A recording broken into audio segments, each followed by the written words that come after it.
Story 1. My husband forbade me from going to his cousin's wedding. Hours later, his mother posted a photo with him and another woman, captioned, "My favorite daughter-in-law." I should have suspected something when he said his cousin's wedding was immediate family only. 3 years of marriage and suddenly I wasn't immediate family anymore. But I believed him like I always believed everything he said. It was Saturday night. He'd left for the wedding on Friday, saying he'd be back Sunday. I was home, mindlessly scrolling through Instagram, when I saw it. The first photo made me stop breathing. My husband in a gray suit, the same one I'd helped him pick out, next to a woman I'd never seen before, her arms around his neck. Him smiling that smile I thought was reserved for me. The caption was from his cousin. "The most beautiful couple at the party." There were hearts, so many hearts. I scrolled further. There were more photos. Them dancing, her fixing his tie, his hand on her waist. In every photo, they looked like a couple, a real couple. My stomach turned. I grabbed my phone with shaking hands and kept investigating. I went to the woman's profile. It was public. Her feed was a timeline of my alternate life. 2 weeks ago, a photo of them at a restaurant. The same night he said he had a work dinner and came home at 11 o'clock. A month ago, them at a beach. The weekend he claimed he'd gone to a conference. 3 months ago, them in front of a Christmas tree. I'd spent Christmas at my mother's because he was too sick to travel. I went back to the wedding comments. That's when I saw it. His mother's comment, posted 3 hours ago. "Finally, a daughter-in-law I can be proud of. Welcome to the family, darling." I read it again and again. Each word was a knife. Finally, a daughter-in-law I can be proud of. Finally, as if I didn't exist. As if those 3 years didn't exist. As if I'd never been anything. My vision blurred. I dropped my phone on the couch and stood up, stumbling to the kitchen. I needed water or air, or I didn't know what I needed. I braced my hands on the sink, breathing deeply. My reflection in the window glass startled me. I looked small, lost. I went back to the couch and picked up my phone again. There had to be an explanation. There had to be, but there wasn't. The more I looked, the more obvious it became. The dates matched perfectly. Every lie, every excuse, every work commitment or urgent trip. It all fit into a pattern I'd been too blind to see. 2 lives. He was living 2 completely separate lives. And in that other life, with that family, with those people, I didn't exist. I opened the wedding photos again, studied each one with a strange calm that came after the initial shock. His entire family was there. All smiling, all celebrating, all pretending I'd never happened. I checked my own Instagram. The last photo he'd posted with me was from 8 months ago. On his profile, there was no indication he was married. None. But on her profile, there were dozens of photos, videos, saved stories. An entire life of moments he'd never shared with me. I looked at the clock. 10:30 at night. He'd be back tomorrow around noon. I had almost 14 hours to decide what to do. But one thing I already knew, I wasn't going to confront him immediately. I wasn't going to give him a chance to prepare more lies. I was going to investigate. I was going to find out exactly how deep this betrayal went. And then I would decide how to destroy the castle of lies he'd built. I grabbed my laptop and started taking screenshots methodically. Every photo, every comment, every piece of evidence of the life he was hiding from me. The pain would come later. Right now, I needed evidence. I didn't sleep that night. Couldn't. Every time I closed my eyes, I saw those photos. His smile, her hands on him, his mother's comment burning behind my eyelids. So I kept digging. Her name was Victoria. Her Instagram bio said, "Living my best life," with a ring emoji. I zoomed in on her photos looking for it. Found it in a post from 6 months ago. A simple gold band with a small diamond. The caption, "He finally made an honest woman out of me 6 months ago, while he was still wearing the wedding ring I'd put on his finger 3 years before."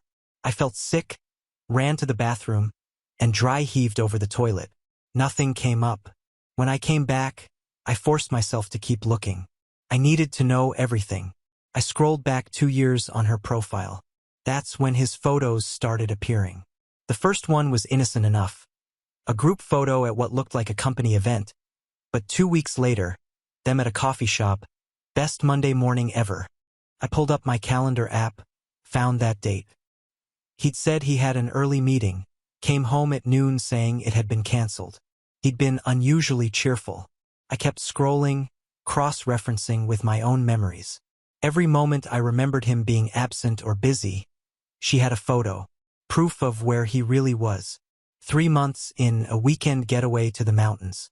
My notes: M visiting sick uncle in Denver. 6 months. Fancy restaurant, champagne. Celebrating 6 months with this amazing man. My memory: M working late on the Johnson account again. 9 months. Them at a concert. Best date night ever. My journal: another work event I wasn't invited to. Starting to feel like I'm not part of his life anymore. I'd written that, felt it but dismissed my own instincts. Trusted him instead. 1 year, a beach vacation 5 days. Paradise with my love. My text to my sister: M is at that conference in Miami. House feels so empty. Every lie had been perfectly crafted. Every excuse had sounded reasonable. And I'd believed every single one. Their first anniversary post stopped me cold. A carousel of photos at restaurants I recognized. Places he'd told me he'd never return to because of bad service. At his family's house. God, at his family's house. That photo was from 8 months ago. A Sunday barbecue. His parents, siblings, cousins, him and Victoria in the center. His arm around her shoulders. Everyone smiling like it was the most natural thing in the world. 8 months ago, I'd asked about family gatherings. He'd said his parents were keeping things small because his dad's health was declining. Just immediate family, you know how they are. I'd accepted it. Felt hurt, but accepted it. But there she was at the immediate family-only gatherings being welcomed, being celebrated, being real. While I was erased. The Christmas photos were worse. Not just them, his entire family opening presents, laughing, his mother's arm around Victoria, his father shaking his hand. A complete family Christmas without the actual wife. I'd spent that Christmas alone at my mother's house because he was too sick to travel. He'd FaceTime me for exactly 10 minutes. Said he was miserable in bed. I'd felt guilty for being disappointed. The rage that hit me then was pure, white-hot. I gripped my phone so hard I thought the screen might crack. I wanted to call him, wake him up and scream, demand answers, ask how he could look me in the eye every day and lie so completely. But something stopped me, a calculating calm settling over the rage. If I confronted him now, he'd have time to prepare, to craft more lies, to manipulate the situation. He'd had 2 years of practice at this. He was clearly good at it. But I had something he didn't know I had. Information, evidence, screenshots that couldn't be talked away. I looked at the time. 4 in the morning. He'd be back in 8 hours. 8 hours to decide my next move. 8 hours to transform from the wife who believed everything into someone he'd never see coming. I saved the last screenshot, closed Instagram, and started planning. He came home at noon, exactly as he'd said. I heard his key in the lock and forced myself to breathe normally. I was on the couch, laptop open to a work document I hadn't read a single word of. Hey babe. He dropped his overnight bag and came over to kiss my forehead. Miss me? The casualness of it. Like he hadn't just spent the weekend parading another woman around as his wife. Of course. How was the wedding? He sat down, pulling out his phone. It was good. Cousin Jake went all out. He started swiping through photos. Look at this. I leaned in. He'd curated them carefully. The venue, decorations, him with cousins, him with parents. Group shots where Victoria must have been cropped out or avoided. Beautiful. The ceremony was really moving. He kept scrolling. And the food was amazing. Did you dance? I asked. He didn't miss a beat. Just with my mom and cousin Sarah. You know I'm not much of a dancer. That same smile from the Instagram photos. Wish you could have been there. But you know how my family is, right? Immediate family only. Exactly. He stretched. I'm exhausted, though. Traffic the whole way back. I checked the route that morning. 2 hours, maybe 2.5 with traffic. He'd left at 9:30 according to Victoria's story. Breakfast photo posted at 9:15. When did you leave? Around 8. Wanted to beat the rush. He yawned. Didn't work. Lie number 1000. Did you take pictures of you? He laughed. You sound like my mother. She insisted on taking 1,000,000. They're on her phone. I'll get them later. I'd love to see them. I'll make sure she sends them. He stood. Going to shower. This suit needs cleaning. The gray suit. The one Victoria had adjusted in those photos. Sounds good. He disappeared upstairs. I heard the shower start. Opened Instagram. Victoria's latest story posted an hour ago. Already missing this weekend. Best time with the best people. A photo of her and his mother. Both smiling. I set my phone down carefully. Made coffee I didn't want. Stared out the window. When he came back down, hair damp, wearing sweats, he found me at the kitchen table. Want to order dinner tonight? I don't feel like cooking. Sure. Pizza. Perfect. He pulled out a beer. What did you do this weekend? The question was so normal, so husband-like. Just work stuff. Caught up on projects. I sipped my coffee. Oh.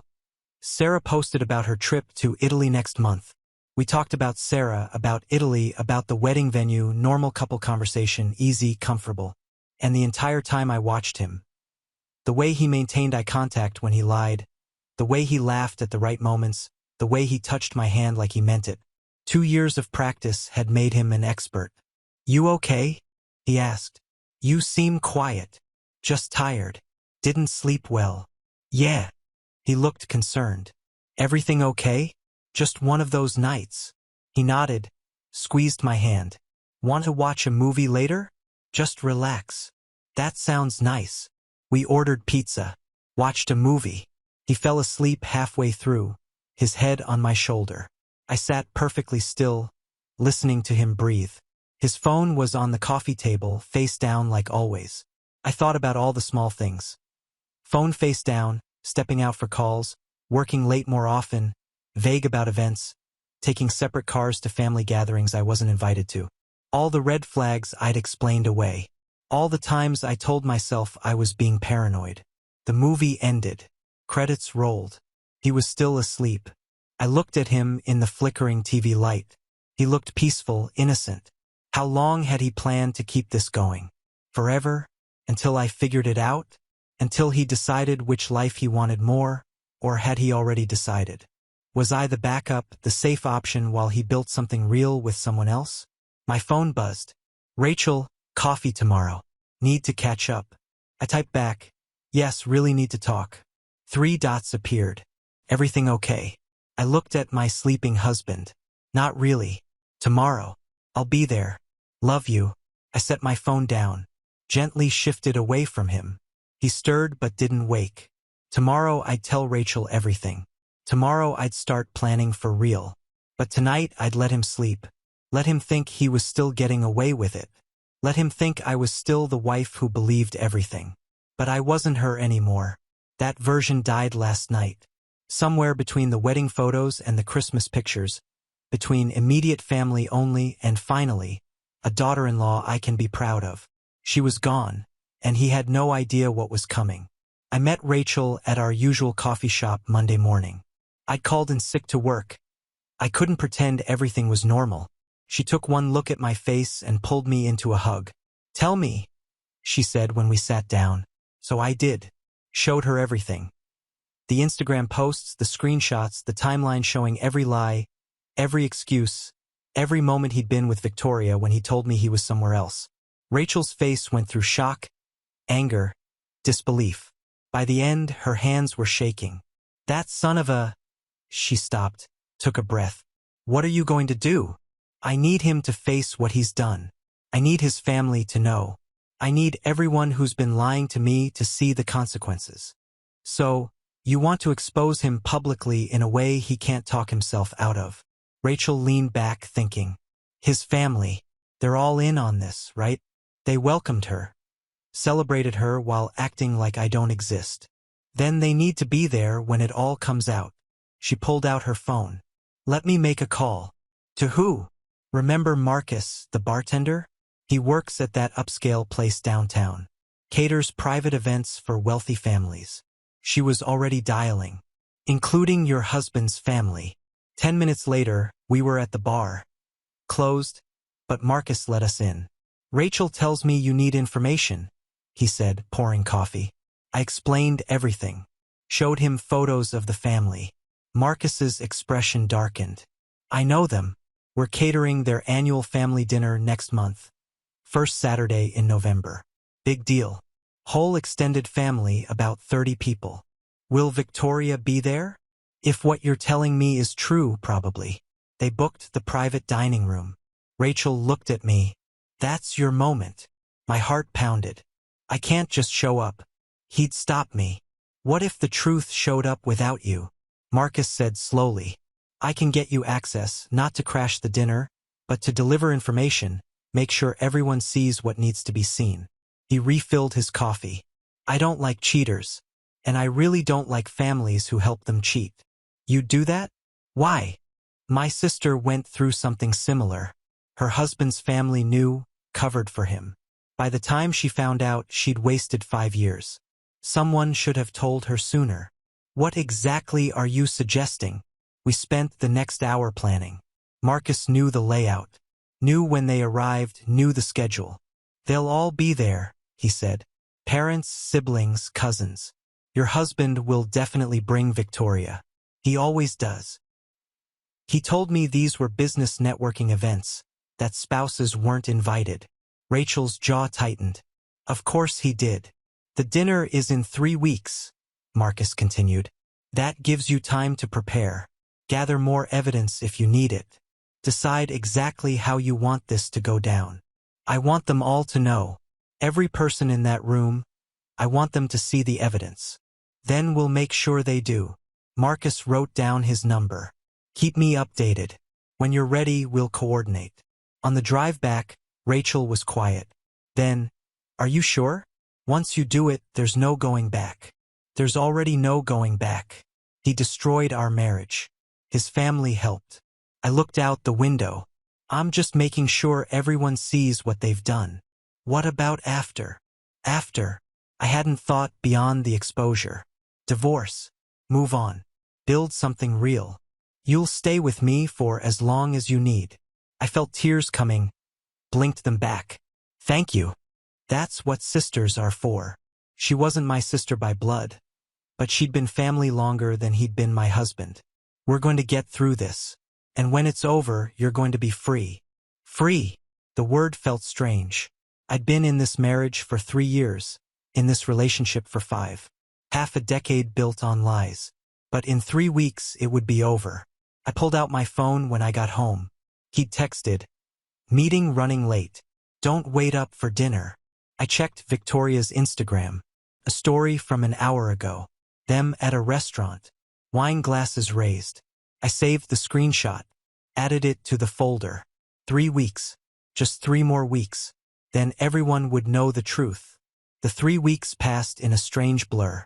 I went to work, came home, acted normal, watched him lie every single day while I documented everything. The night before the dinner, he came home excited. Team dinner tomorrow night to celebrate a work win, he said, kissing my cheek. Probably won't be home until late. That's great. You deserve it. He had no idea what was waiting for him. Saturday evening, I dressed carefully. Black dress, simple but elegant. I wanted to look like someone who had her life together. Rachel picked me up at 6 o'clock. Marcus confirmed everything. The family had arrived. Victoria was there, sitting beside him at the main table. You ready? Rachel asked in the parking lot. No, but I'm doing it anyway. Marcus met us at the side entrance. Led us through the kitchen to where we could see into the private dining room. There he was in a navy suit I'd never seen. Victoria beside him in a red dress, his hand on her knee, his mother beaming at the head of the table. They looked like a real family. In 5 minutes, I'm taking champagne in, Marcus said quietly. I'll announce that someone has a message. That's your cue. The 5 minutes felt like 5 seconds. I walked in. The silence was deafening. Hello. I'm sorry to interrupt your dinner. My name is Sarah. I'm Michael's wife. Victoria's face went white. What is she talking about, Michael? He was frozen. His mother stood. This is inappropriate. You need to leave. I'm his wife. We've been married for 3 years. Together for 5. I opened my folder. And for the past 2 years, while you've all been welcoming Victoria, I've been at home, invisible, erased. I started laying photos on the table. Here's our wedding photo, our marriage certificate. Last Christmas, when he said he was too sick to travel but was actually here with you, the family stared. Some looked shocked. Some looked guilty. This is absurd, his mother started. Is it? I turned to Victoria. Did you know he was married? Her hands shook. No. He said he'd been divorced for years. He's not divorced. He's married to me right now. I pulled out more evidence, screenshots, calendar entries, lies in black and white. January 15th, you posted about a ski trip. He told me he was visiting his sick uncle.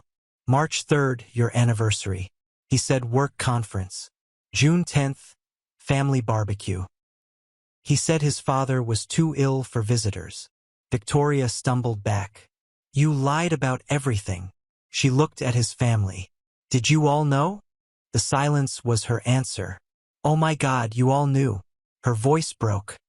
This whole time and you just… Victoria, wait. His mother started. No. Victoria grabbed her purse. I thought we were building a life together and you're married. He found his voice. I can explain. Explain. I laughed bitterly. Please explain 2 years of lying to both of us.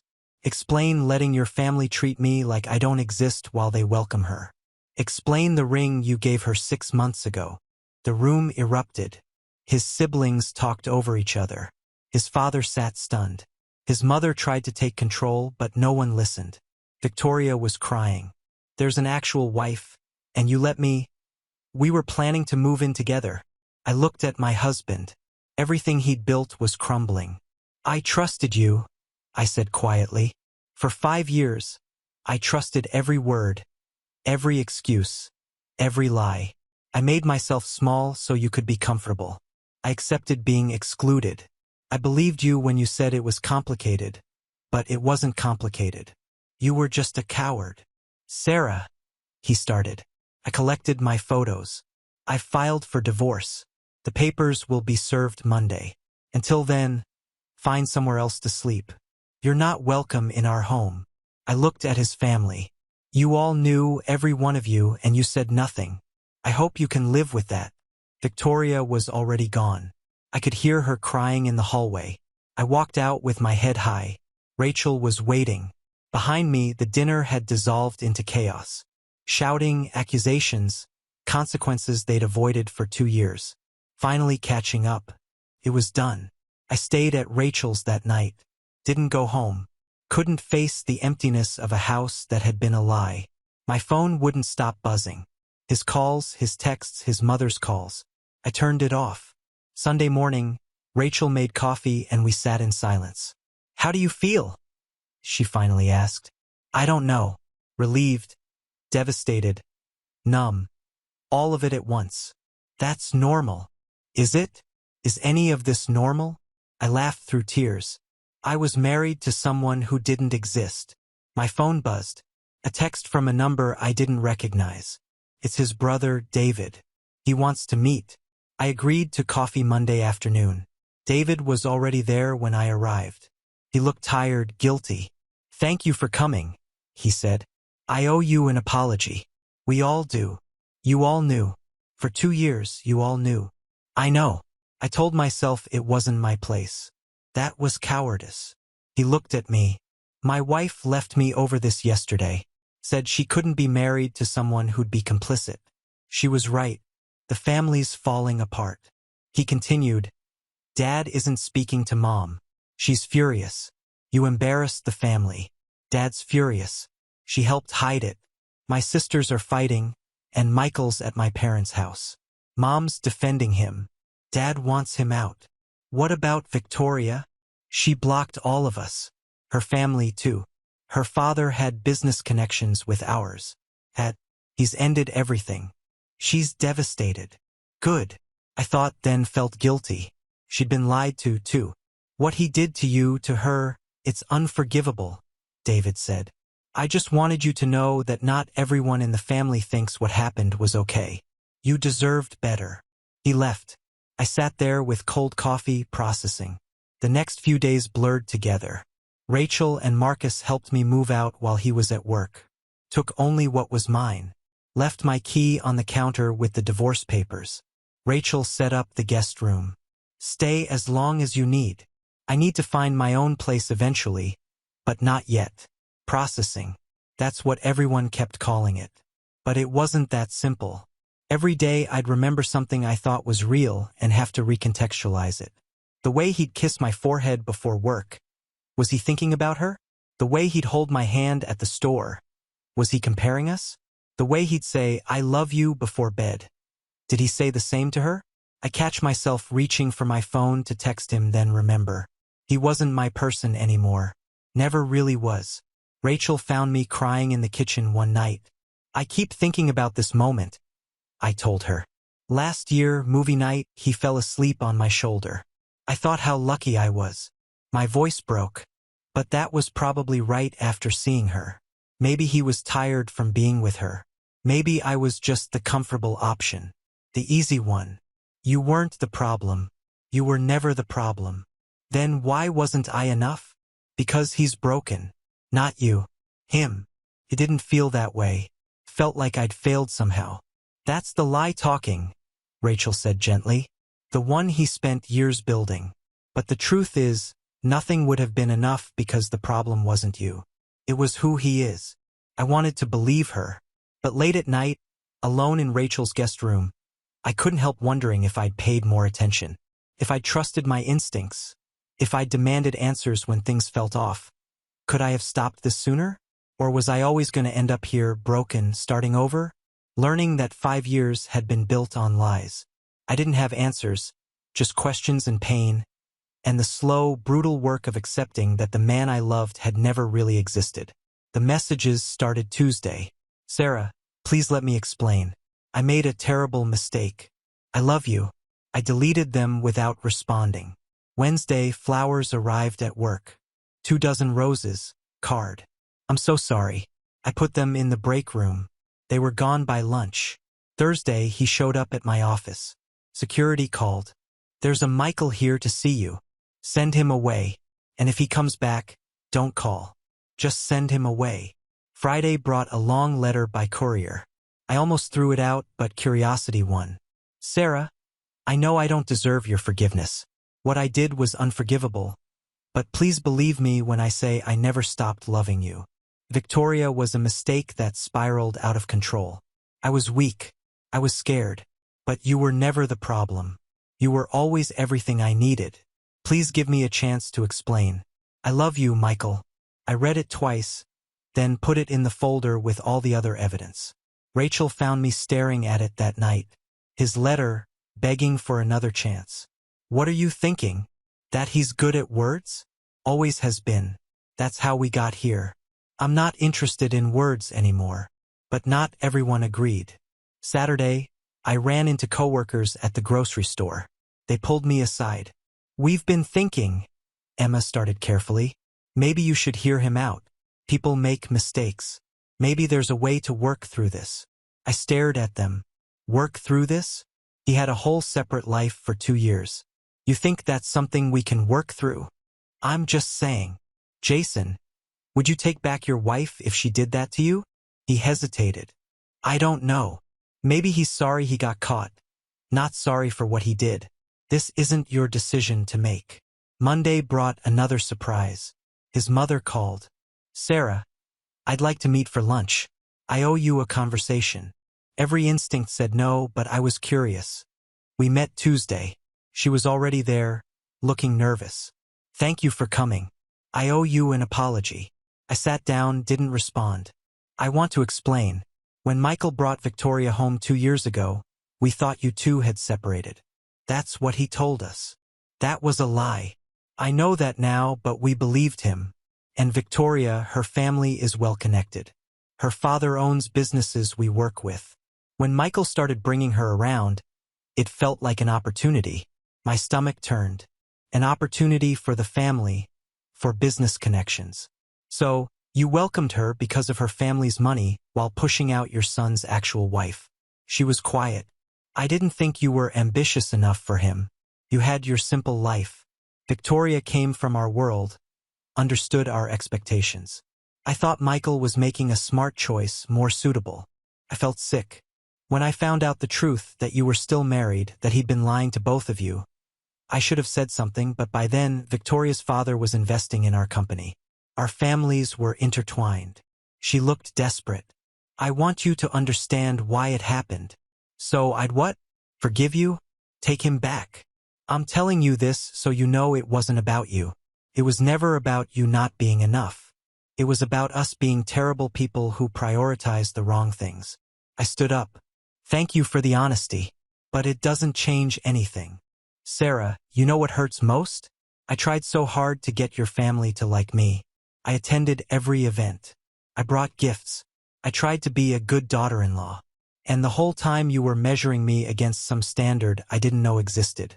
Looking for reasons to replace me. I'm sorry. I'm done with your family, with your son, with all of it. He'll be hearing from my lawyer. Don't contact me again. I left her sitting there. Rachel was waiting outside. How bad was it? Worse than I thought. I told her everything. They chose her for business connections. They threw you away for networking opportunities. It doesn't matter anymore. They made their choices. I'm making mine. And your choice is to walk away, to never look back, to build a life with people who actually value me. That night, I blocked his number, his mother's, every member of his family. Whatever explanations or apologies they had left, I didn't need to hear them.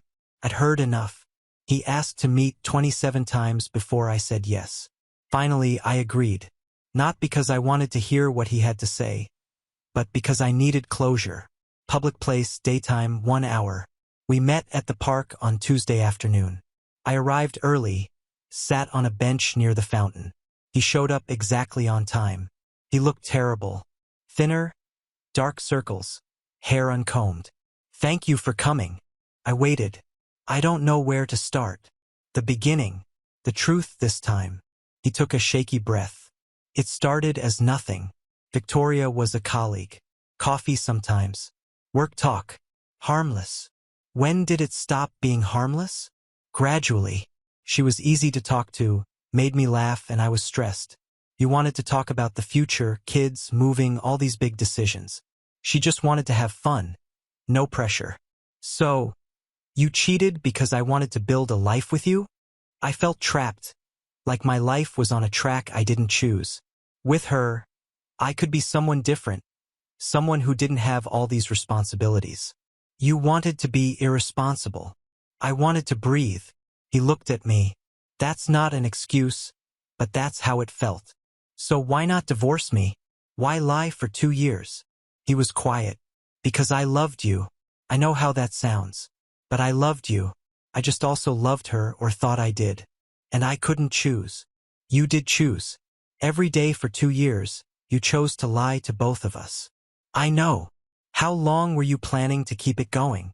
He didn't answer. Michael, how long? Forever. Until one of us figured it out? I don't know. That's not good enough. I don't know. I was living day to day trying to keep both of you happy, trying to keep everyone's expectations met while slowly losing my mind. You were living in anxiety because you made bad choices. That's called consequences. I know that now. Did you ever think about what it was doing to me? To her? Did you consider that we deserved better than being options in your elaborate game? Every day. I thought about it every day, but not enough to stop. No. I stood up. I'm done here. Wait, please. He stood too. I need you to know the time we had together. Those were real. I did love you. I do love you. No. You loved having me. You loved having someone who believed in you. Someone who made you feel good while expecting nothing. I looked at him. But you never loved me enough to choose me. You never respected me enough to be honest. Sarah, I spent 5 years making myself smaller so you could feel bigger. I accepted being excluded. I believed every lie because I trusted you, because I loved you. My voice was steady. But you didn't love me back. Not really. I'm sorry. He was crying. I'm so sorry for all of it. I accept your apology, but I don't forgive you and I never will. Please, can't we? No. Whatever you're about to ask, the answer is no. I grabbed my bag. The divorce papers have been filed. Don't contact me again. Don't show up at my work. We're done completely. Sarah, please. Move on, Michael. Find someone who wants to be your backup plan, because I'm not that person anymore. I started walking away. I love you, he called. I didn't turn around, just kept walking. By the time I reached my car, I was crying, but not tears of sadness. Tears of relief, of liberation, of finally being free. I sat in the driver's seat and called Rachel. It's done. It's really done. How do you feel? I thought about the weight that had been crushing my chest for months. It was still there, but lighter. Like I can breathe again. Good. Come home. Home. Rachel's apartment felt more like home than the house I'd shared with him ever had. Yeah, I'm coming home. I drove away from the park, away from him, away from 5 years of lies. And for the first time in months, I felt like I was moving forward. Not just away from something, but toward something. Toward healing, toward a version of myself who wouldn't accept being made invisible ever again. It was over and I was free. I thought the park meeting would be the end. It wasn't. The messages started again 2 days later. Different number. I understand you need space, but please know I'm here. Blocked. Another number the next day. I miss you. Blocked. Facebook from an unknown account. Instagram, Twitter, LinkedIn, every platform I had. Friday evening, I was at the grocery store, turned the corner, and there he was, looking directly at me. Sarah, hey, every Friday, same time. He knew. Leave me alone. I turned my cart around. Wait. Leave me alone. I left the cart and walked out. Rachel was furious when I told her. That's stalking. You need to document this. She was right. I started keeping a log, every message, every sighting. Monday, coffee shop near my office. Tuesday, the gym. Wednesday, his car parked across from Rachel's apartment. That's it, Rachel said. I'm calling him. She put it on speaker. Hello. His voice sounded hopeful. Michael, this is Rachel. What you're doing is harassment. Sarah has made it clear she doesn't want contact. If you continue, we will involve the police and file for a restraining order. Do you understand? Silence. Do you understand? I just want to talk to her. She doesn't want to talk to you. Stop or there will be legal consequences. She hung up. My hands were shaking. Do you think it'll work? If he shows up again, we call the police. For a week it was quiet. No messages, no sightings. I started to relax. Then David called. Sarah. David, Michael's brother. Please don't hang up. What do you want? I heard about what he's been doing. I wanted to apologize again and to tell you I talked to him and I told him he needs to stop, that he's making everything worse, that he needs to respect your decision. He paused. He's staying with my parents. Mom's defending him. Dad's barely speaking to him. That's not my problem. I know. I just wanted you to know that some of us support your decision. Some of us think you did the right thing. If he keeps harassing you, we'll help you get that restraining order. Why are you telling me this? Because you deserve to know you have allies. Take care of yourself, Sarah. That night I sat with Rachel. I keep waiting to miss him, I told her. The real missing. The ache of wanting someone back. But it's not there. That's good. Shouldn't 5 years mean something? They did. They taught you what you won't accept, what you deserve. She looked at me, and they ended when they needed to. I'm angry more than sad. I'm just so angry that he wasted my time, that he made me doubt myself. That's okay. Anger is part of grief. I loved him, the version I thought existed. I loved that man so much. My voice broke, and he never existed. Every memory I have is tainted now. That's on him, not you. I keep wondering what I missed, what signs I ignored. You weren't blind. You were trusting. There's a difference. Is there? Yes. Being trusting isn't a flaw. Being trustworthy is his responsibility. He failed. Not you. Some days I could see it clearly. I'd done nothing wrong. I'd loved honestly. I'd been a good partner and he'd taken advantage of that. Other days I couldn't stop questioning everything. It gets better, Rachel said. I promise. One day you'll wake up and realize you didn't think about him at all. And then that'll happen more until he's just a story you tell. A lesson you learned. When? I don't know, but it will happen. I leaned against her. Thank you for everything. That's what sisters are for. You're better family than I ever had with them. That night, for the first time in weeks, I slept through without waking from anxiety. When I woke up, I felt different. Not healed, but stronger, more solid, like I'd survived something that should have broken me but didn't. The worst was over. Everything from here was just healing. 3 months later, I moved into my own apartment. Small, one-bedroom, but mine. Every piece of furniture I chose, every color I painted, every decision was mine alone. Rachel helped me move in. This is good. This feels like you. She was right. The old house had been decorated to his taste, neutral, safe, boring. This was bright, colorful, alive. I started therapy 2 months ago. Dr. Martinez was helping me work through everything. You ignored red flags, she'd said. But that doesn't make this your fault. Manipulators are good at what they do. How do I trust my instincts again? By learning what those red flags look like. By understanding the patterns. We'd made a list. All the signs I'd missed. Phone always face down. Stepping out for calls. Vague about events. Keeping me separate from family. Sudden trips. Being defensive when questioned. Making me feel guilty for having concerns. Classic manipulation tactics. Dr. Martinez had said my mother visited one afternoon. Brought coffee. I should have said something, she admitted. I had a bad feeling about the way he talked about his family, about how you were never included. But you seemed happy. Why tell me now? Because I was wrong. You're my daughter. I should have trusted my instincts and said something. She looked at me. I'm sorry. Thank you. Are you okay? Getting there. Some days are hard. Some days I just feel relief. But I'm better than I was. I'd started art classes on Thursdays, something I'd always wanted to do, but he dismissed as not practical. The class was full of interesting people. We'd started getting drinks after. So, you're divorced? Maria asked one night. Recently. Still processing paperwork. Me too. 2 years now. She smiled. It gets easier. When did you know you were okay? The first time I made a major decision without consulting him or thinking about what he'd want. I just decided for me. She took a sip of wine. That's when I knew I was free.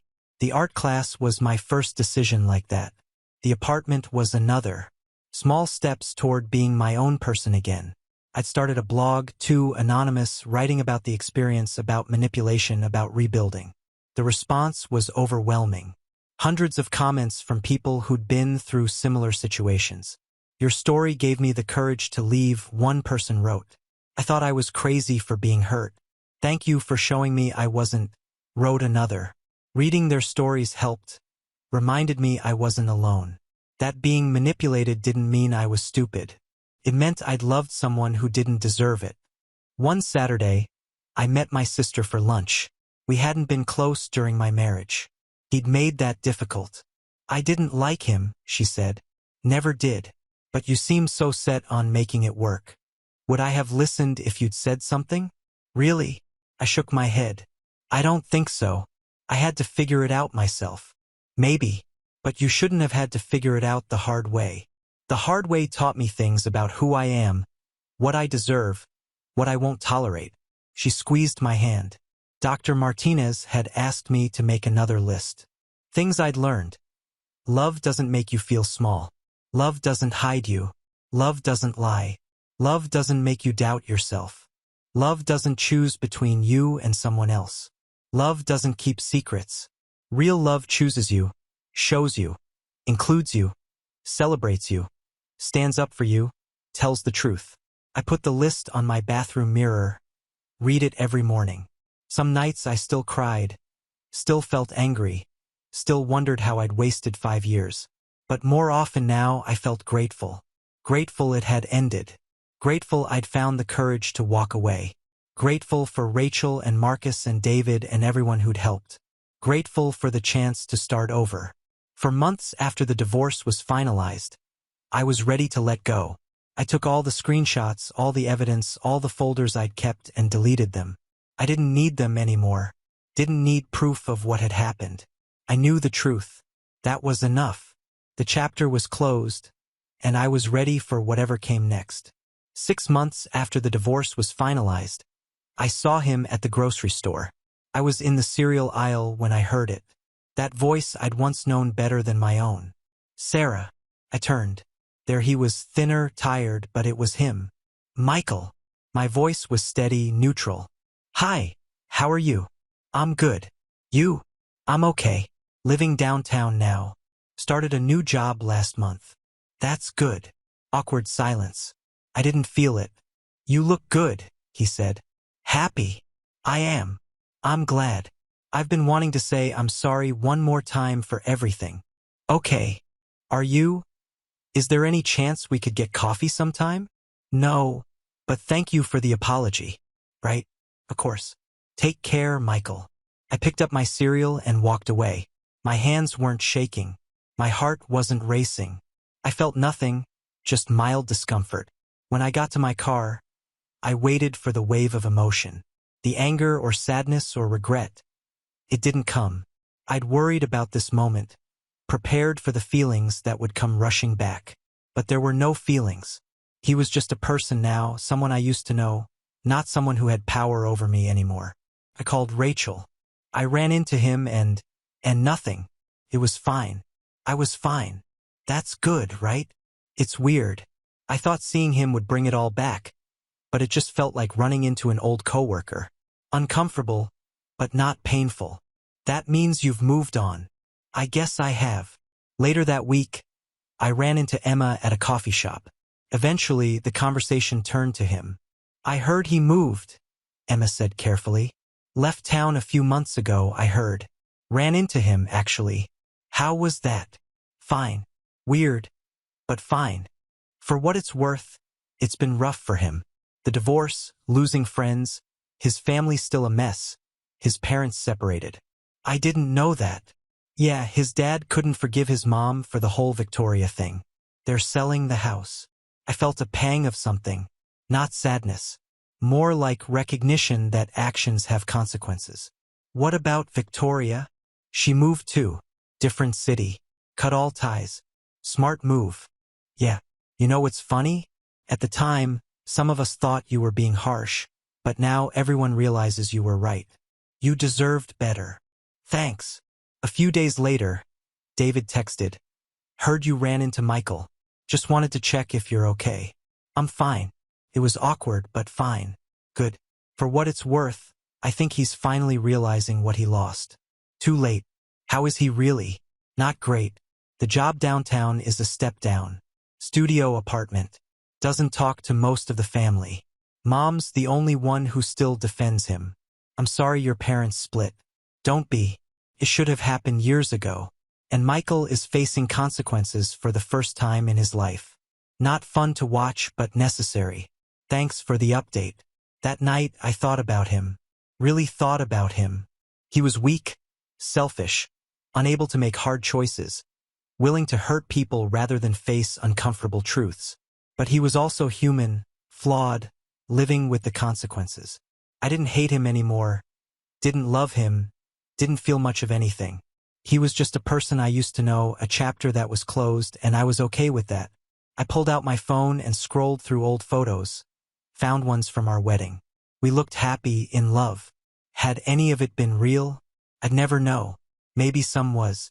Maybe he'd loved the version of me who didn't ask questions, who made his life easy. But that version was gone. And the person I was now wouldn't have tolerated him for a second. I deleted the photos, not with anger or sadness, just finality. That night, I slept better than I had in a year. No nightmares, no anxiety, no grief, just peace. 1 year. Exactly 1 year since I'd opened Instagram and seen those photos. Since my world had collapsed and rebuilt itself into something new. I was sitting in a coffee shop Saturday morning working on a freelance design project. Something I'd started 6 months ago. It was growing steadily. My phone buzzed. Rachel, coffee later? Want to celebrate your 1 year anniversary of freedom? I smiled. Already having coffee. Meet me at the bookstore at 2. Perfect. I looked around the coffee shop. Cozy, bright, full of interesting people. I'd made friends with the owner, joined a book club, started coming every Saturday. This was my life now. A life I'd built from scratch. Where I made the decisions, where I chose what made me happy, where I wasn't invisible. My apartment was decorated the way I wanted. My schedule was my own. My friendships were genuine. My work was fulfilling and I was happy. Actually, genuinely happy. Not the performance of happiness from my marriage, but real contentment with who I was and where I was going. I'd gone on a few dates. Nothing serious yet, and that was okay. I wasn't in a hurry. For the first time in my adult life, I was complete on my own. Dr. Martinez and I had talked about this in our last session. You've come a long way. When you first came in, you were questioning everything about yourself, your judgment, your worth.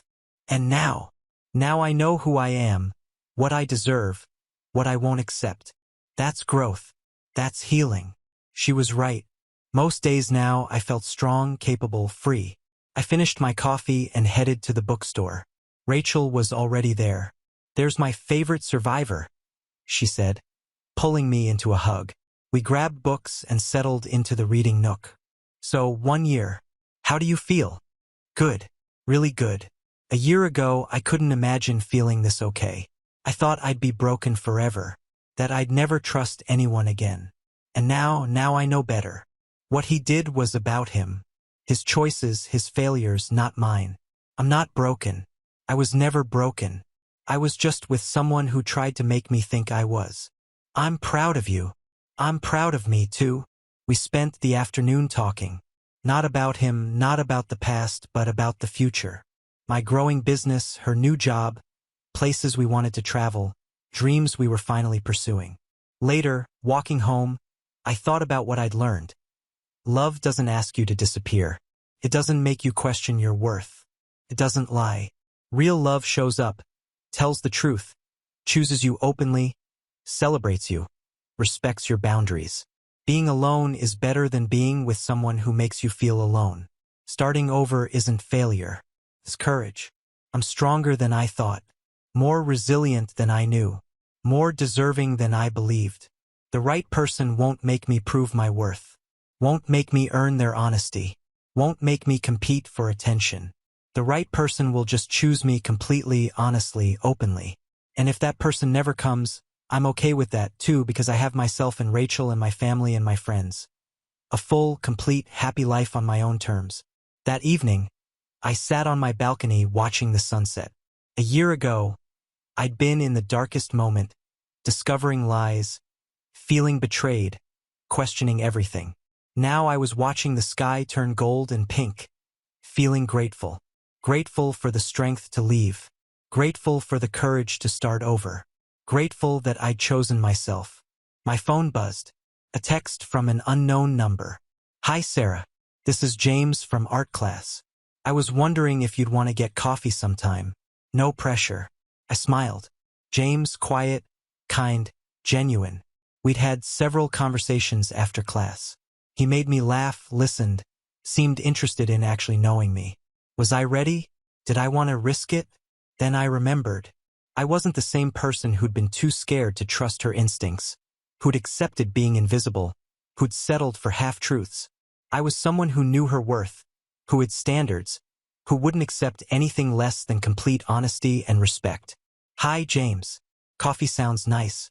How about Wednesday at 10 o'clock? His response came quickly. Perfect. Looking forward to it. I set my phone down and looked at the sunset. Maybe something would come of it. Maybe nothing would. Either way, I was okay because I'd learned the most important lesson. I didn't need someone else to complete me. I was already whole. Everything else was just extra. And that was the best freedom of all.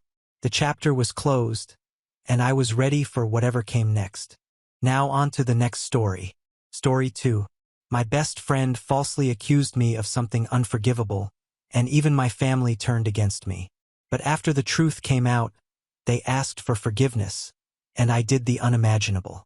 The pounding started at 5:47 a.m., not the gentle knock of a neighbor or the familiar sound of the mailman. This was the aggressive, commanding bang that could only mean one thing: trouble. I jolted awake, my heart already racing before my mind could process what was happening. The pounding continued, growing more violent with each passing second. Through my bedroom window, I could see the flashing red and blue lights painting the walls of my childhood room in alternating colors of dread. "Police, open up!" The voice was gruff, authoritative, and absolutely terrifying. In the pre-dawn darkness, my parents' voices erupted from downstairs. Confusion, panic, the sound of my mother crying. I stumbled out of bed, still in my pajamas, my mind spinning with possibilities. What could they possibly want with us? We were nobody special, just a regular middle-class family trying to get by. The front door crashed open before anyone could reach it.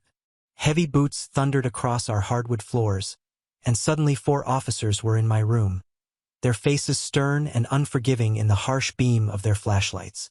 "Get your hands where we can see them," one barked, and I instinctively raised my arms, my whole body trembling. This couldn't be real. This had to be some horrible mistake. "You're under arrest for theft of property valued over $10,000. Another officer stated as cold metal handcuffs clicked around my wrists. The sound was final, terrifying, the sound of my life changing forever. My mother's screams echoed from the hallway as they dragged me past her. Her face was pale with shock, her hands reaching out toward me, as if she could somehow pull me back from this nightmare. My father stood frozen, his mouth agape, unable to comprehend what was happening to his son. The walk to the police car felt like a death march. Our entire neighborhood had awakened to the commotion. Porch lights were flickering on, curtains were twitching, and faces were pressed against windows. The elderly woman from next door stood on her lawn in her bathrobe, her hand covering her mouth in shock. The family across the street watched from their driveway, their teenage son filming everything on his phone. I had never felt such crushing humiliation. These were people who had watched me grow up, who had seen me mow their lawns and shovel their driveways. Now they were watching me get arrested like some common criminal. And I didn't even know why. The officer's hand pressed firmly on the top of my head as they guided me into the back of the police car. Through the window, I could see my parents standing in our doorway, holding each other and crying. The sight of their broken faces was almost worse than the handcuffs cutting into my wrists.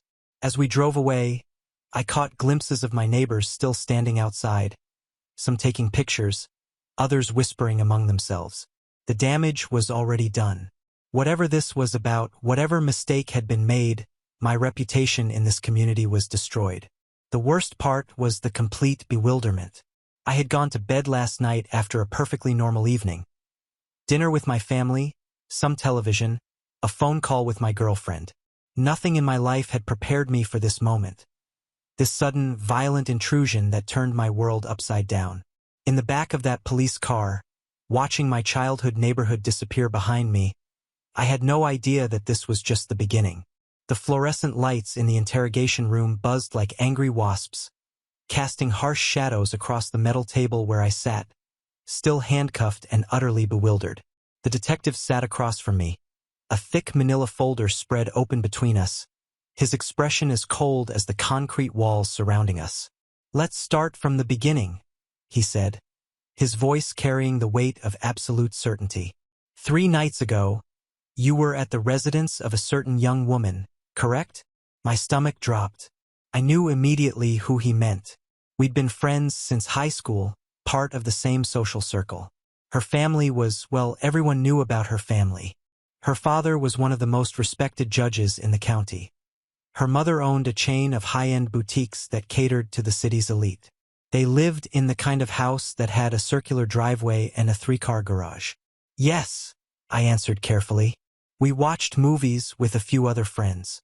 Nothing unusual." The detective's eyes narrowed. Nothing unusual about stealing a Rolex Submariner worth $28,000. The number hit me like a physical blow. $28,000. That was more than my father made in 6 months at the factory. I stared at the detective, my mouth opening and closing like a fish gasping for air. I didn't steal anything, I managed to whisper. I don't understand what's happening here. The victim's family reported the watch missing the morning after your visit, he continued, his tone suggesting he'd already convicted me. In his mind, it was a gift from the judge to his wife for their 20th anniversary. Priceless sentimental value on top of its monetary worth. My hands were shaking now. The mother's Rolex. I vaguely remembered seeing her wear expensive jewelry, but I'd never paid close attention. I certainly hadn't stolen anything. Detective, I swear to you, I had no idea about any watch. We sat in the living room the entire time, ordered pizza, watched Netflix. That's it. You can ask any of the other people who were there. He leaned back in his chair, studying me with the calculating gaze of someone who'd heard every lie imaginable. We already did. Funny thing is, they all confirm you were there. But they also mentioned you used the bathroom upstairs multiple times. The statement hung in the air like an accusation. Yes, I had used the upstairs bathroom. The downstairs one was occupied when I needed it, but the implication was clear and devastating. Using the bathroom isn't a crime, I said, my voice cracking with desperation. No, but it gave you access to the master bedroom where the watch was kept in the wife's jewelry box. He flipped through several photographs in his folder, each one showing different angles of an ornate bedroom with expensive furniture and a large jewelry case on the dresser. I felt the walls closing in around me. This wasn't just about a missing watch. This was about my word against one of the most powerful families in the city. The judge's reputation was impeccable. His wife was a pillar of the business community. And me? I was nobody, just a 22-year-old college student who lived with his parents and worked part-time at a sporting goods store. I want a lawyer, I said quietly. The detective's smile was predatory. Smart choice, kid. You're going to need one. This family isn't taking this lightly. They've got connections that go all the way to the state level. This isn't some petty theft case that gets pleaded down to community service. As he left me alone in that cold room, the full weight of my situation began to settle in. I wasn't just fighting a false accusation. I was fighting a system that was already stacked against me. The house felt different when I walked through the front door. It wasn't just the absence of my laptop, phone, and tablet, all confiscated by the police as potential evidence of online sales. It was the way my parents looked at me, their faces etched with a fear I'd never seen before. My mother's eyes were red and swollen from hours of crying. She rushed to embrace me, but her hug felt desperate, clinging, as if she was afraid they might come back and take me away again. My father stood by the window, periodically peeking through the blinds at the street outside. They took everything, my mother whispered against my shoulder. Your computer, your phone, even that old tablet you never use. They had a warrant. We couldn't stop them.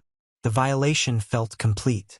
Not only had they destroyed my reputation in front of the entire neighborhood, but they'd ransacked my personal space, rifling through years of private memories and conversations. Every photo, every message, every browser search would be scrutinized by strangers looking for evidence of a crime I didn't commit. Dad, what did the neighbors say? I asked, though I wasn't sure I wanted to know the answer. He turned from the window, his face grave. Mrs. Peterson asked if we needed anything. She seemed sympathetic.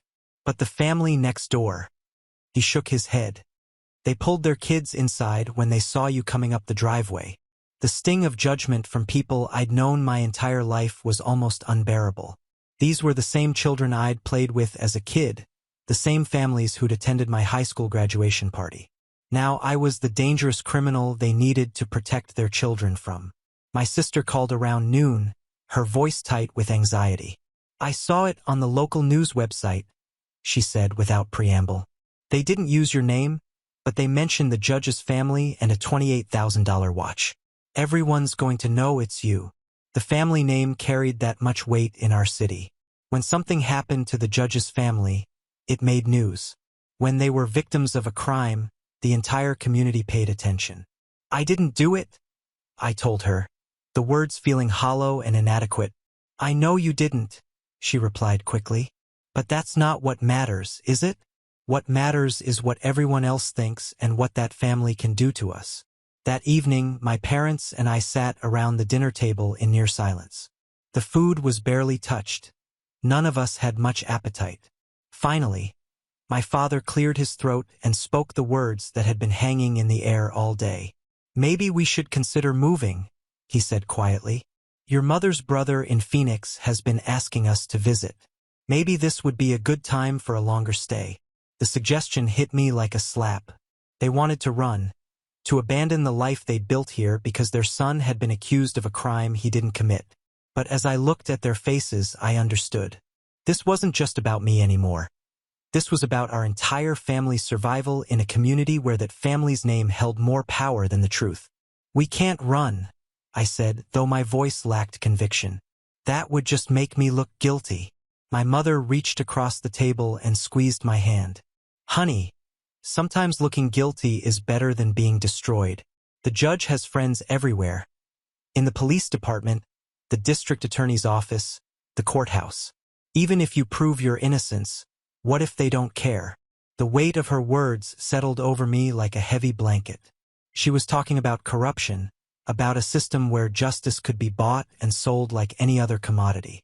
I'd grown up believing in fairness, in the idea that truth would ultimately prevail. But sitting in that dining room, watching my parents plan our escape from the only home I'd ever known, those beliefs felt naive and childish. My sister brought me her old laptop 3 days after my arrest, her face pale with concern.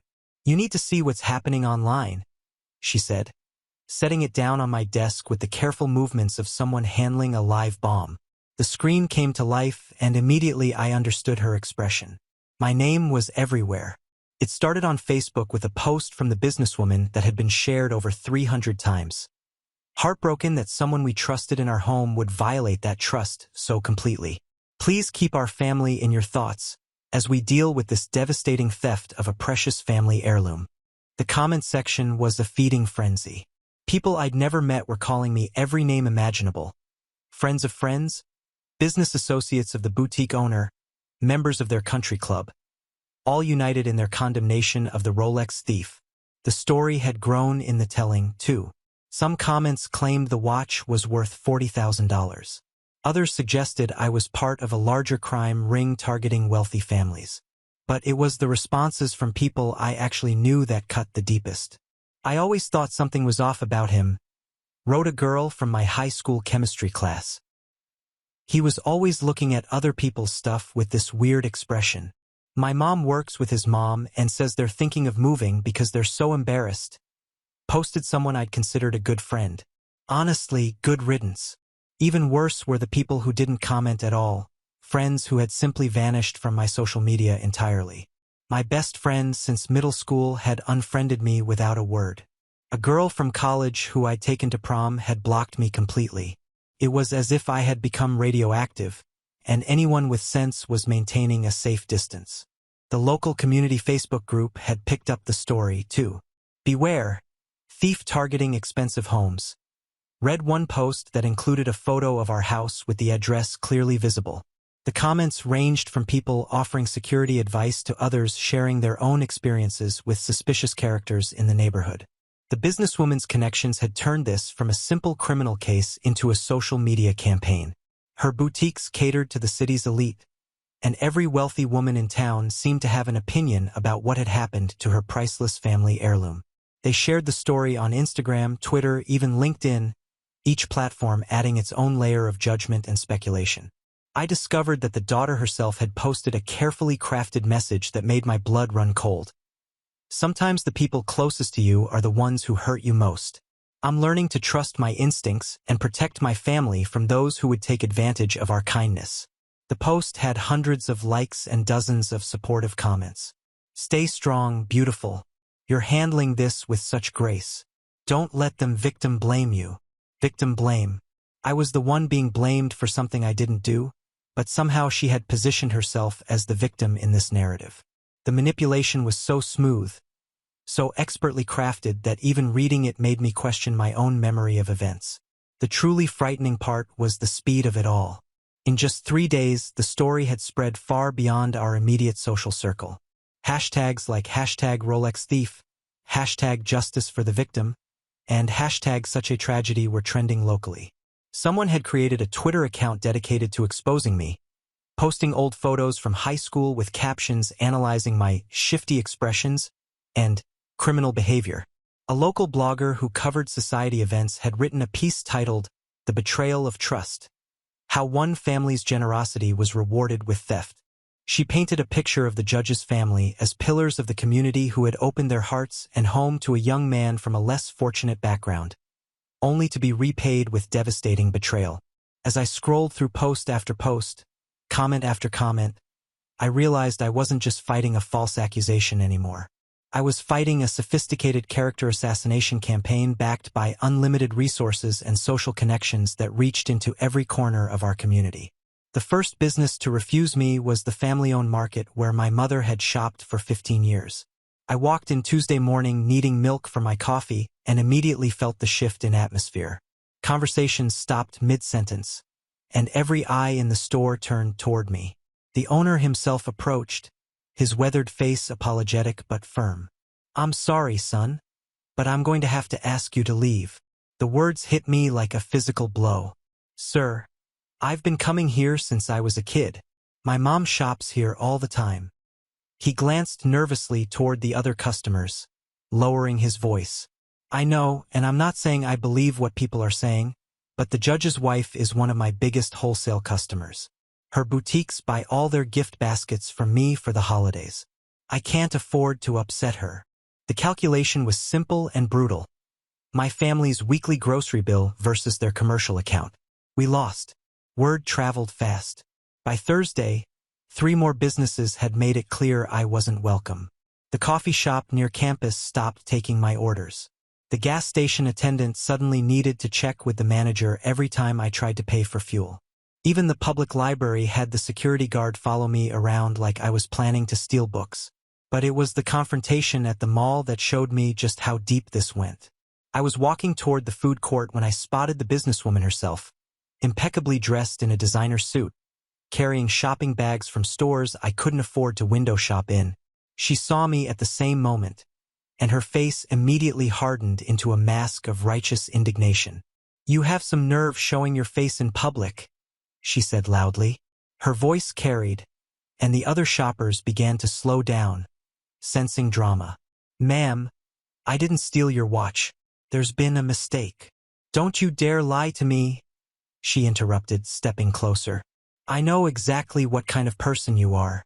Poor boy from a poor family, jealous of what we've worked hard to achieve. You saw an opportunity and you took it." A crowd was gathering now, phones appearing to record the confrontation. I felt trapped, cornered by not just her, but by the growing circle of onlookers who clearly knew who she was and assumed I was guilty. "My daughter trusted you," she continued, her voice rising with each word. "She welcomed you into our home, treated you like family, and you repaid that kindness by stealing from us. That watch belonged to my grandmother. It's irreplaceable." That was the first I'd heard about the watch being an heirloom, and I wondered how many other details about the case were evolving to make the story more compelling, more heartbreaking. "I understand you're upset," I said, trying to keep my voice calm despite the dozens of people recording our every word. "But I didn't take anything. I'm as confused about this as you are." Her laugh was cold and theatrical. "Confused? The only thing I'm confused about is how we didn't see through you sooner. But don't worry, my husband's friends in the district attorney's office are making sure justice is served, and my friends in the business community are making sure everyone knows what kind of person they're dealing with." The threat was clear and delivered with the confidence of someone who had never been told no in her life. She wasn't just talking about the criminal case. She was talking about a systematic campaign to destroy my reputation and my family's livelihood in this city. As she walked away, several people in the crowd applauded, as if they had just witnessed some kind of heroic confrontation rather than a powerful woman publicly humiliating someone who couldn't fight back. That night, My parents sat me down for what I knew would be a difficult conversation. "We need to talk about Phoenix," my father said quietly. "Your uncle called again. He's found me a job at the plant there. Better pay. Fresh start." My mother's hands were shaking as she spoke. "Honey, we can't keep living like this. Your father got pulled aside at work today. His supervisor said some of the other employees were uncomfortable working with the father of a thief." As I sat there listening to my parents plan our exile, I understood that I wasn't fighting a legal case or even a false accusation. I was fighting a system where wealth and influence could rewrite reality itself. The call came at 11:30 p.m. on a Thursday, exactly 2 weeks after my arrest. I was lying in bed staring at the ceiling and listening to my parents' whispered conversations through the thin walls when my sister's phone rang downstairs. A few minutes later, she knocked on my door. "There's someone on the phone for you," she said, her voice strange and cautious. "She's the best friend of her." I knew immediately who she meant. She'd been at the house that night, sitting curled up in the corner of the couch, mostly quiet except for occasional giggles at the movie. She was one of those people who seemed to exist in the accuser's shadow, always agreeing, always supportive, never quite developing her own voice in conversations. When I took the phone, her voice was barely above a whisper, shaky with what sounded like tears. "I can't do this anymore," she said without preamble. "I can't watch what's happening to you and your family." My heart started racing. "What are you talking about?" "She planned it," she blurted out, the words tumbling over each other in her rush to get them out. "She planned the whole thing. She stole her mom's watch herself and hid it. She made up the story about you taking it because you rejected her." The world seemed to tilt on its axis. "What?"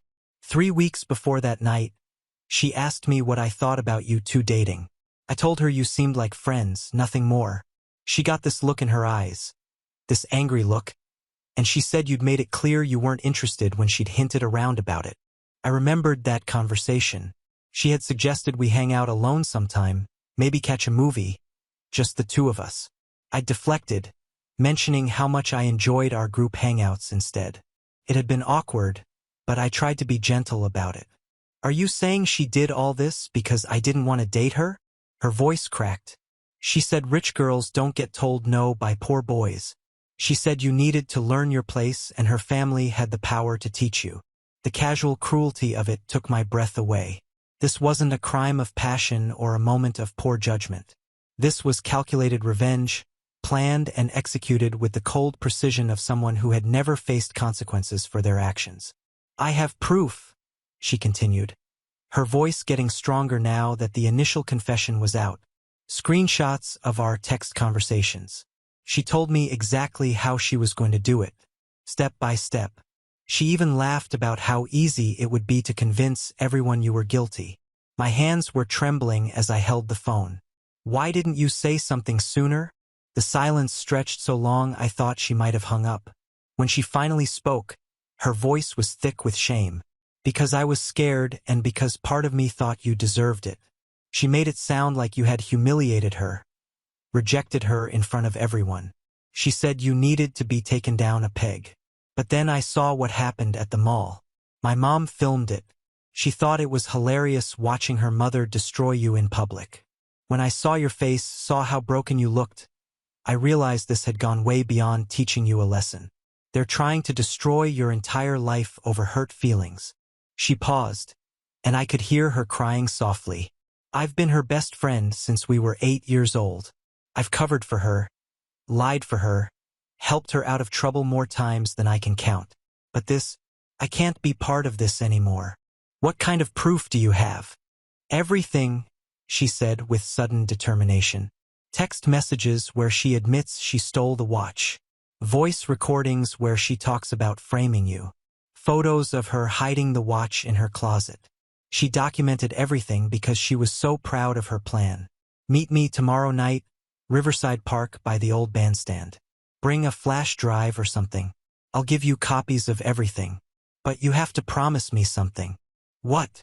"Promise me you'll be careful. She isn't just some spoiled rich girl throwing a tantrum. She's dangerous, and her family has resources we can't even imagine. Riverside Park at 10 p.m. was a different world from the cheerful daytime playground I remembered from childhood. The old bandstand sat in a pool of dim streetlight, surrounded by shadows that seemed to move with every breeze.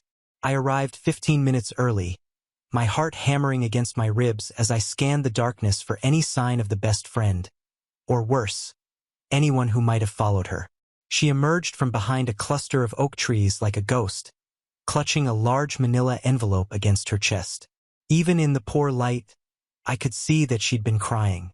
Her usual put-together appearance was gone, replaced by the haggard look of someone who hadn't slept in days. "I almost didn't come," she whispered as she approached. She called me 3 times today, wanting to hang out, talk about colleges, normal friend stuff, acting like everything was perfectly fine while your family is planning to flee the state. I took the envelope with hands that shook slightly.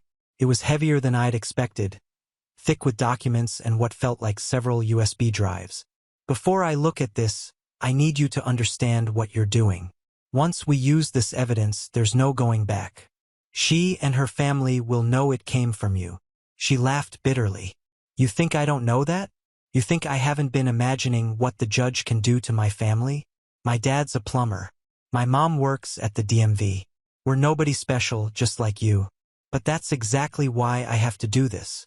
I opened the envelope under the streetlight and immediately understood why she looked so terrified. The first document was a printed screenshot of a text conversation between the 2 friends dated 5 days before the movie night. Her. "I'm going to teach that arrogant piece of shit a lesson he'll never forget. Best friend." "What are you talking about?" Her. "Poor boy thinks he can reject me like he's got options.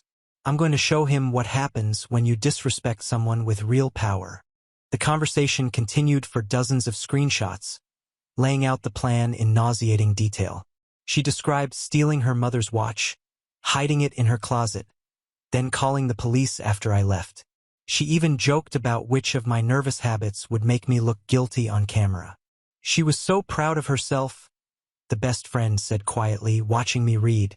She kept texting me updates like it was some kind of game. The next section contained voice recordings, dozens of them. She had apparently been recording their phone conversations for weeks, though I suspected she'd originally been doing it for different reasons. "Listen to track 7, she said, handing me earbuds connected to an old iPod. "That's from 2 days after your arrest." The accuser's voice came through the tiny speakers, bright with excitement. "Did you see the news coverage? They're calling it a shocking betrayal of trust. Mom's milking it for everything it's worth. She's got half the city ready to run you out of town. And Dad's friends at the courthouse are talking about making an example of you." The best friend's recorded voice responded, "Don't you think this is getting a little out of hand?" "Out of hand." She laughed, a sound like breaking glass. "This is just getting started. By the time we're done with him, no one in this city will ever disrespect our family again. Mom's already talking to the district attorney about pushing for the maximum sentence. 3 to 5 years for grand theft." My blood turned to ice. 3 to 5 years in prison for a crime I didn't commit. All because I hadn't wanted to date a spoiled psychopath. The photos were the final piece of evidence and the most damning. The best friend had somehow managed to photograph the accuser's closet, showing the Rolex hidden inside a shoebox behind winter coats. The timestamp on the photos showed they were taken just yesterday. "She still has it," she explained. "She's been wearing it around the house, taking selfies with it, posting them to her private Instagram stories. She thinks it's hilarious that everyone's looking for something that's literally sitting in her bedroom." I stared at the photos, my mind racing. This wasn't just evidence of my innocence.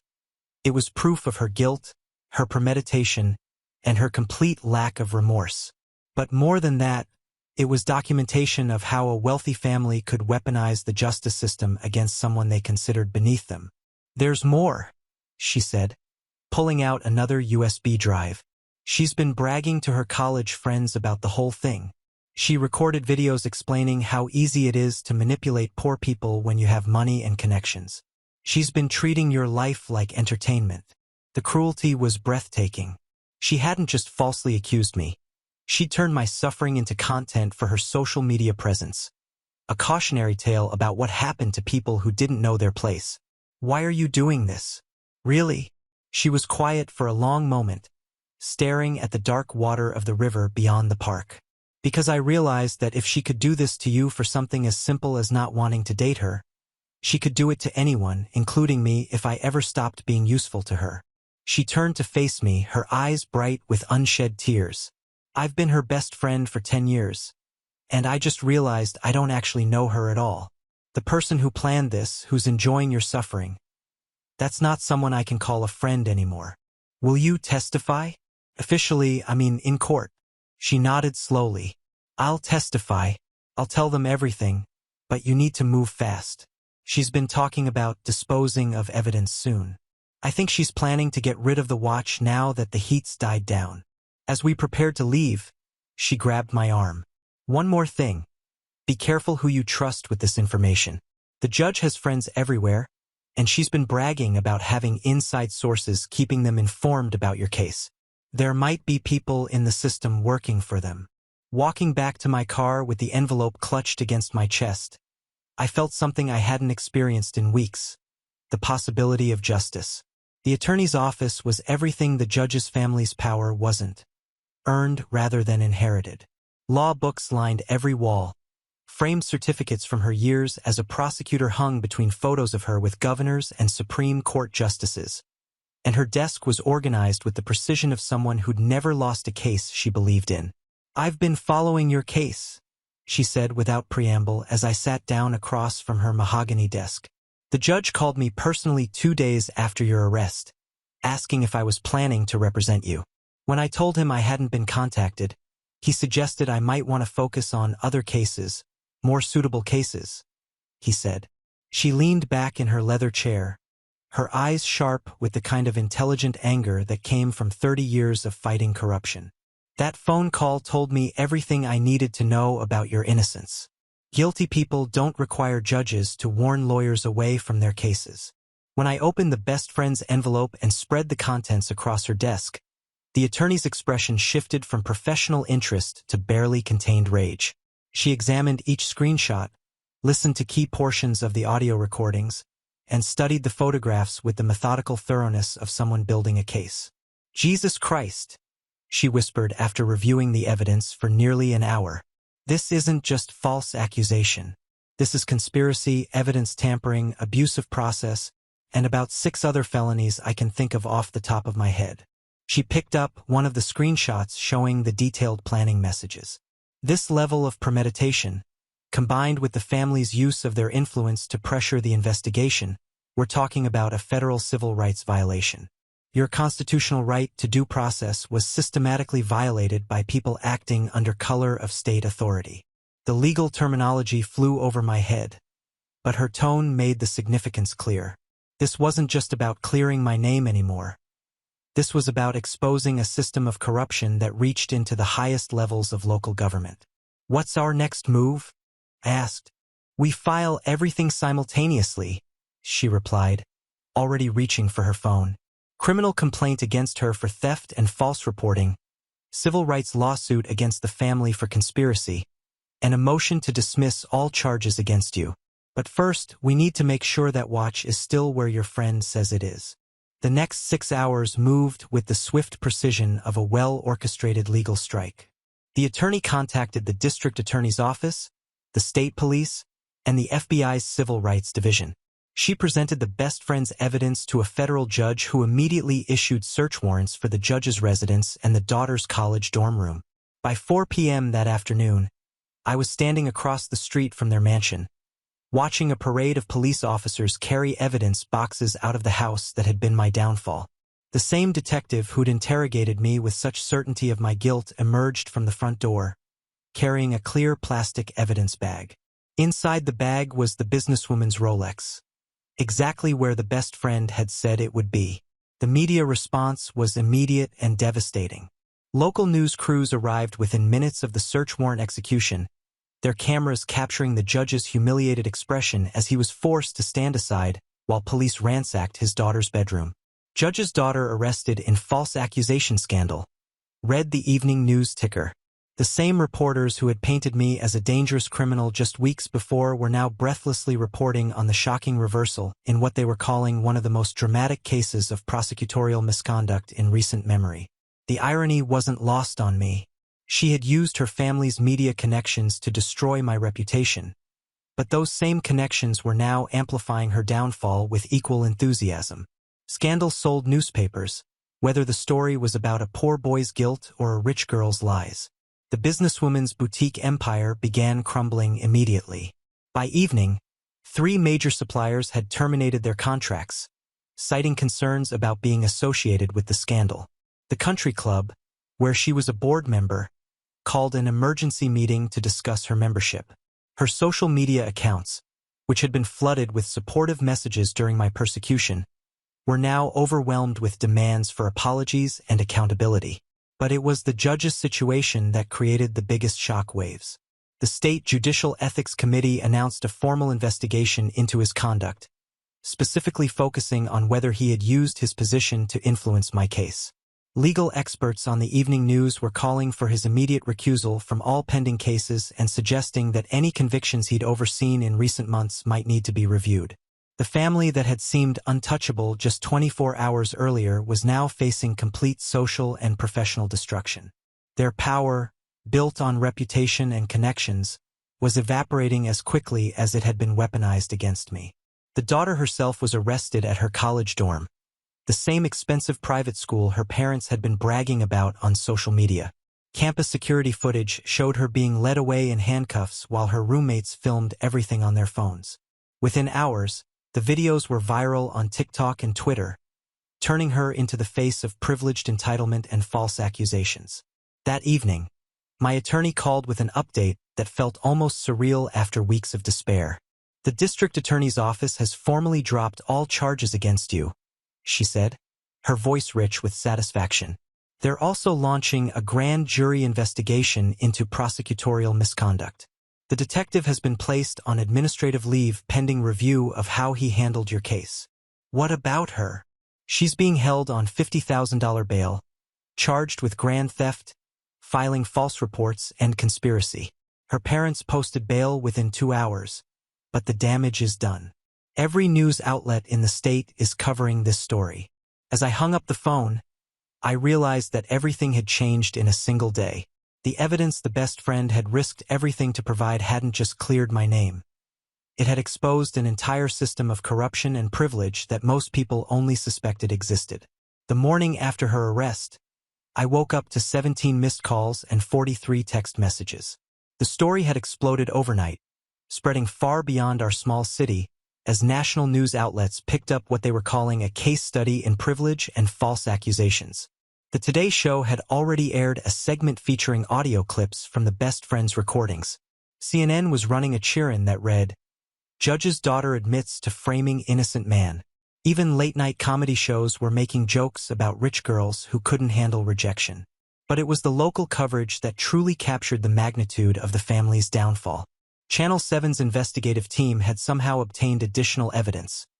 Text messages between her and her college friends where she'd bragged about having poor people wrapped around her finger, and boasted about how easy it was to manipulate the system when your daddy wears a robe. The businesswoman's carefully constructed public image was disintegrating in real time. The local business journal published a scathing editorial about how her boutiques had weaponized wealth against an innocent family and called for a boycott of all her establishments. The mayor's office released a statement distancing themselves from the family's previous charitable contributions. Even the country club had posted a formal notice announcing the indefinite suspension of their memberships. The judge's situation was even more devastating. Legal analysts were dissecting every high-profile case he'd overseen, looking for evidence of bias or corruption. The state Supreme Court had assigned a special prosecutor to investigate whether he'd used his influence to interfere with my case. His own colleagues in the judiciary were calling for his immediate resignation. But perhaps most damaging of all was the revelation of how completely their daughter had manipulated her own parents. Channel 5 had obtained a recording of the phone call she made to her parents after my arrest, where she'd sobbed convincingly about being violated and betrayed by someone she trusted. The performance was Oscar-worthy in its calculated emotional manipulation. The audio revealed the businesswoman comforting her daughter. "We'll make sure he pays for this, sweetheart. No one hurts our family and gets away with it." The judge could be heard in the background promising to call friends at the prosecutor's office to ensure maximum charges were filed. Hearing those recordings, the community began to understand that the judge and businesswoman hadn't been malicious conspirators. They'd been grieving parents who thought their daughter had been wronged. Their use of power and influence had been motivated by parental love, which made her deception even more cruel and their own humiliation more complete. The family's emergency press conference was a masterclass in damage control, but it also revealed the depth of their shock at discovering who their daughter really was. The judge, looking haggard and older than his 62 years, stood before a dozen cameras and reporters. "My wife and I are devastated to learn that our daughter has committed serious crimes and manipulated our family's response to what we believed was a genuine victimization." His voice cracked slightly as he continued. "We extend our deepest apologies to the young man and his family who suffered because of our daughter's lies and our own misguided efforts to seek justice for what we thought was a crime against our family." The businesswoman, barely able to speak through her tears, added, "As parents, we trusted our daughter implicitly. That trust was betrayed in the most horrible way possible. We are cooperating fully with all investigations and will support any efforts to make amends for the harm our family has caused." But it was the judge's final statement that captured the true devastation. "I have recused myself from all pending cases and will be requesting a leave of absence while the ethics investigation proceeds. The justice system requires absolute integrity, and my family's actions have compromised that integrity, regardless of our intentions." Their daughter's response to the mounting evidence was predictably desperate. Through her attorney, she released a statement claiming that the best friend had fabricated evidence out of jealousy, and that the recordings had been taken out of context. She suggested that she was the real victim of a conspiracy designed to destroy her family's reputation.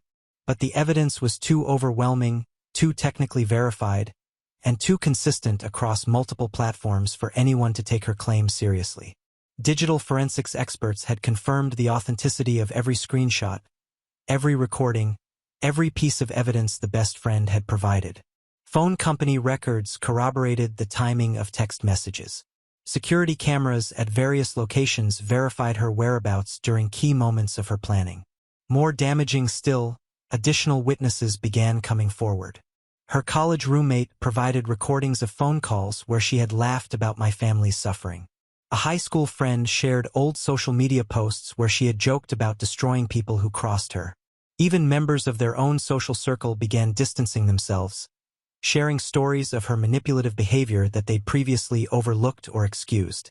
The psychological portrait that emerged was of a young woman who had never been told no in her life, who viewed other people as objects to be manipulated for her entertainment, and who felt entitled to destroy anyone who didn't recognize her superiority.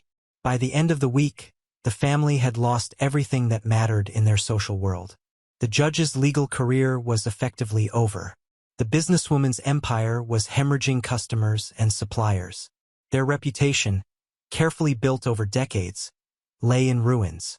But perhaps most importantly, the entire community was beginning to understand how easily wealth and influence could corrupt justice, and how close an innocent person had come to being destroyed by a system that protected the powerful at the expense of the powerless. The phone call came at 7 a.m. on a Saturday, exactly 1 week after her arrest. My attorney's voice was crisp with business despite the early hour. "The family wants to meet," she said without preamble. "Full settlement conference. They're bringing their entire legal team plus a public relations firm and what appears to be a crisis management consultant. They want this buried, and they're willing to pay whatever it takes." 3 hours later, I found myself in the conference room of my attorney's law firm, facing the family across a table laden with legal documents, financial statements, and what looked like several non-disclosure agreements. The contrast between their current appearance and their previous composed confidence was stark. The judge looked like he'd aged a decade in a week. His usually immaculate appearance was disheveled, his eyes rimmed with the red exhaustion of sleepless nights. The businesswoman sat beside him, her designer clothes unable to hide the way her hands shook as she clutched a tissue. Their lead attorney, a silver-haired man from a prestigious firm in the state capital, spoke first. "My clients want to make this right," he began, his tone suggesting he was used to buying his way out of problems. They were deceived by their daughter and acted on information they believed to be true. While their response was perhaps excessive, their intentions were those of parents protecting their child. My attorney's response was ice cold. "Your clients used their influence to corrupt a criminal investigation, destroy an innocent person's reputation, and weaponize their social status against a family that couldn't fight back. Intentions are irrelevant when the actions constitute conspiracy and civil rights violations." The negotiation that followed was unlike anything I'd ever witnessed. It wasn't just about money. It was about power, reputation, and the family's desperate attempt to salvage something from the wreckage of their lives. The judge himself finally spoke, his voice hollow with defeat. "What do you want from us?" My attorney slid a document across the table. Full public retraction and apology. Admission that this young man was innocent and that your family's response was inappropriate. Cooperation with all ongoing investigations and financial compensation for damages. The financial number at the bottom of the page made the businesswoman gasp audibly. $850,000, roughly equivalent to 30 Rolex Submariners, or 3 times the value of the watch that had started this nightmare. "That's," she began, then stopped, seeming to realize that no amount was too much to escape the hell their lives had become. Their attorney tried to negotiate, but my lawyer was relentless. "Your clients wanted to destroy an innocent family using their wealth and influence. Now they can use that same wealth to make amends. The alternative is federal civil rights charges, continued media coverage, and complete professional and social destruction." What struck me most during the negotiation wasn't the money being discussed. It was watching the family's complete capitulation. These were people who had never backed down from anything, who had used their power to crush anyone who opposed them. Now they were begging for mercy from the family they tried to destroy. The judge made one final attempt to maintain some dignity. "If we agree to these terms, can you guarantee the media attention will die down?" My attorney's smile was predatory. "Judge, you spent decades learning that justice can't be bought and sold. Today, you're learning that lesson from the other side." The final agreement was comprehensive and humiliating for the family. They would publicly admit that I was innocent and that their accusations were false. They would acknowledge that their use of influence to pressure the investigation was inappropriate. They would pay the full financial settlement within 30 days, and they would cooperate with all ongoing investigations, including potential federal charges. Most importantly, their daughter would publicly apologize, admit to her crimes, and accept whatever sentence the court deemed appropriate. No more attempts to discredit the best friend. No more claims of conspiracy against their family. In exchange, I agreed not to pursue additional civil litigation and to refrain from speaking to the media about the settlement details. It was a pragmatic compromise. I would get justice and financial security, while they would get the chance to quietly disappear from public scrutiny. The judge signed the documents with the slow movements of a man burying his career. The businesswoman's signature was barely legible through her tears. Their attorneys looked relieved to finally have a resolution, no matter how expensive. As we prepared to leave, the businesswoman approached me directly, her voice barely above a whisper. "I know this doesn't undo what we put you and your family through.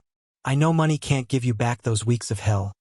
But please understand that we thought we were protecting our daughter from someone who had hurt her." I looked at this woman who had orchestrated my public humiliation, who had used her connections to turn an entire community against me, and felt something unexpected: pity. She had been as much a victim of her daughter's manipulation as I had been, just in a different way. "Ma'am," I said quietly, "the difference is that when your daughter lied to you, you had the power to destroy innocent people.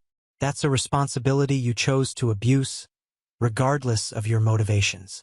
She nodded, understanding the weight of my words. Power without accountability had nearly destroyed an innocent family. And now that same family was walking away with enough money to start over anywhere they chose. As we left the law firm, My attorney handed me a check that represented more money than my family had ever dreamed of having. But the victory felt hollow somehow. The family would recover from this scandal eventually. The judge might not sit on the bench again, but they had resources and connections that would help them rebuild their lives elsewhere. Their daughter would serve some time, pay some fines, and probably emerge from the experience with a cautionary tale about consequences. But she would never truly understand the terror and helplessness she had inflicted on my family. Justice, I was learning, was often incomplete. Her public apology was scheduled for the courthouse steps at 2 p.m. on a Tuesday, with every major news outlet in the region in attendance. She stood beside her parents, reading from a prepared statement with all the conviction of someone fulfilling a legal obligation rather than expressing genuine remorse. I apologized to the young man and his family for the false accusations I made, she read in a monotone voice, her eyes fixed on the paper rather than the cameras. I stole my mother's watch and falsely reported it as theft. I used my family's influence to support these lies, causing tremendous harm to innocent people. The words were legally sufficient but emotionally hollow. Even through the television screen watching from my attorney's office, I could see that she understood this as a transaction rather than accountability. She was paying a price to make a problem go away, nothing more. The court proceedings that followed were equally unsatisfying. She pleaded guilty to theft, filing false reports, and conspiracy charges. Her sentence was 18 months probation, 500 hours of community service, and mandatory psychological counseling. She would serve no jail time, pay a fine that was pocket change for her family, and be free to rebuild her life once the probation period ended. The system worked, my attorney said as we watched the news coverage, though her tone suggested she was trying to convince herself as much as me. She was caught, prosecuted, and punished. That's more than most people in her position would face. But the real justice came from what the settlement money allowed me to do next. Armed with $850,000 and a legal team that believed in accountability, I began systematically pursuing every person who had participated in the destruction of my reputation. The blogger who had written the betrayal of trust piece found herself served with defamation papers. The social media users who had spread lies about my family received cease and desist letters backed by serious legal threats. Most satisfying was the lawsuit against Channel 3's weekend anchor, who had editorialized about my obvious guilt during what was supposed to be objective news coverage. His station settled for $75,000 and issued a public correction acknowledging their rush to judgment in a complex legal matter. The local business owners, who had refused me service based on the family's influence, found themselves facing discrimination lawsuits. The family-owned grocery store settled for $20,000 and a written apology. The coffee shop paid $15,000 and implemented staff training about not discriminating against customers based on unproven allegations. Each settlement felt like a small victory, a recognition that actions have consequences, even for people who thought they were safely following the crowd. The money was nice, but the acknowledgement of wrongdoing was more valuable. The best friend's protection was written into every agreement. The family was legally prohibited from retaliating against her in any way, and several of the secondary settlements included specific language about not harassing or intimidating witnesses who came forward with evidence of wrongdoing. She testified at the sentencing hearing, describing the months of planning and the joy her former friend had taken in my suffering.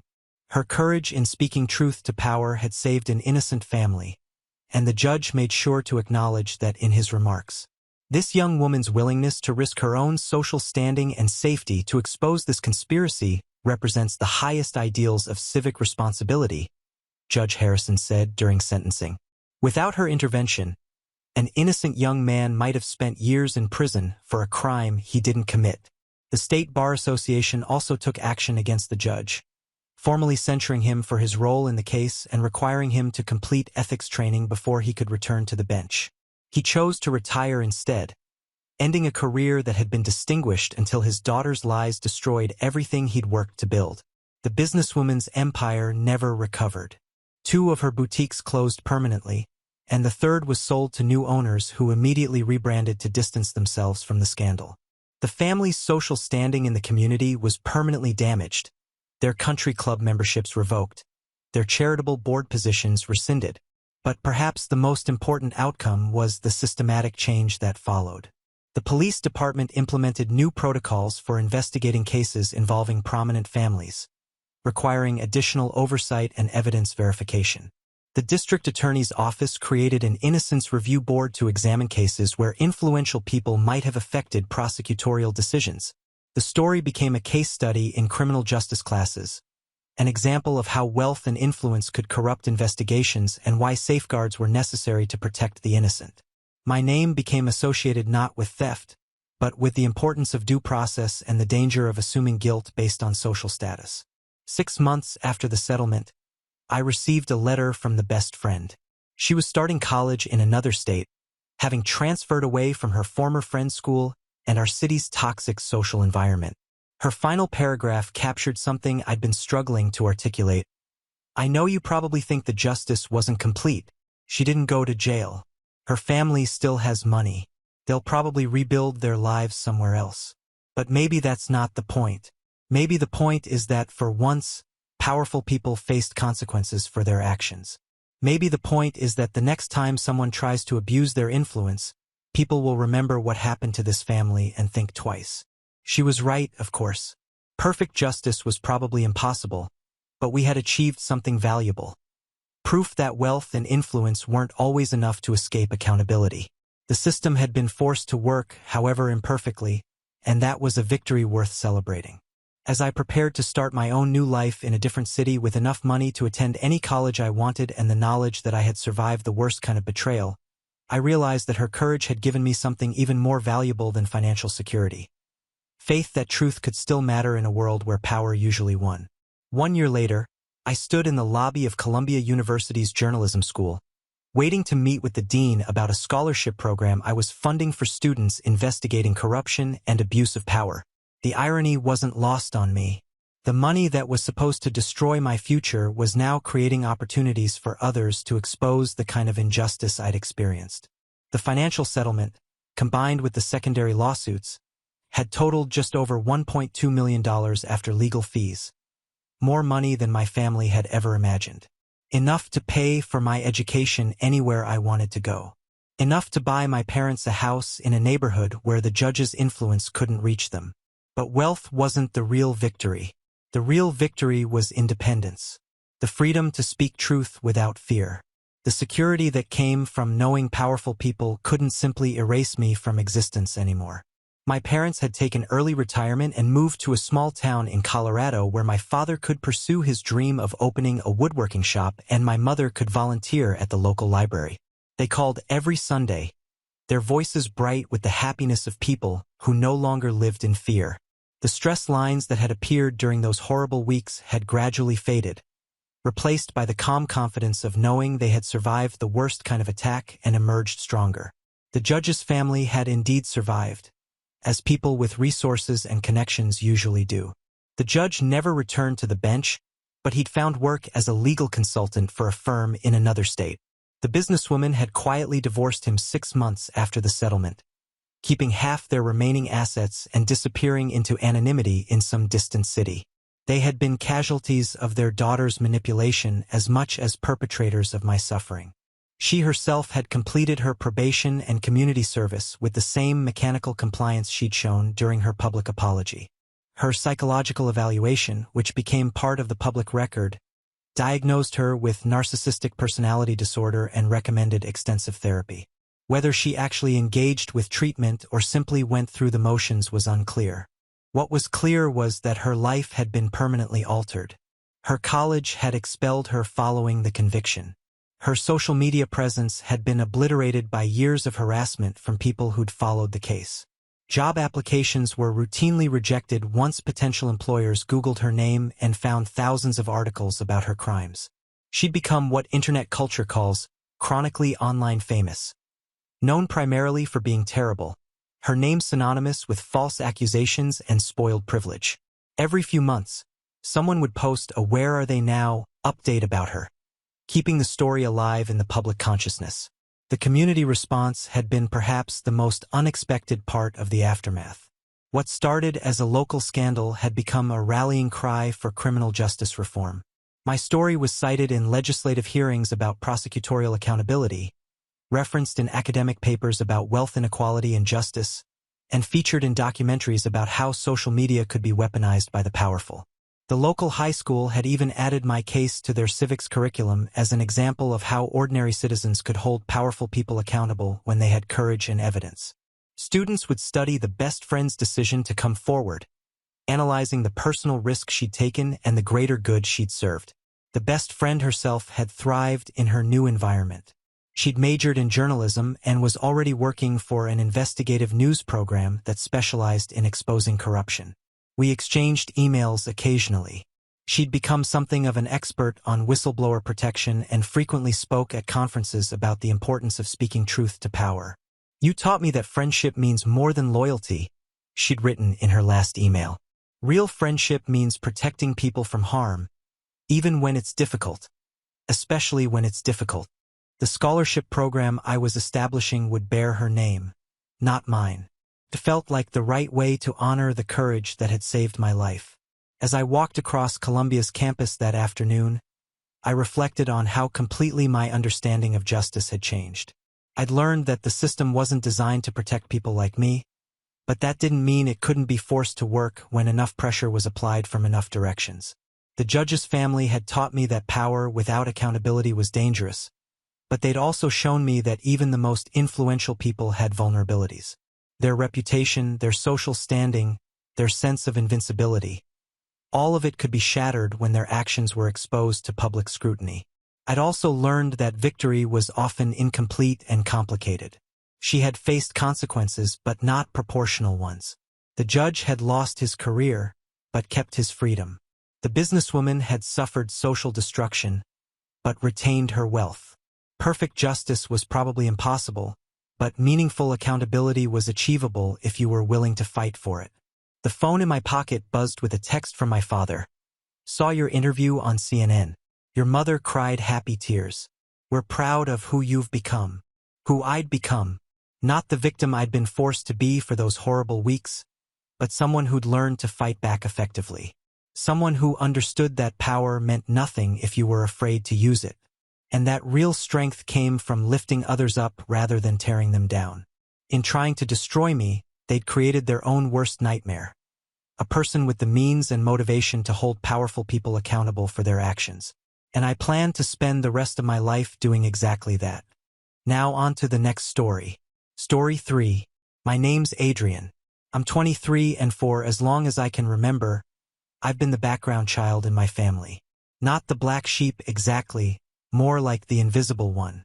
I was never the kid who caused trouble, but I also wasn't the kid my parents bragged about at dinner parties. That honor belonged to my older brother, Lucas. He's the golden boy, charismatic, athletic, the kind of person who could forget someone's birthday and still have them smiling by the end of the conversation. Me. I was the quiet one with my head buried in books, aiming for achievements that didn't photograph well for Facebook. Graduation day was supposed to be different. I'd worked for years to get here. Endless late nights, working part-time jobs, pulling double shifts to cover tuition gaps when scholarships didn't stretch far enough. I'd imagined that moment for years. The stage lights, my name being called, my family in the crowd cheering loud enough for me to hear them over the clapping. I even saved them the best seats in the auditorium. But that morning, I woke up to a text in the family group chat from my mom. "We won't be able to make it today. Something came up. We'll celebrate soon." I sat there staring at my phone for a good minute, thinking it was some kind of sick joke. I scrolled up to see if maybe they'd explained, but the next message came from Lucas. "We're heading to Aspen for the week. Totally last minute. Can't wait." Mom chimed in a minute later with a string of skiing emojis.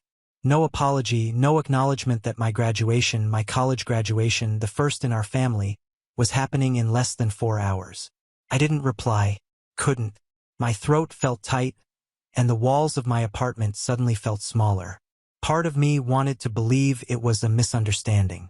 Maybe they thought my ceremony was later in the week, but no, they knew the date. I'd been talking about it for months. I'd sent them the formal invitation from the university and even a reminder last week. They just chose something else. Chose him. When I got to campus, I tried to push it down and focus on the moment. Friends and classmates were there with their families, taking photos, holding flowers, laughing in clusters on the lawn. I smiled when people congratulated me, but the pit in my stomach kept growing. Every time I glanced toward the section where my family should have been, all I saw were strangers. I told myself it didn't matter. I told myself I'd remember the pride, not the empty chairs. Then my name was called. I walked across the stage, shook hands, smiled for the photo, and that's when I felt my phone buzz in my pocket. It was my dad. A text, "Come home immediately." No explanation, just that. When I stepped off the stage, I saw the notifications piling up. Missed calls, 37 of them. The same message over and over. "Come home now." I didn't answer. Instead, I stared at the screen, my diploma in one hand, my phone in the other, wondering what could possibly be so urgent that the family who skipped my graduation for a ski trip now suddenly demanded I drop everything and rush home. And as I stood there in the middle of the crowd, the noise of celebration all around me, I felt something shift inside, a cold, quiet awareness that whatever was waiting for me at home wasn't just about something coming up. This was the start of something bigger. I didn't know it yet, but that day was going to draw a permanent line in my family's history, the before and the after. And I was about to find out just how deep the divide would go. When I finally got back to my apartment that evening, still in my graduation gown because I hadn't bothered to change, I found 3 more missed calls from my dad and 1 from my mom. No voicemail, no actual explanation, just more of the same 2 words, "Come home." I sat down at my tiny kitchen table, the one I'd bought secondhand when I moved out, and just stared at my phone. I hadn't heard from any of them during the ceremony itself. No congrats, no photo request, not even a text acknowledging it happened. Now, they were treating me like I was late for an emergency I knew nothing about. An hour later, Mom's message finally came through. "Your brother needs you. It's important." No context, no question about whether I was okay or how the ceremony went. Just straight to Lucas. I could almost hear the tone behind it, the same one I'd grown up with. In our house, Lucas's problems were family problems. Mine were mine. If Lucas scraped his knee, the world stopped until he got a bandage and a bowl of ice cream. If I sprained my wrist during gym, I was told to walk it off because Mom was busy. I had learned early that my role in the family wasn't to be cared for, but to be useful when someone else, usually Lucas, needed something. I didn't answer right away. I put my phone face down and went to the fridge for something to eat, only to realize I'd been too busy studying for finals to grocery shop properly. I poured myself a bowl of cereal and sat there in silence, thinking about how every major milestone in my life had somehow been overshadowed by Lucas. My high school graduation, he'd been caught throwing a huge party the night before, so all anyone could talk about was the trouble he'd gotten into. When I got my first job, he totaled his car the same day. So, the family group chat lit up with everyone discussing insurance claims instead of congratulating me. Around 9 p.m., my phone buzzed again. A video call from my dad. Against my better judgment, I answered. Dad's face filled the screen, his expression tight and impatient. "Adrian, finally. We've been calling you all day." "I was busy," I said flatly. "Graduating." He didn't even acknowledge it. "Lucas is in trouble. He needs you to come over tonight now." I blinked. What kind of trouble? Dad sighed like I was being unreasonable. "His credit card's maxed out and he can't pay the balance. He was counting on you to help." I stared at him. He was counting on me.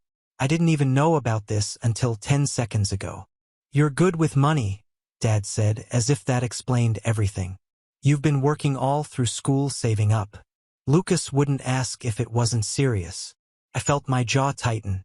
"You skipped my graduation to go skiing, and now you're asking me to bail him out."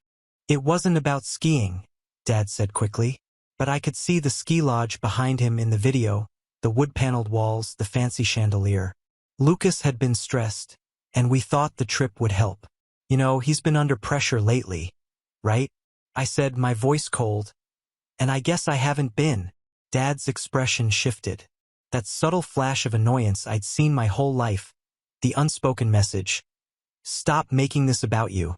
When I hung up, I sat there for a long time, staring at the blank wall opposite my couch. It wasn't just that they'd missed my graduation. It was the expectation that I would, without hesitation, set aside my own life to clean up after Lucas. It had always been that way. When he failed a class in college, I was roped into doing his assignments just for one semester. When he ran up a tab at a bar, I was guilt-tripped into paying it off because family sticks together. But somehow, family never stuck with me. 2 days later, I got another call. This time from Lucas himself. He didn't bother with hello. Hey, so when are you bringing the money over? I'm not, I said. There was a pause, then a laugh. Come on, don't be like that.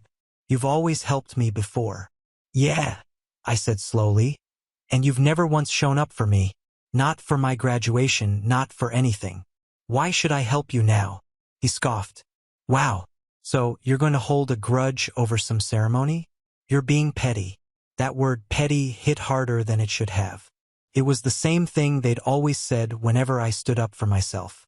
In their eyes, my boundaries weren't boundaries. They were overreactions. By the end of the week, I was getting texts from every family member I could think of. Aunts, uncles, even my grandmother. All telling me some version of Lucas is your brother. You can't just let him fail like this. Or don't throw away family over money. Not one of them mentioned my graduation. Not one. The thing was, I hadn't even told them no because of the money. I had told them no because I was tired. Tired of being the safety net for a man who never learned to land on his own feet. Tired of being invisible until they needed me. And the more they pushed, the more I realized they didn't see me as part of the family in the same way they saw Lucas. I was a resource, a tool. What I didn't know then was that their pressure campaign was just getting started. The texts, the calls, the subtle digs, they were all building towards something much bigger, something they thought they could corner me into. And they had no idea that the more they pushed, the more I was already starting to plan how I'd push back. It wouldn't be long before they gave me the perfect reason, and once they did, there would be no going back.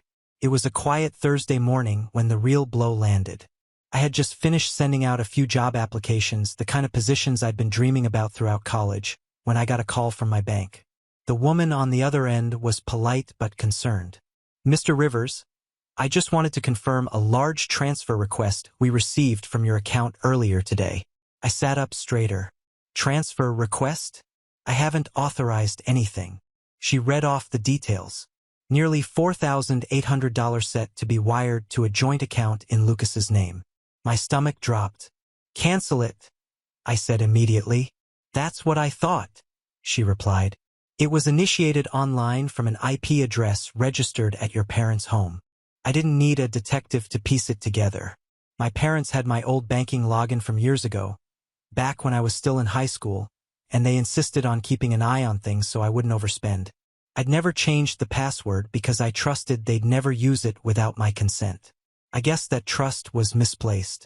I ended the call shaking, not just from anger, but from the quiet, bone-deep realization that they'd crossed a line I couldn't ignore. This wasn't asking for help. This wasn't even guilt-tripping. This was theft, plain and simple. And it wasn't even just about the money. It was about the fact that they felt entitled to take from me without asking because in their eyes it wasn't really mine to begin with. Before I could even process what to do next, my phone buzzed again. This time, it was a text from Lucas. Thanks for covering it, man. I'll pay you back when I can. A winking emoji followed, like it was some harmless joke between brothers. I didn't reply. My hands were too tight around the phone, knuckles white. I thought back to every moment they'd made me feel small. Every time my achievements were sidelined. Every time I was told to be the bigger person while Lucas got away with anything. Now it was clear they didn't just expect me to pick up the pieces when he messed up. They believed I owed it to him. I called my mom. She answered cheerfully like nothing was wrong. Adrian, we were just talking about you. You should come by this weekend. Did you authorize a transfer from my account? I asked, my voice sharper than I intended. There was a pause. Not the pause of someone confused, but the pause of someone figuring out what excuse to use. Oh, sweetheart. We knew you'd help your brother. He's in a tight spot, and we didn't want to bother you with the details while you were busy with school things. You stole from me, I said. Her tone hardened instantly. Don't be dramatic. We're family. It's not stealing when it's for someone you love. Something inside me shifted at those words. For years, I'd let that twisted version of love dictate how I was treated. But in that moment, it hit me. Their definition of love was just a word they used to excuse taking whatever they wanted from me. I hung up before she could say more. The silence in my apartment was so sharp it felt like it had edges. My diploma was still leaning against the wall where I'd left it after graduation. Unframed, unopened. I stared at it and I realized it wasn't just a piece of paper. It was proof. Proof that I'd built something for myself despite them, despite being constantly overlooked, despite being treated like a backup plan for their favorite son. That night, I changed every password I had, bank accounts, email, everything. And as I did, I thought about the 37 missed calls on graduation day, the way they'd made my milestone about Lucas's ski trip, the entitled assumption that my hard-earned money was theirs for the taking. They had taken the first shot.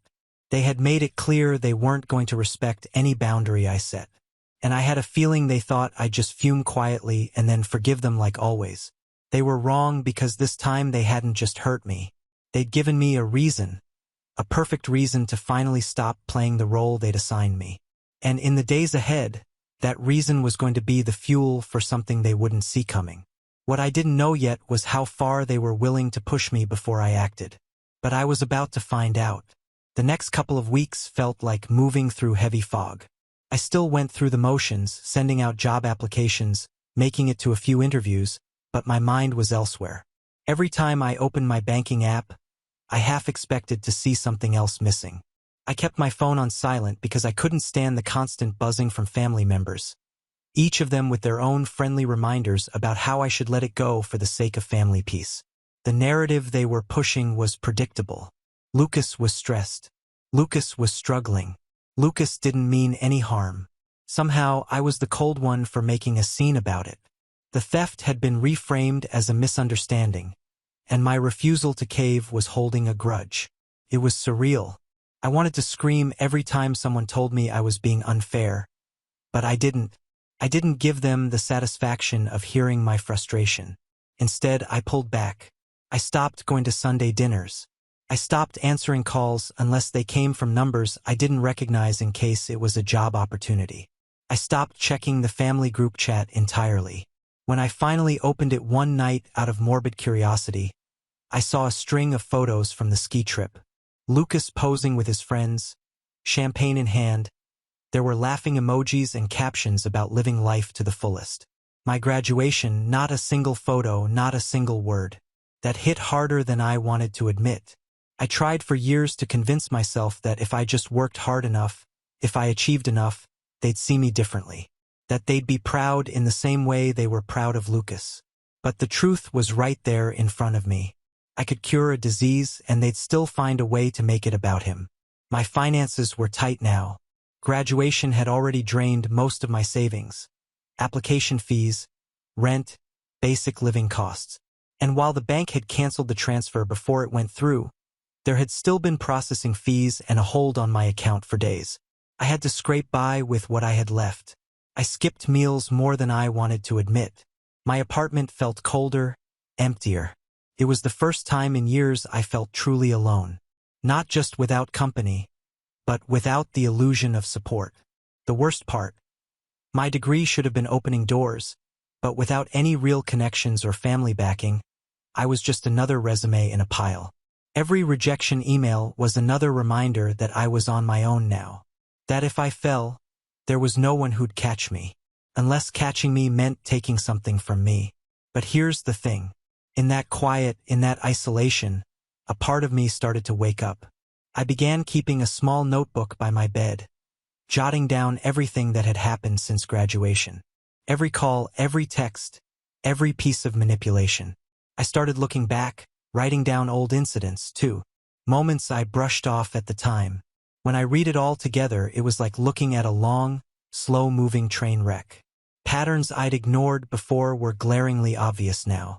I wasn't sure yet what I was going to do with it, but I knew I was done reacting on impulse. I wouldn't yell. I wouldn't plead. I wouldn't try to make them see my side. That had never worked, and it never would. Instead, I was going to wait, watch, let them keep showing me who they were. And when the time came, I'd have more than just the will to stand up for myself. I'd have a plan. The problem was they weren't done with me yet. And before I could put that plan into motion, they were going to push me further than I'd ever thought possible. Far enough that I'd have no choice but to act. The shift started small, almost unnoticeable at first. I landed a part-time research assistant job at a local firm.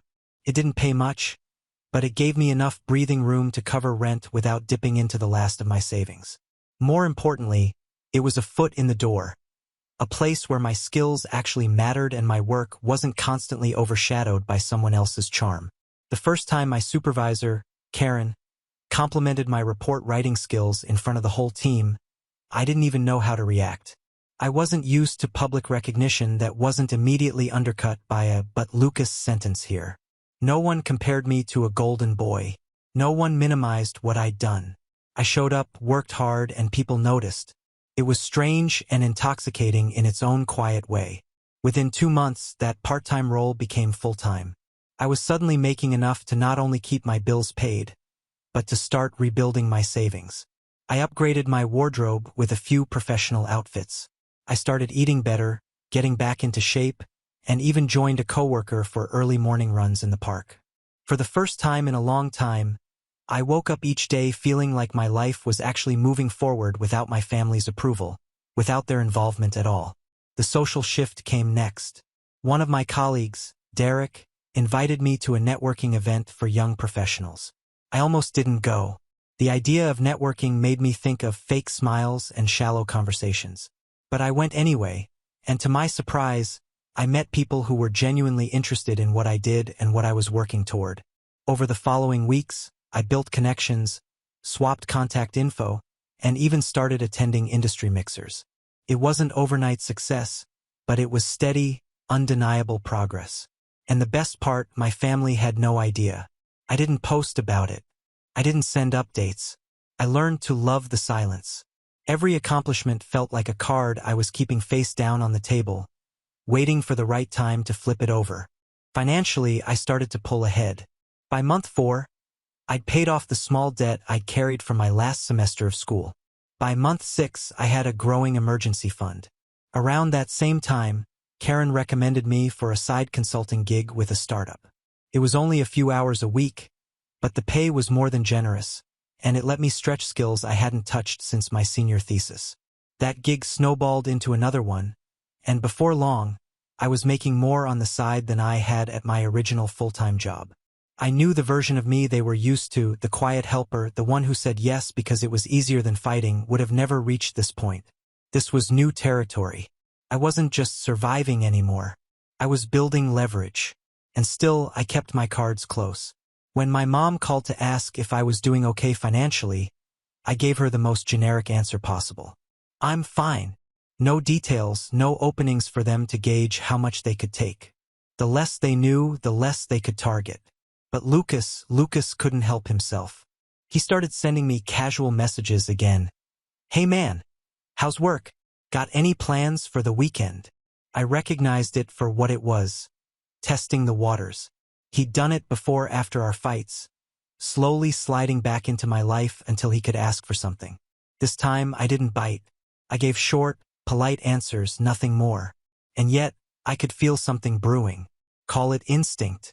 Call it the years of watching how my family operated. The tone of their rare messages had shifted. Polite, even warm, in a way that felt rehearsed. I didn't know exactly what they wanted yet, but I could guess. Money, favors, something that benefited Lucas at my expense.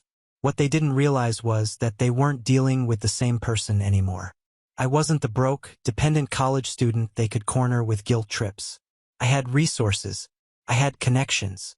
And for the first time in my life, I had the means to say no and make it stick. Still, I didn't move first. I knew that if I waited, they'd hand me the perfect opening.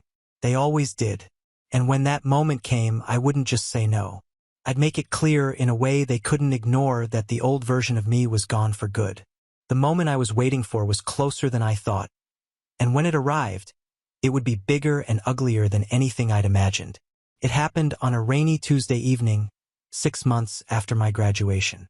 I was just leaving the office when my phone buzzed with an unfamiliar number.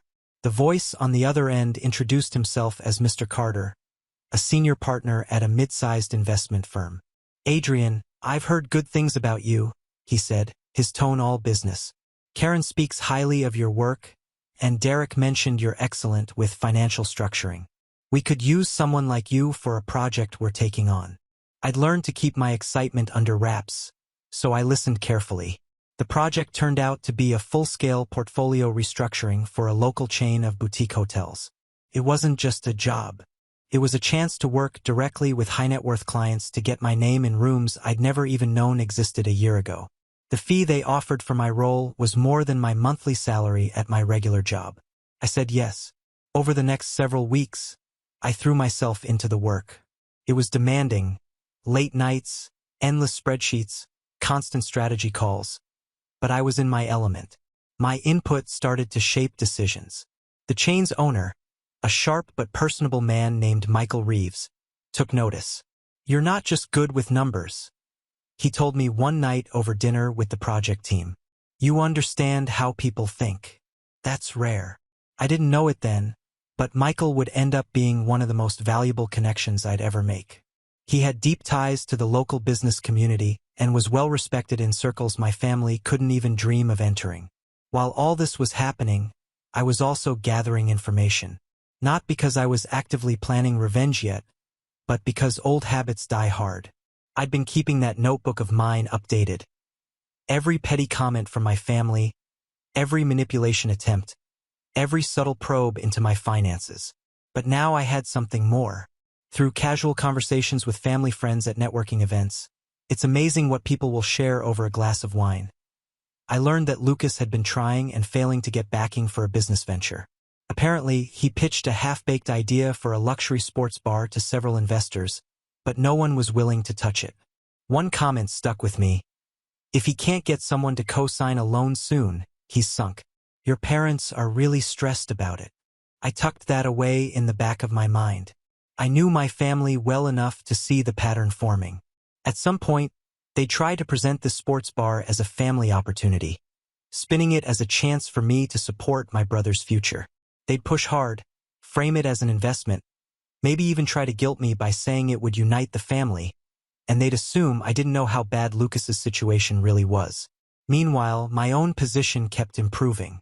When the hotel project wrapped, Michael pulled me aside. "You ever thought about starting your own consulting business? You've got the skills, and I've got contacts who'd hire you tomorrow." The idea lit something in me. Within a month, I'd filed the paperwork for my own small firm. It was still just me and a laptop in my apartment, but I had my first 2 clients before I even finished setting up the website. By the end of that quarter, I'd made more than I'd earned in an entire year at my first job. I didn't brag.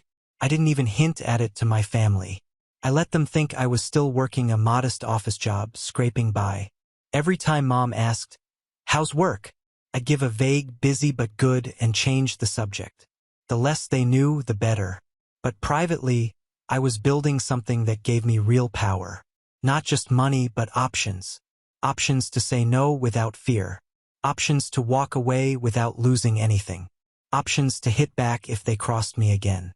And sure enough, that moment arrived one Sunday afternoon when I got a family dinner invite out of the blue. No reason given. Just, "We'd love to see you." My gut told me this wasn't about catching up. This was the setup. I already suspected what was coming. What I didn't know yet was just how far they were willing to go to try and rope me in, or how perfectly their plan was going to set the stage for mine. I walked into my parents' house on that Sunday evening with the kind of calm you only get when you already know the ending to the story.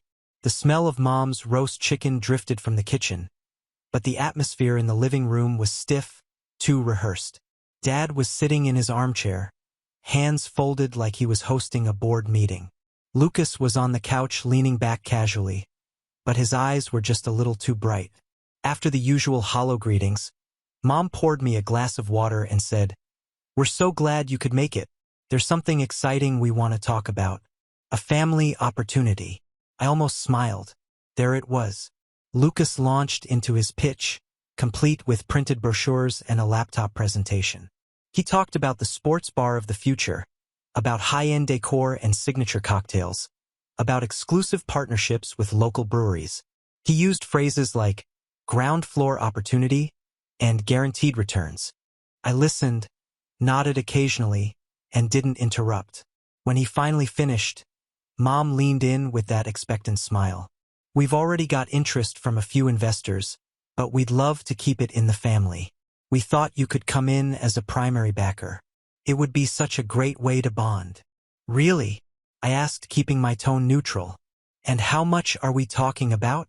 Lucas didn't flinch. $150,000 to start. But you'd own 30%. Huge upside, man. I set my glass down and leaned forward slightly. That's a big ask. So, just out of curiosity, have you told all your potential investors about the loan rejections? The room went still. Lucas's smile faltered. What? I mean, the ones from First State Bank, Harborview Capital, and Westline Financial. The three that turned you down because your projections didn't add up. I kept my voice even, but I didn't miss the way Mom's eyes darted toward Dad. I just wouldn't want anyone to feel like they weren't getting the full picture. Lucas's jaw tightened. I don't know where you're getting your... I cut him off with a shrug. People talk, especially in business circles, and I happen to run in a few now. Dad tried to salvage the moment. Adrian, this is your brother's dream. You're in a good position now. You could really help. That was my cue. I pulled a folder from my bag and slid it onto the coffee table. Inside was a polished, bound copy of my firm's portfolio, clients, contracts, revenue projections. All legitimate, all impressive. You're right, I said. I am in a good position. Good enough to know this isn't an investment. It's a bailout. Lucas's face went red. Mom's mouth opened, then closed again. And here's the thing, I continued, my tone still calm.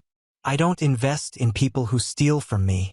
And before you say it wasn't stealing, let me remind you. I spoke to the bank. I know exactly who tried to pull money from my account after graduation. That landed like a stone in a pond. No one moved. I stood, tucking the folder back into my bag. From now on, I'm done being your safety net. I'm not your investor, your ATM, or your fallback plan. Whatever hole you've dug, you can climb out of it yourselves. I walked toward the door, then paused and turned back just long enough to twist the knife. Oh, and Michael Reeves, he's a friend now. His company owns 3 of the city's busiest bars. When your pitch crosses his desk, and it will, you can guess how that'll go. Lucas didn't say a word. Mom looked like she wanted to, but Dad's hand on her arm kept her silent. I left without another word. The sound of the rain outside somehow lighter than when I'd arrived. They'd come expecting the same old Adrian, the one they could pressure into giving in. Instead, they'd gotten the version they'd spent years creating without realizing it. The one who'd learned exactly how to beat them at their own game. What I didn't see, not until later, was just how badly that single evening would unravel things for them. The fallout began faster than I'd expected.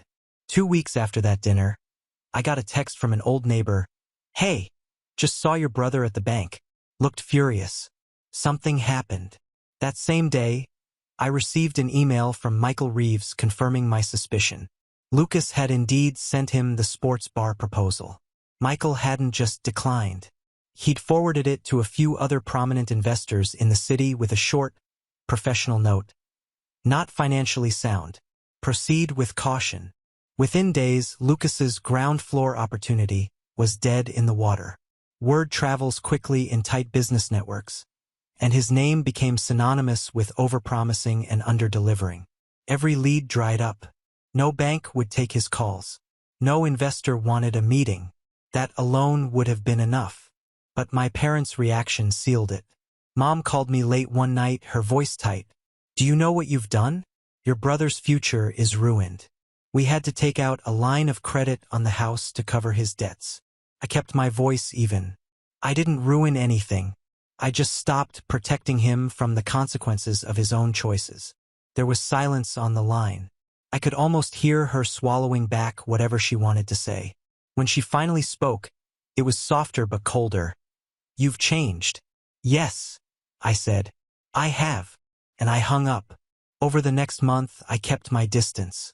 My consulting firm continued to grow, and I moved into a larger apartment downtown, one with a skyline view I dreamed about since my first year of college. The few mutual friends I still shared with my family began to quietly acknowledge what I'd always known. The golden boy shine had worn off, and the cracks were showing.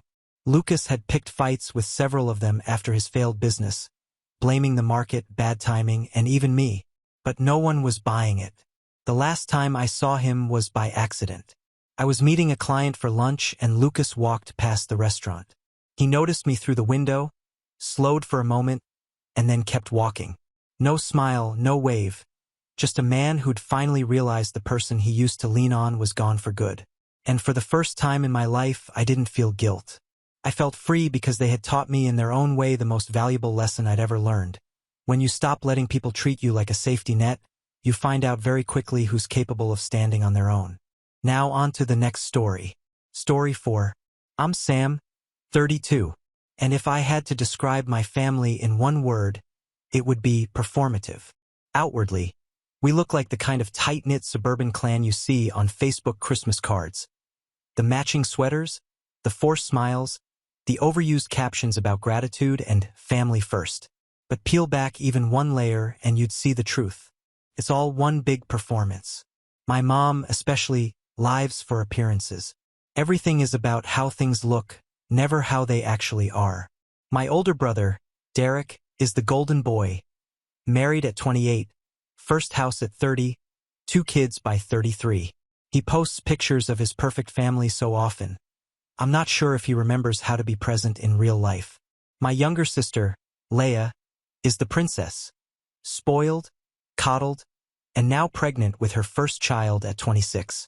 She's the baby, and our mom never let her forget it. Me? I'm the middle child, the forgotten one. The one who stopped showing up to things unless I had to. No kids, not married. No plans to settle down anytime soon. Apparently, that makes me selfish. I work in IT, remote, decent income, nothing flashy. I have my own place and I keep to myself. I learned a long time ago that trying to get emotional support from my family was like trying to squeeze water from a stone. I used to think that maybe if I succeeded enough, they'd start to see me. But no, my achievements weren't interesting. I wasn't interesting. Not unless I could be used for something. A ride, a loan, a last-minute babysitter, or more often lately, a contributor to the family fund. That was Mom's new favorite thing. Pulling resources from all 3 kids to cover shared expenses, which somehow always meant bailing out Derek and Leia. Mom called it being a team. I called it what it was, emotional blackmail wrapped in guilt and expectations. The baby shower was a perfect example of everything I've come to resent. It was held in Leia's backyard.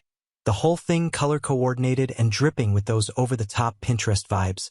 Balloon arches, custom cookies with the baby's name on them, even a professional photographer. Of course, it wasn't Leia or her husband footing the bill. I'd heard from Dad, in a rare moment of honesty, that Derek had helped out financially, and I knew from past experience that meant I was about to be asked to help, too. But no one had asked me directly yet, so I kept quiet. I showed up on time, gift in hand, dressed nice but not too nice. I figured I'd keep a low profile, say the right things, and get out early. But, of course, Mom had to put on a show. "Oh, wow," she said loudly when I walked in, just as a few of Leia's friends turned to look. "Sam actually made it. I thought you'd be too busy with one of your solo adventures." I forced a smile. "Nice to see you, too, Mom."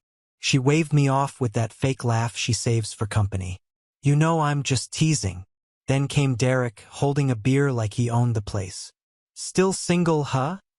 he said as he hugged me one-armed. "You should try dating a human being instead of your laptop again." I kept the smile tight-lipped. "Still not funny, Derek?" "Come on," he grinned. "Loosen up. You're so serious all the time." I wanted to say, maybe because every time I show up, you treat me like a punchline, but I bit my tongue. I always do. The first real slap in the face came during one of those weird baby shower games, the kind where everyone's supposed to guess baby stats and give parenting advice. Mom stood up and started handing out little slips of paper with prompts. Mine said, "What's one thing you're excited to teach the baby?" I hadn't even picked up a pen before Mom clapped her hands and said, "Oh, maybe Sam can teach her how to ghost people. He's a pro at that." There was laughter. Too much of it. Even from Leia. Even from people who barely knew me. I set the paper down. "I'll pass," I said quietly. Leia leaned in with a smirk. "Ah, come on.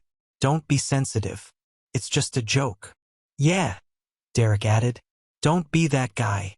I stood up and excused myself, saying I needed air. I ended up walking around the block twice. When I came back, I stayed on the edges, avoided conversation. I smiled when the photographer came around. I even helped carry out the cake because that's what I do. I show up, take the hits, and keep the peace. But something cracked that day, something deep. The final straw came after the gifts. Leia was opening a huge box from Derek, a fancy baby monitor system with built-in night vision and 2 cameras. Everyone oohed and awed. Then she got to mine. A simple but well-made baby wrap from a brand I knew was ethically produced and comfortable. Something practical. She pulled it out, blinked, and looked at the tag. "Oh, this is nice," she said, and immediately set it aside. Someone made a joke about how Aunt Leia deserves the best. And Mom chimed in again. "Well, what do you expect? Sam doesn't really get the whole family thing." That stung, but not as much as what came next. Mom laughed, holding her phone like she was about to film. "I mean, let's be honest. You'll never give me grandkids anyway, right?" Derek, sipping his beer, didn't even look up. "He's too selfish to be a dad." There it was. The line. The cut they'd been dying to make all day. A silence fell over the table, but no one said a word in my defense. Not even Dad. Not a single one. I stood up, placed my plate down, and nodded. "Got it." And I left. No yelling, no drama. Just a clean walk to the door and back to my car. No one followed. No one called. And for the first time, I didn't feel guilty. What I did feel was tired. Not the kind of tired a nap fixes, but the kind that settles into your bones after years of trying to earn love from people who only ever notice your absence when they need something from you. I went home, took a long shower, ordered food, and didn't respond to the one message Leia sent. A blurry picture of her gift table with the caption, "Thanks for coming." The next morning is when everything started to unravel. I woke up to 47 unread messages in the family group chat. I almost laughed. "Derek, mortgage is due. Where's your share?" "Mom, Sam, we need to talk. You can't just disappear and refuse to contribute." "Leia, seriously, just because you didn't like a joke." Derek again, "Don't be petty. You owe this family." That word again. "Oh, ask the future father of the year," I typed. "I'm too selfish to help." Then I muted the chat. What happened next? Well, that's when things really started to burn. I didn't check the group chat for 3 days after muting it. Honestly, I didn't care to. I figured they'd blow off steam, gossip behind my back in the sibling side chats I was never included in, and move on. That's how it always went. But when my cousin Tara texted me privately with, "Hey, are you okay? Your mom's been saying some stuff," I opened the chat, mostly out of curiosity. And yeah, it was worse than I thought. Mom had gone full martyr mode. Message after message about sacrifices and how ungrateful some people are, sprinkled with vague quotes like, "A family is only as strong as its weakest link, and some people only show up when it benefits them." I wasn't mentioned by name, but the implication was as subtle as a brick. Leia added fuel with some passive-aggressive remark about how some people can't handle not being the center of attention. And Derek, of course, had to throw in, "You wouldn't be living so comfortably if it weren't for everything Mom and Dad did for you growing up." Comfortably. My apartment was 900 square feet above a loud coffee shop with a broken heater and one working window. Meanwhile, Derek lived in a 5-bedroom house his in-laws helped him finance. And Leia was still living rent-free in Mom and Dad's basement while her husband found himself. But sure, I was the one living in luxury. Still, I stayed quiet.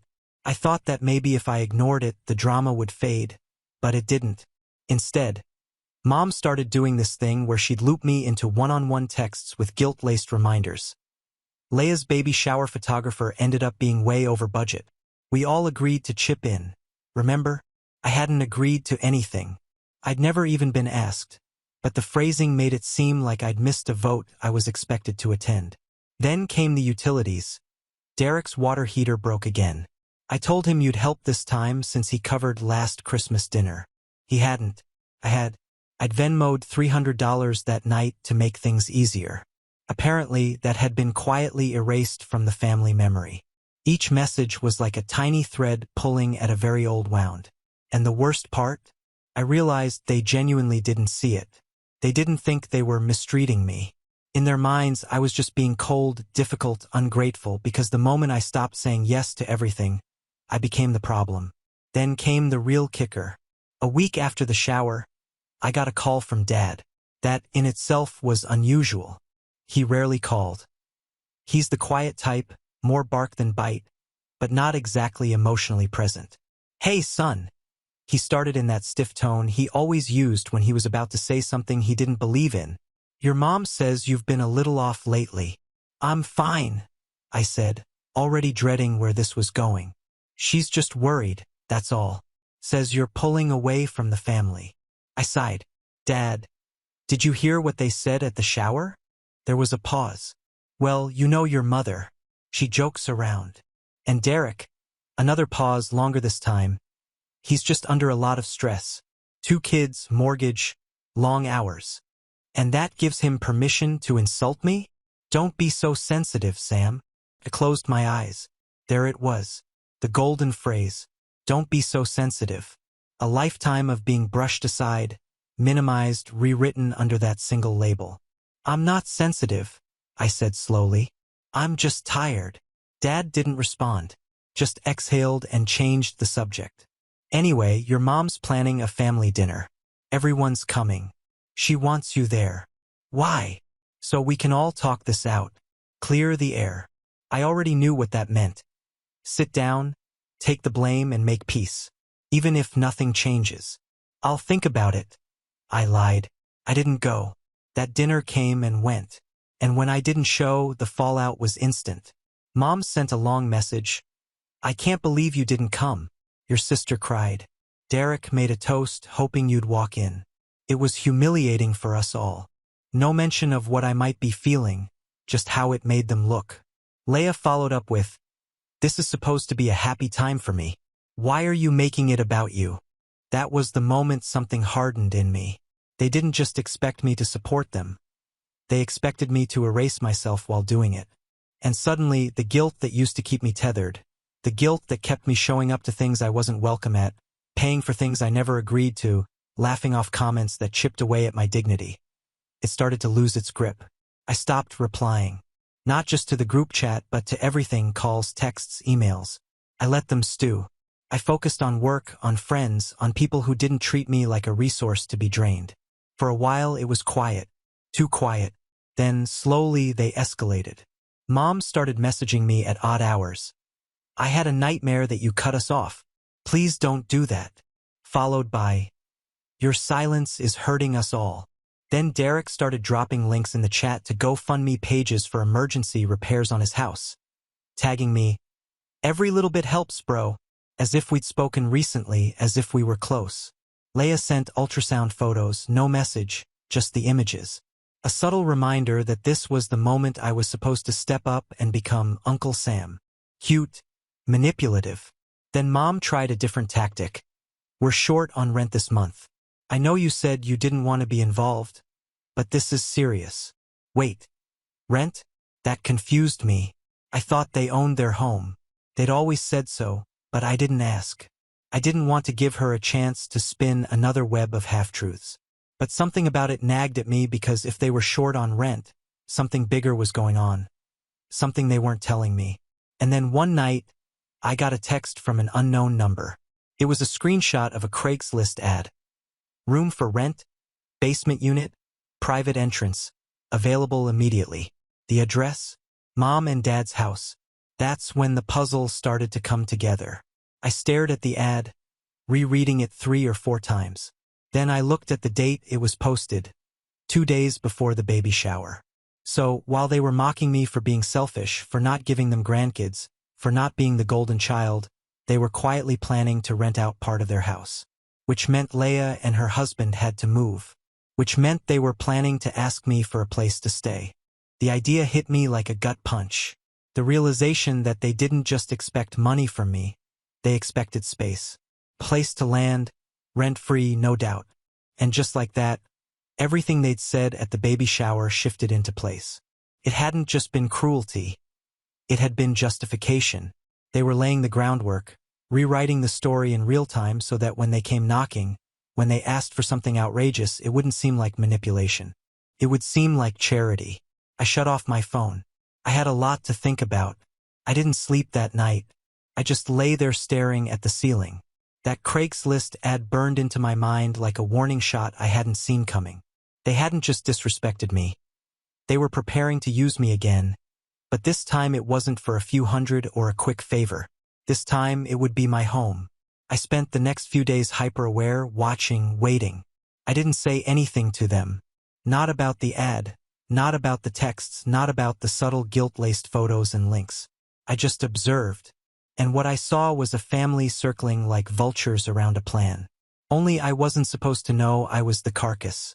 Then, a week after the baby shower, the dam broke. I came home from running errands, arms full of groceries, and saw something strange. A white SUV parked in my designated spot in front of my building. I didn't recognize it at first until I saw the bumper sticker, "Proud Dog Mom," in glittery cursive. That was Leia's car. And when I walked into my building, up the stairs to my floor, heart pounding with confusion and a deepening dread, I found Derek standing at my apartment door, holding a baby car seat. Empty, thankfully. "What are you doing here?" I asked, setting the bags down. He smiled like this was all perfectly normal. "Hey bro. Figured we'd beat traffic. Mom said you were expecting us today." The floor dropped from under me. "Expecting you?" "Yeah. To crash for a while. Just until things stabilize at home." I blinked. "What do you mean crash? What's happening at home?" He shrugged like it was no big deal. "The basement reno didn't work out. Some zoning issue. They're turning it into a rental for real now. Parents are stressing. Mom said you had the space." "I what?" Leia's voice rang out from behind him. "We brought our own air mattress and diapers, so you won't have to buy anything." I couldn't move. Couldn't speak. I just stared as my brother and pregnant sister stood at my doorstep with a car full of belongings. Expecting to move in because my mother had told them it was fine. They'd brought nothing official, no lease, no agreement, not even the courtesy of a conversation with me beforehand. Just assumptions, entitlement wrapped in a smile and a diaper bag. "You were going to move into my home without even asking me?" I finally said, voice tight. Derek looked genuinely confused. "Mom said it was already handled, that you were happy to help, and you didn't think to confirm that with me?" He laughed. Actually laughed. "Come on, Sam. Don't be dramatic. You live alone. You've got a second bedroom. It's just for a couple months." A couple months. I looked over his shoulder and saw Leia dragging a suitcase up the stairs. Her husband, silent, awkward, trailed behind her carrying 2 trash bags full of clothes. "You're already moving in," I said, realization dawning. Derek looked down, sheepish now. Yeah, sorry. I know it's sudden, but with the baby coming, we need somewhere stable." Stable. And I was the stable one, right? The boring one. The one without a family. The one who worked remote, had space, and didn't need it. I looked at the bags, the car seat, the way they were already wedging the door open with a box of baby formula, and I snapped. "You're not staying here," I said. Leia froze. "What?" "You heard me. No one told me about this. You showed up like squatters and you're not staying here." Her face twisted. "You're kicking out your pregnant sister." Derek stepped forward. "Sam, be reasonable. This is family." "Exactly," I said. "Family doesn't do this." I bent down, grabbed my grocery bags, and walked into the apartment, shutting the door behind me before they could even respond. They knocked. They texted. They called. I ignored every one of them. Eventually, they left. But it didn't end there because within an hour, Mom called me, screaming. "How dare you turn them away like that?" she shrieked. "Do you have any idea what they're going through?" "I do now," I said calmly. "After they showed up unannounced with half their belongings. I told them you were fine with it. You never asked me, Mom. You decided, like always, it's your duty as their brother. It's not my duty to clean up your financial mess." That silenced her for about half a second, and then the flood came. Accusations, guilt-tripping. "What happened to you? You used to care? And maybe if you had a family of your own, you'd understand." That one cut deep, and she knew it would. That was the point. "I'm done," I said finally. "I'm not your backup plan. I'm not your safety net. You made this mess. You clean it up." Click. I sat in the silence after, my pulse racing. For the first time in my life, I hadn't just set a boundary. I'd enforced it. But I knew it wouldn't end there. Because people like my mom, they don't respect boundaries. They test them. And sure enough, she found a new way to do just that. 2 days later, I got a notice from my landlord. A formal complaint had been filed against me for unauthorized subletting activity. Apparently, someone had called and claimed I was running a rental operation out of my apartment. And I knew exactly who it was. When I read that notice from my landlord, my stomach twisted into knots. It was printed neatly on company letterhead, stapled to my door like a scarlet letter. Notice: allegation of unauthorized subletting. A warning, not an eviction yet, but the implication was clear. Someone had called my complex and told them I was illegally renting out rooms. I wasn't, but that didn't matter. In the eyes of property management, even the suggestion of policy violations was enough to paint a red target on my back. I had lived there for 4 years without a single issue.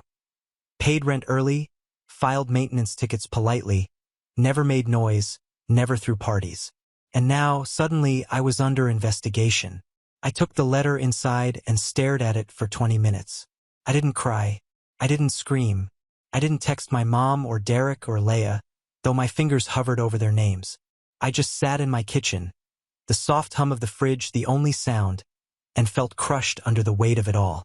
They'd gone from guilt-tripping to sabotage, and I couldn't even prove it. That's what made it worse. There was no way to trace who made the call. No recording, no name, just an anonymous tip. But come on, who else would do it? Who else would have any reason to hurt me like this? In a way that looked so casual, so clean, yet had the power to ruin everything. It was the kind of move Mom specialized in. Something she could deny if I confronted her while still holding the satisfaction of knowing she'd gotten under my skin. That night, I barely slept. I couldn't stop imagining what would happen if I lost my apartment. My lease was month to month.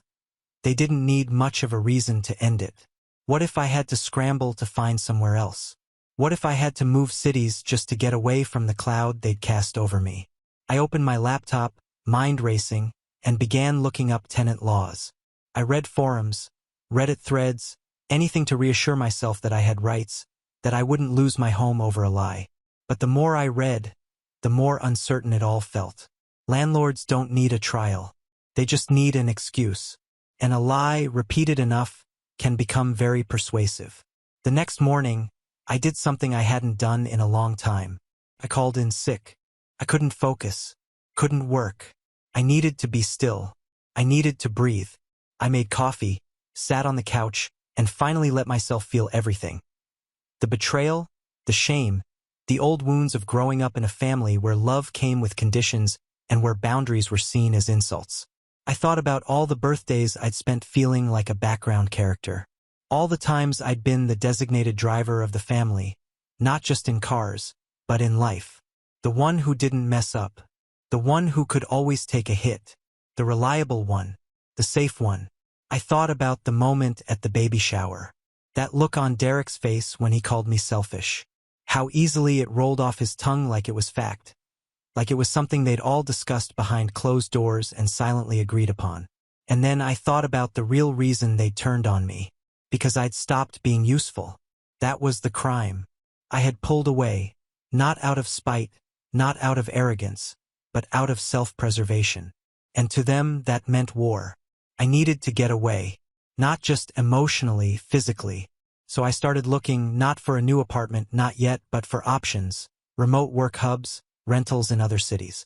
I even entertained the idea of moving states entirely. Maybe I could sublet somewhere warm, live near the coast for a bit, start over.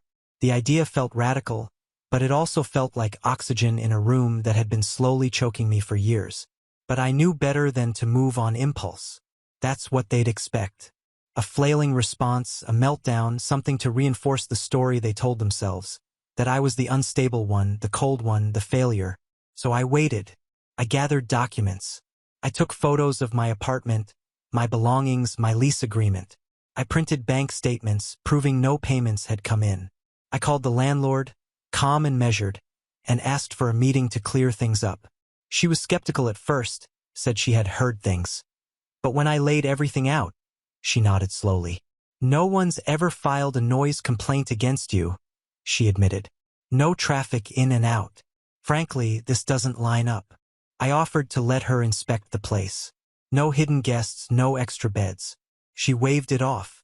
You seem honest, she said. I just had to follow up. And just like that, the fire was contained for now. But something in me had shifted because the fact that they tried and almost succeeded made something inside me snap. Not in a way that made me want revenge, not yet, but in a way that made me detach. I was done giving them power over me. That night, I opened my storage closet, pulled out the old moving boxes I'd saved, and started folding them together. Not because I was packing yet, but because I needed the reminder. I can leave. I have choices. I am not trapped. The next morning, I called a therapist. Her first available appointment was in 2 weeks. I booked it. And for the first time in a long time, I felt the tiniest spark of control come back to me. Not anger, not rage, just direction, the beginning of a plan. Because if they wanted to treat me like a villain in their story, fine. I'd be the kind that learns how to write his own ending. It's strange how quickly things start to shift once you stop waiting for permission to live your own life. The weeks after the fake complaint were quiet, at least on the surface. My family must have realized I wasn't backing down, because the messages slowed. No more desperate texts. No more calls from blocked numbers. Even the group chat fell silent. It felt like standing in the eye of a storm. Too calm, too still, but I welcomed the quiet. For once, I had space to think, to breathe, and, most importantly, to build. The appointment with the therapist came faster than expected. Her name was Lena, early 40s, calm voice, no-nonsense demeanor. I liked her immediately. In that first session, I didn't even talk about the baby shower. I started further back. The childhood stuff, the being overlooked, the way my wins were ignored and my setbacks used as weapons, the guilt that followed every boundary I tried to set. Lena listened, took notes, and then said something simple that cracked open something inside me. Your family doesn't need you to be healthy. They need you to be available. There's a difference. I sat with that for a long time. Over the next few sessions, we talked about enmeshment, about emotional roles in dysfunctional families, about the guilt that gets passed down like inheritance. Lena gave me language for things I'd always felt but could never articulate. And slowly, I began to untangle myself from the story my family had written about me. The story where I was selfish, cold, hard to love. I wasn't. I was just done bleeding for people who sharpened their knives on my back. At work, things picked up too. Maybe it was the therapy, maybe it was the peace of not checking my phone every 5 minutes for a guilt trip, but I started performing better. Clearer mind, sharper focus. My manager noticed. Sam, your last 2 projects were outstanding, she said during our weekly sync. You've got a real knack for streamlining processes. Have you ever considered a lead role? I hadn't. I said yes. The promotion came with a raise. Not a massive one, but enough to change things. More autonomy, more respect. I was no longer just the quiet guy who kept the system running. I was leading. Around the same time, an old college friend, Marcus, reached out.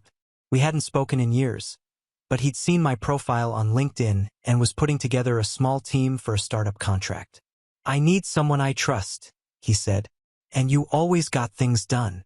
I took the freelance gig on weekends. The extra income helped me build a cushion. For the first time, I wasn't just surviving.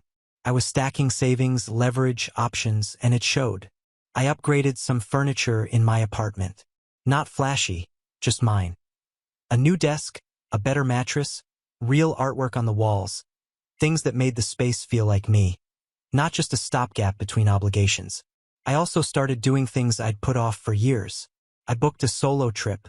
Lisbon, 3 weeks, remote work from cafes, evenings by the coast, 0 calls from family.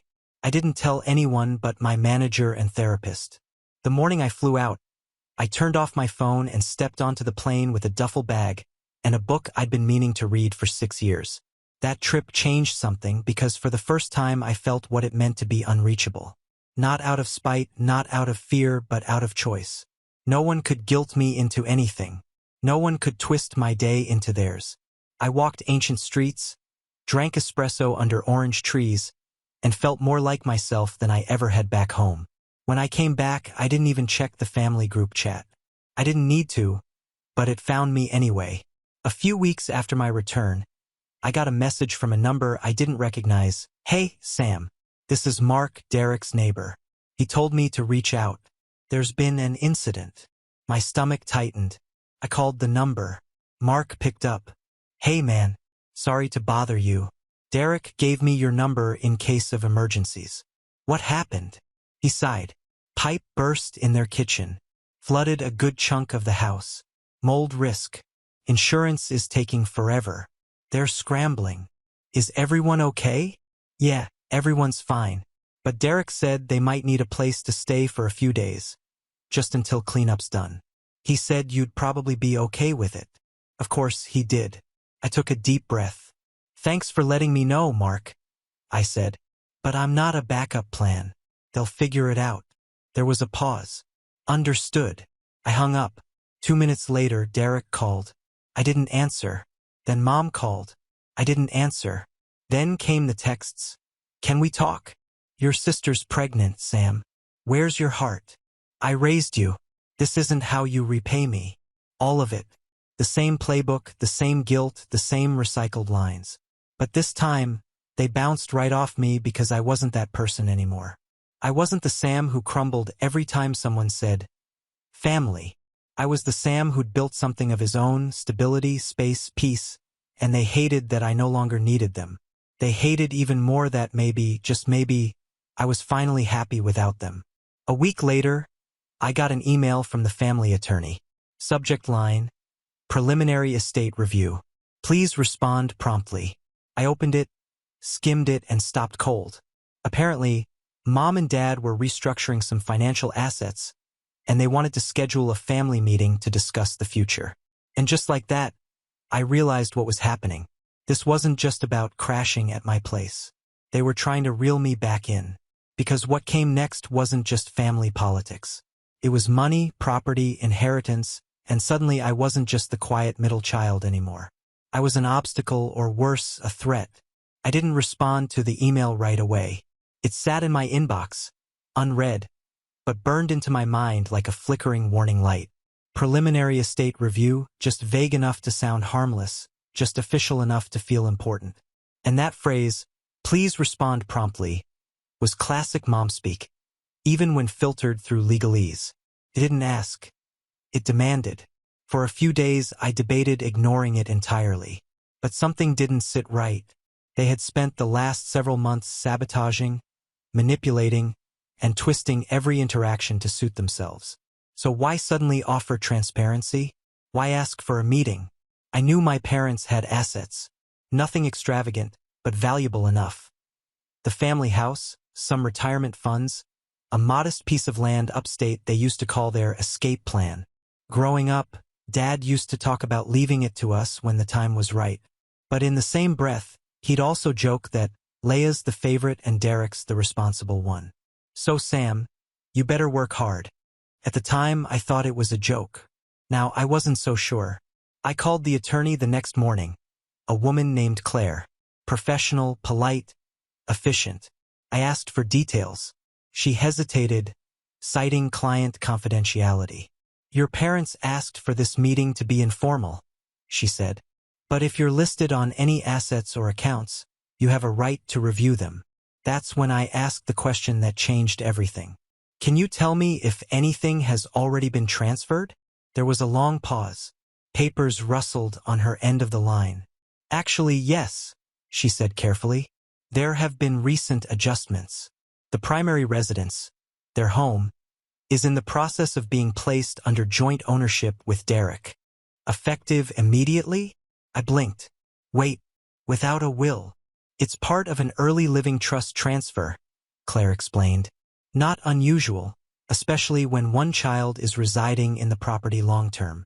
Derek didn't live there. Not anymore. But clearly that didn't matter. I kept my voice steady.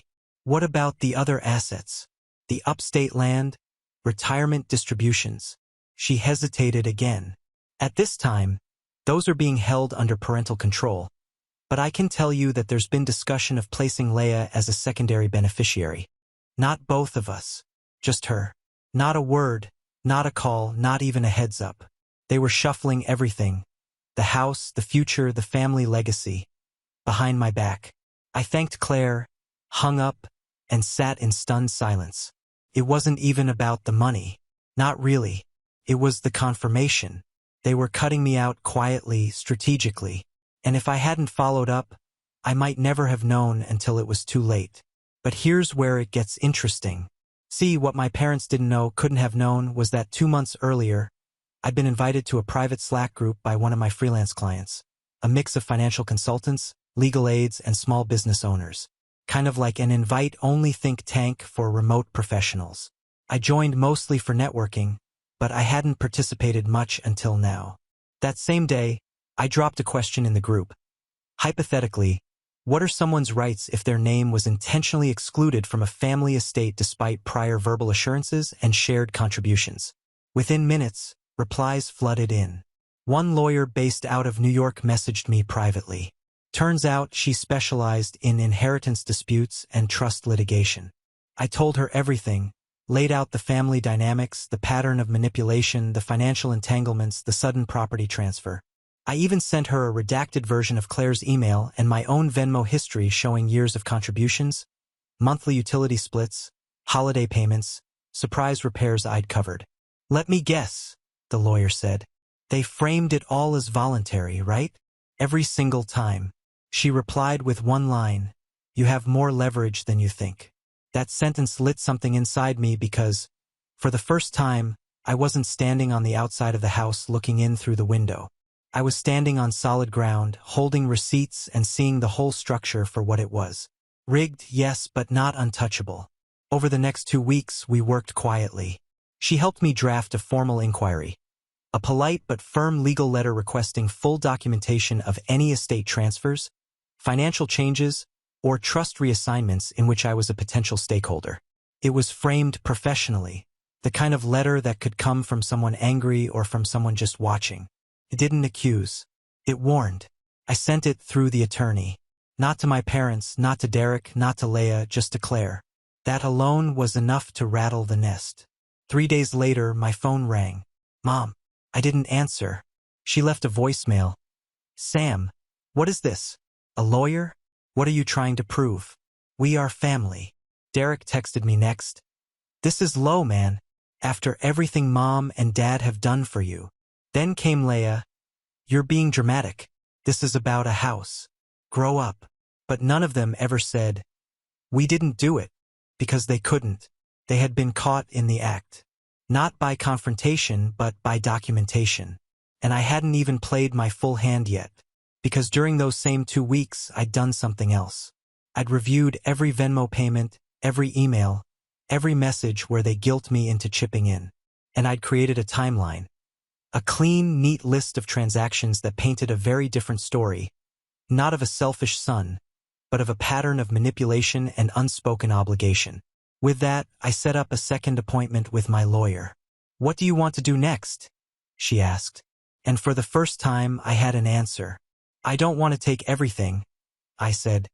Just what's mine and maybe a little piece. She smiled.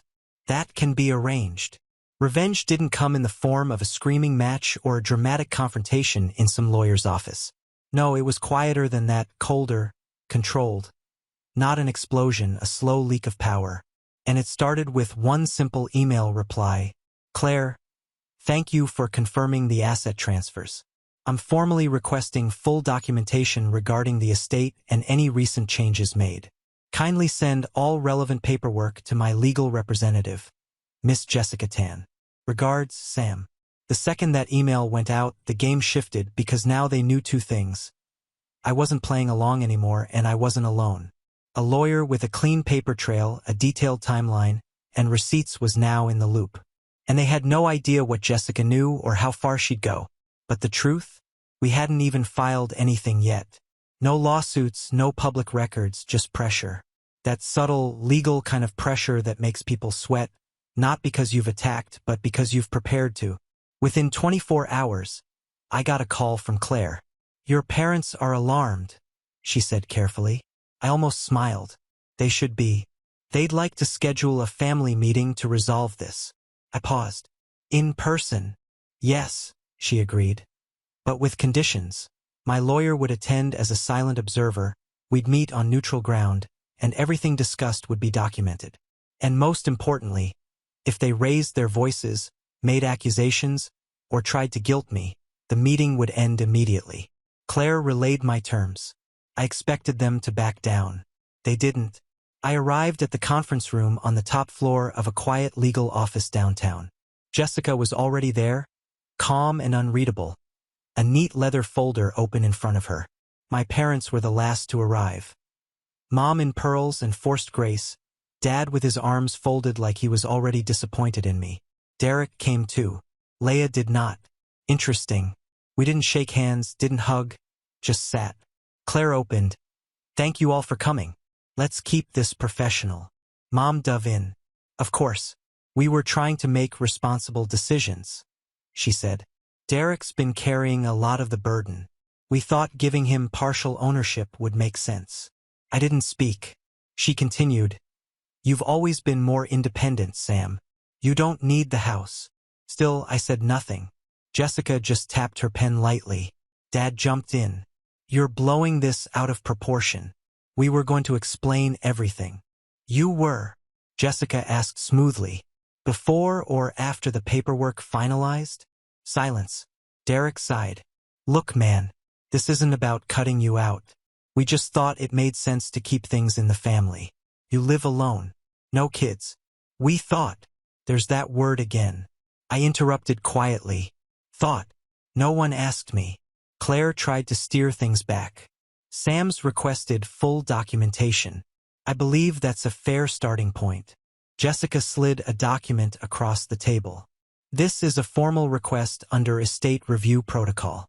Once received, we'll determine if any financial contributions made by Sam were under mutual agreement or if restitution is appropriate. Restitution? Mom nearly laughed. You want to sue your own family? Jessica didn't blink. I didn't say that, but if my client's financial contributions were used to maintain property now being transferred without his consent, that raises legal questions. Dad looked at me for the first time. Really looked. You'd go that far? I met his eyes. I didn't come here to fight. I came here to get what I've earned. Nothing more. The silence that followed was deafening. In the end, I didn't need to file. I didn't need to go scorched earth. The threat alone, clean, precise, and backed with proof, was enough to unravel the whole plan. A week later, Claire sent an updated file. The transfer to Derek had been reversed. The land upstate was now frozen under a new legal trust with all children listed equally. Any future adjustments would require unanimous consent. Jessica reviewed it, nodded, and said, Smart move. Now they can't make a single decision without your signature. I thought that would be the end of it. But then came the part one didn't expect. Derek called me. Not to yell, not to guilt me, but to offer money. Look, he said. Things are tight with the house stuff falling through and the baby. Would you consider selling your share of the land just to keep the peace? That's when it clicked. They weren't just upset because I stood up for myself. They were afraid because I wasn't just some quiet middle child anymore. I was a stakeholder, a gatekeeper, a name they couldn't erase from the paperwork or the decisions. And that, to them, was worse than losing money.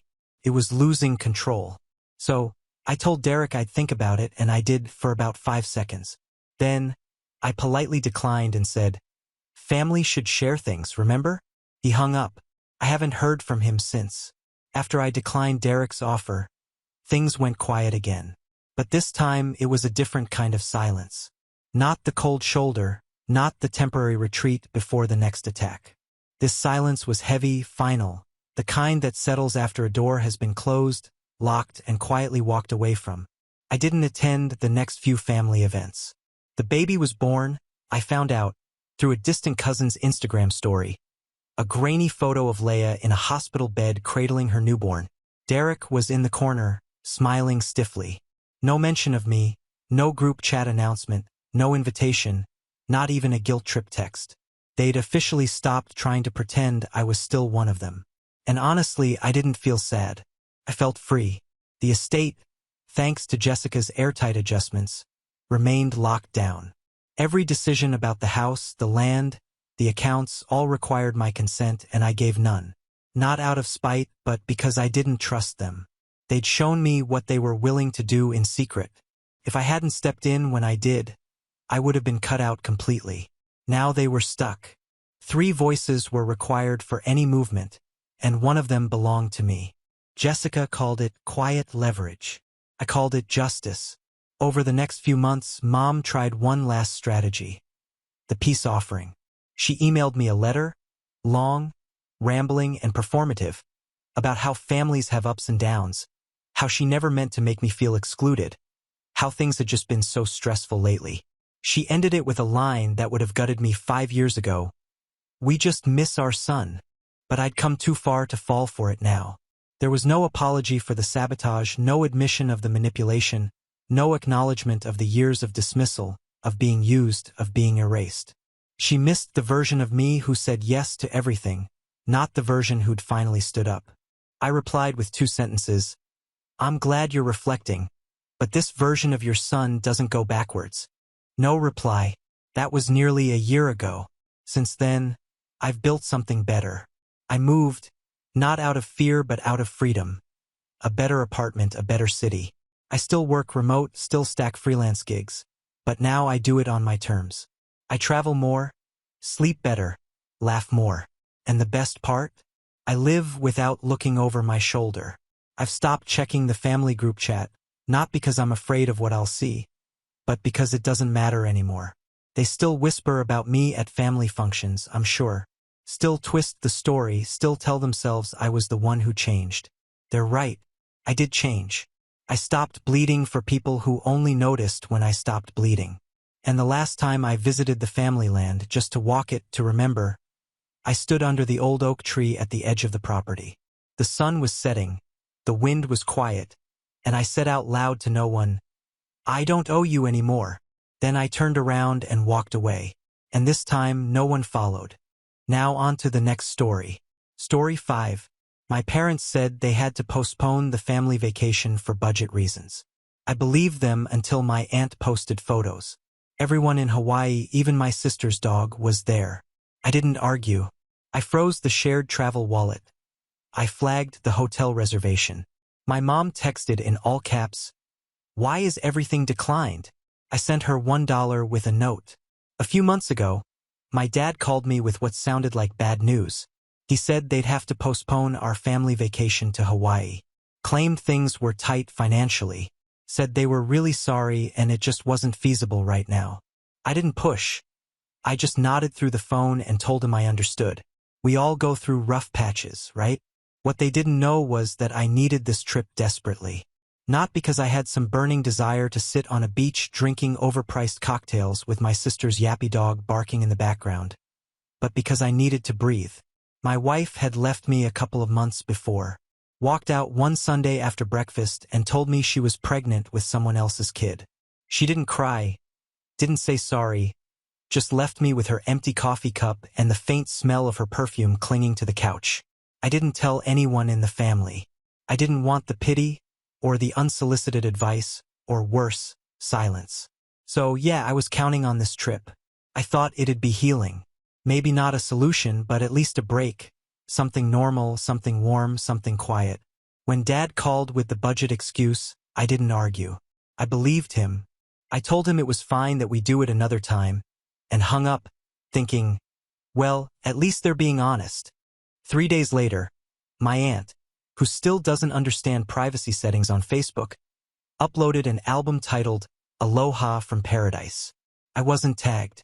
No one thought to make the album private. First picture. My parents and matching leis standing in front of the exact hotel I booked for us all. My sister and her husband clinking glasses poolside. My brother, who supposedly had a work emergency, waving from the beach like a damn postcard model. Even my sister's dog. Yes, her dog was there, tongue out, wearing a tiny Hawaiian shirt and sunglasses. I sat there in my apartment, the one that still had her clothes in the closet and her shampoo in the shower, staring at my phone in complete disbelief. I refreshed the album 3 times, thinking maybe I was seeing things wrong. Maybe it was an old trip, a throwback. But no, today's date, fresh smiles, and absolutely no mention of me.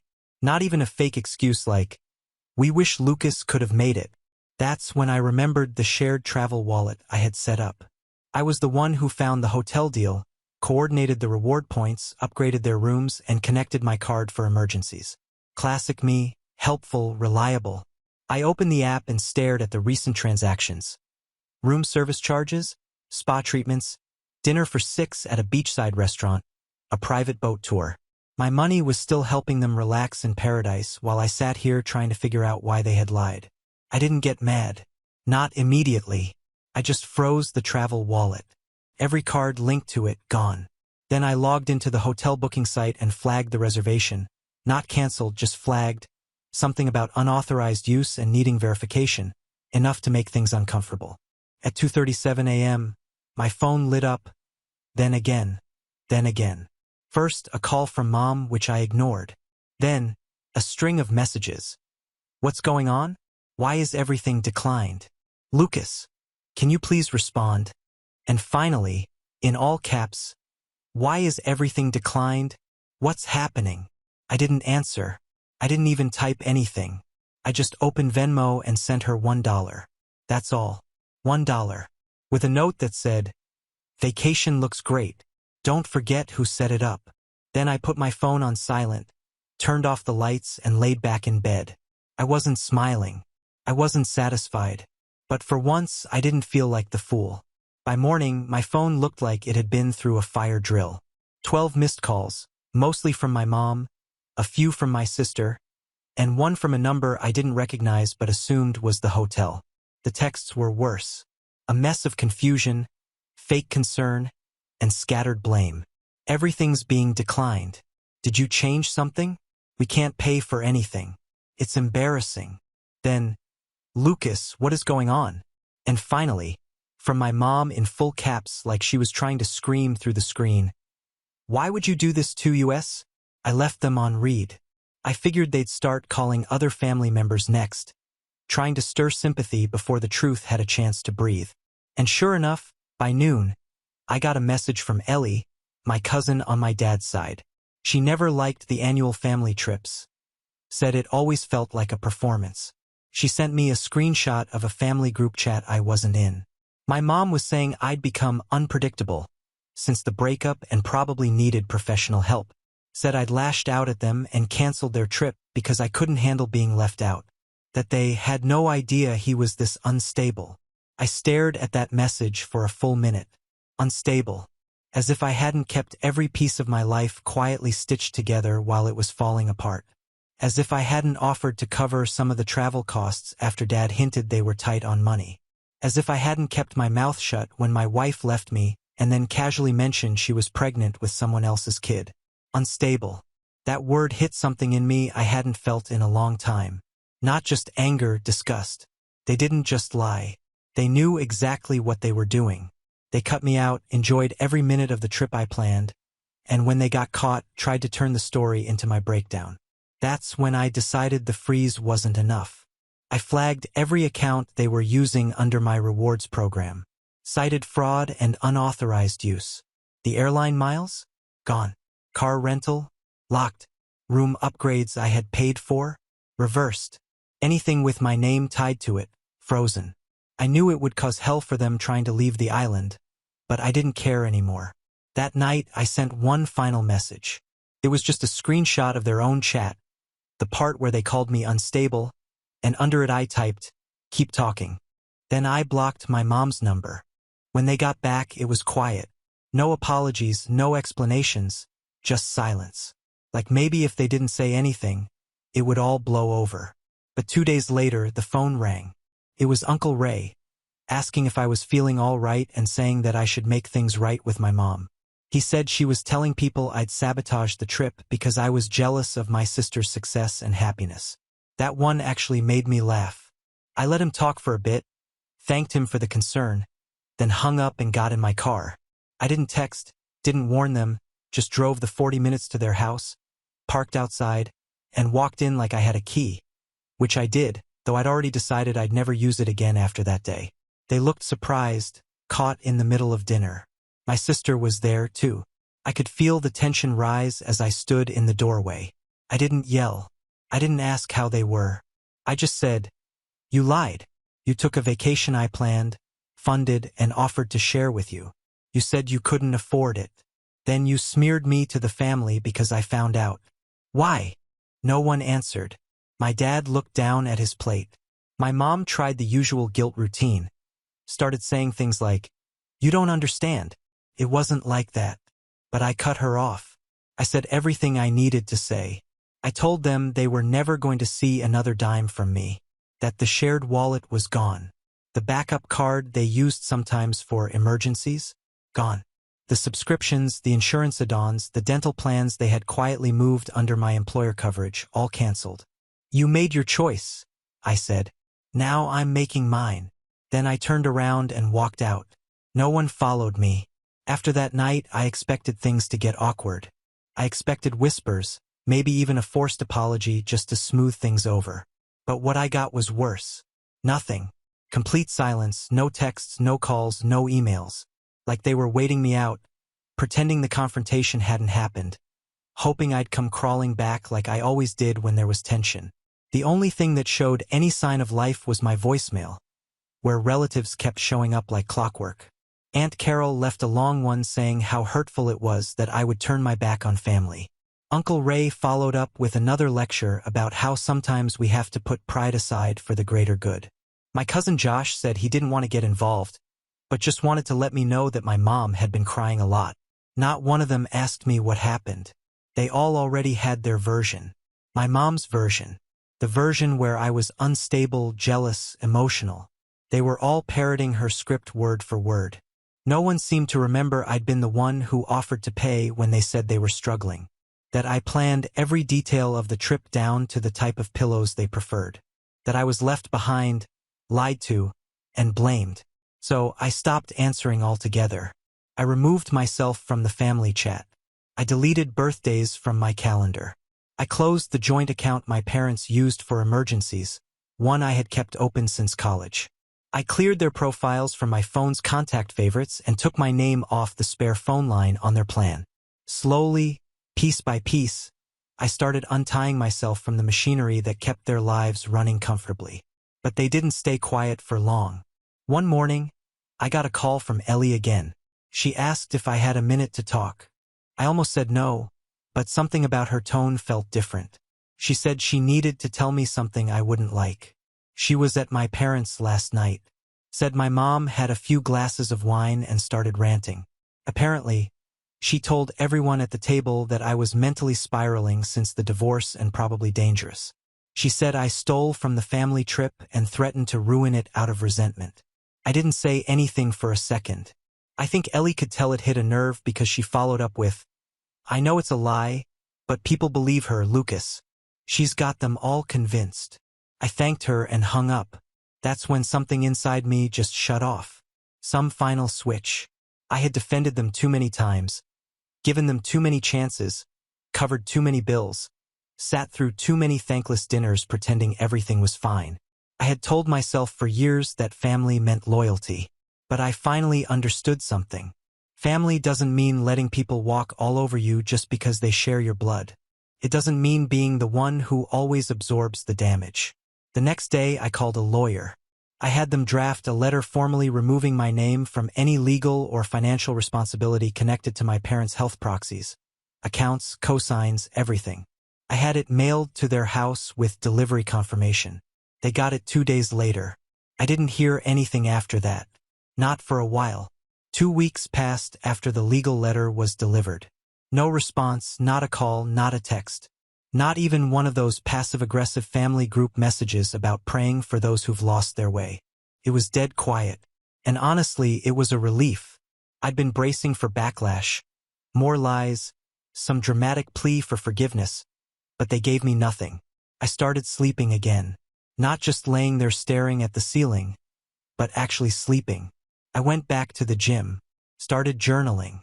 I even reached out to an old college friend and grabbed dinner, which was the first time I'd laughed in months. Things were starting to feel okay. Then I got a voicemail. Blocked number. Transcription caught just enough of it to make me stop in my tracks. It was my dad. His voice was low, almost mechanical, but not angry. He said he got the letter. Said he understood. Then about halfway through, he hesitated and said something I hadn't expected in a million years. "Lucas, your mom's not well." At first, I thought he meant emotionally. Guilt, maybe. Regret. But he kept talking.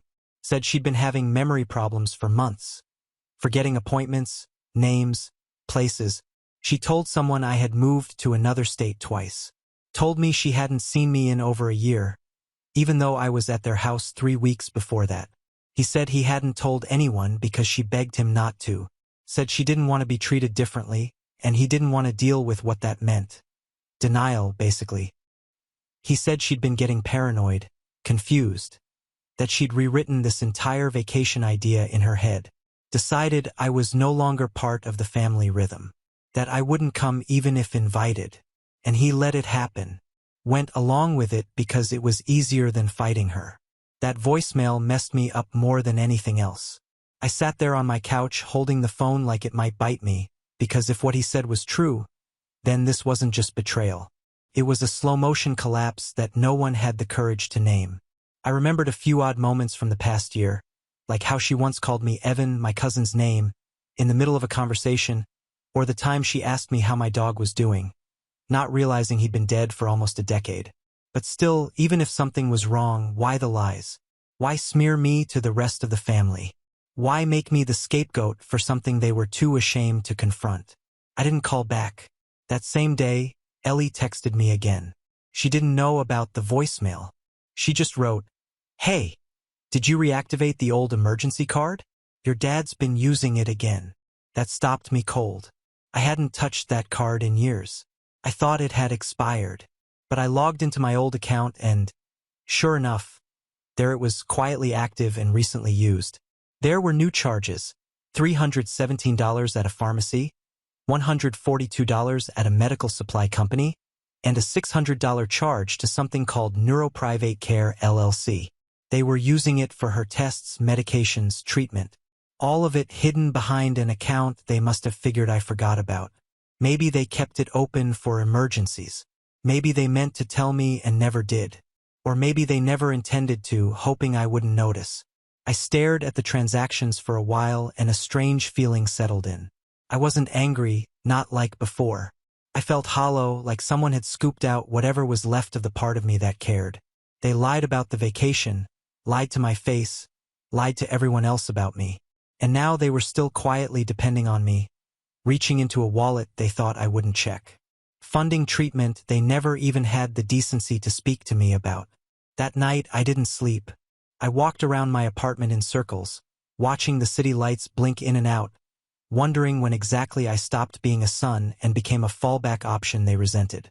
The next morning, I called the bank, told them the emergency card needed to be shut down immediately. Didn't explain why. Didn't justify it. I hung up and sent one text to my dad. "The card's gone. Don't contact me again." Then I blocked his number. 3 days passed without a word. No attempted calls, no texts, no desperate emails from my dad begging to explain. Nothing. Then the voicemails started. Not from them, those were still blocked, but from others. A trickle at first. "Aunt Carol again. with that same tired voice that always tried to play mediator. Lucas, honey, I don't know what's happening, but your parents are hurting. Your mom's been through a lot. We all have. Please call them. Then my sister left one. That was unexpected. She said Dad had a breakdown in the parking lot of the clinic when the pharmacy declined their card for the third time. Said he sat in the car with Mom for over an hour while she asked him why they were even there. Confused why they needed medicine at all. Then she said something that made my stomach turn. They're saying you abandoned them. That word, abandoned, hit differently. That was the story now. Not that I was lied to. Not that I was excluded, manipulated, gaslit, and used. No, I was the one who turned his back on family in their time of need. I was the villain. Aunt Carol even tried guilt-tripping me in another message. Lucas, no matter what, they're still your parents. They're old. They're scared. They don't know what they're doing. But they did. They always have. They knew exactly what they were doing when they took that trip. When they lied. When they used my money. When they let everyone believe I was unstable, they knew. The real breaking point came the following week. I got a letter in the mail. Handwritten, no return address. But the handwriting was familiar. It was from my mom. The letter started off sweet, too sweet, talking about how proud she was of the man I became. How she missed the old days, how she didn't understand how things got so complicated. Then it shifted. She said she was hurt deeply, that she didn't recognize who I was anymore. That family is everything. And if I couldn't see that, maybe I was the one who needed help. She said she forgave me, that she was praying for me, that God sees what's in people's hearts. I read that line twice. She forgave me. No mention of what they did. No ownership. Just a soft, careful rewriting of the story where I was the problem. It wasn't even subtle. It was a calculated attempt to reset the narrative, to guilt me into crawling back on my knees. I folded the letter and put it in a drawer, not to save it, just so I wouldn't forget how manipulative even kindness can sound when it's built on a lie. Later that night, I sat with that thought for a long time about kindness, about how all I ever did was show up, offer help, organize things, smooth over the messes no one else wanted to deal with. I never asked for anything except to be treated with honesty and basic respect. And even that was too much. The next morning, I called the family attorney, had him remove my name from every document that still linked me to their household. Emergency contacts, medical release forms, power of attorney, all of it. He paused before hanging up and said, "Are you sure?" "Yeah," I said. "I'm sure. Because the truth is, if you're always the one who gives, they don't learn anything when they take. They only learn that you'll let them. And I'm done letting them." It's been 6 months since the letter, since the final call, since the last bank card was shut off. The names were removed, and I stepped out of the quiet hell I'd lived in for way too long. They haven't tried to contact me again. I think they finally got the message. Or maybe they're just tired of spinning the story. Word travels fast in families. I'm sure by now half of them believe I'm a cold-hearted, bitter son who walked away from his parents when they needed him most. The other half just don't want to get involved. I don't blame them. I used to do the same thing. Smile, nod, and stay out of the fire. But I'm done playing that role. What surprises me the most is how peaceful it feels to not carry their weight anymore. My apartment's quieter. Yeah, holidays are weird. I skipped Thanksgiving. Didn't send Christmas cards. No one dropped by, and for the first time in my life, I didn't feel like I owed anyone an explanation. Ellie still checks in. She gets it. She saw the way things were. She told me recently that my sister's been telling people I cut them off over a vacation. That's the version they're selling now. That I threw a tantrum because I wasn't invited. That I blew up years of relationships because I didn't get my week in the sun. Let them believe it. I don't explain myself anymore, not to them. Last week, I got an envelope in the mail. No return address. Inside was a photo, one of those cheap vacation printouts from a resort photographer. My mom, dad, sister, brother-in-law, and the damn dog, all smiling in front of the ocean. On the back, written in my mom's handwriting, was one sentence. "We still love you." I burned it. I didn't even think about it. Just lit a match, watched it curl, and tossed it in the sink.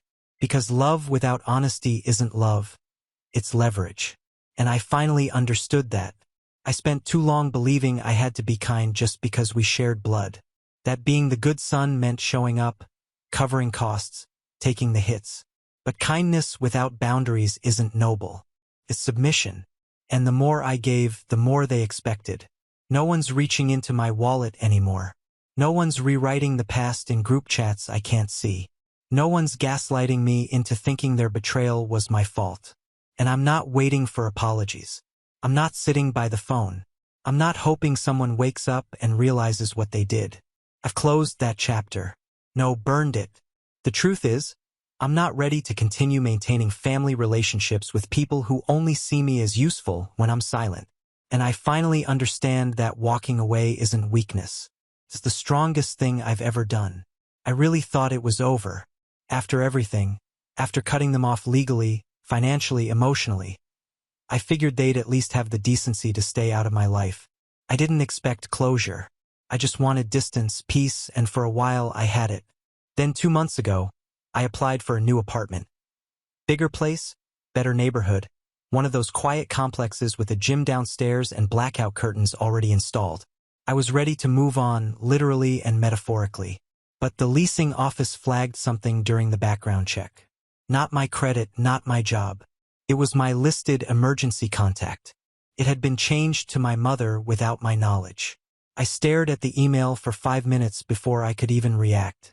The only way that info could have been submitted was through my old healthcare portal, one I hadn't touched since I dropped them off my coverage. I logged in and, sure enough, someone had accessed the account from a known IP address in my hometown, my parents' address. Somehow they'd used an old password. Somehow they still thought they had access, and they'd taken it upon themselves to correct my records. I was livid. It wasn't just an overstep. It was a deliberate move to stay tethered, to sneak back in through a technicality, to say, "We're still part of your life whether you like it or not." I didn't call. I didn't text. I got in my car. When I pulled into their driveway, my dad was in the garage. He looked surprised, tried to play it cool. I didn't give him the chance. I walked past him straight into the house. My mom was in the kitchen. She smiled like nothing had happened. I placed a printed copy of the email on the counter. Didn't say a word. She looked at it, looked at me and said, "We just thought." I cut her off. "You thought wrong. You don't get to insert yourselves into my life anymore. Not legally, not digitally, not emotionally. You're done." My dad stepped in, tried to calm the moment, started mumbling something about how they were just worried about me. I asked him one question. "Would you be okay if I listed myself as your medical proxy without asking?" Silence. I took their silence as understanding. But I wasn't done. I looked around the house, the same one I grew up in, the same one I used to help pay for when they hit hard times, and said, "Next time you try something like this, I won't show up with paperwork. I'll show up with law enforcement." That got through. I left without waiting for a response. Back in the car, I deleted every login they might have had, changed every password I could think of, and called the leasing office to correct the record. They were stunned, but understanding. After that, I finally did something I should have done years ago. I changed my last name. Not dramatically, just reverted to my middle name, something separate, something that no longer felt like it belonged to them. That was the last thread. And this time, I made sure they couldn't tie it back. They had their chances. They used them to manipulate, steal, lie, and twist the truth. And when I walked away, they tried to sneak in through a crack. Now the crack's sealed permanently. I'm not looking back again.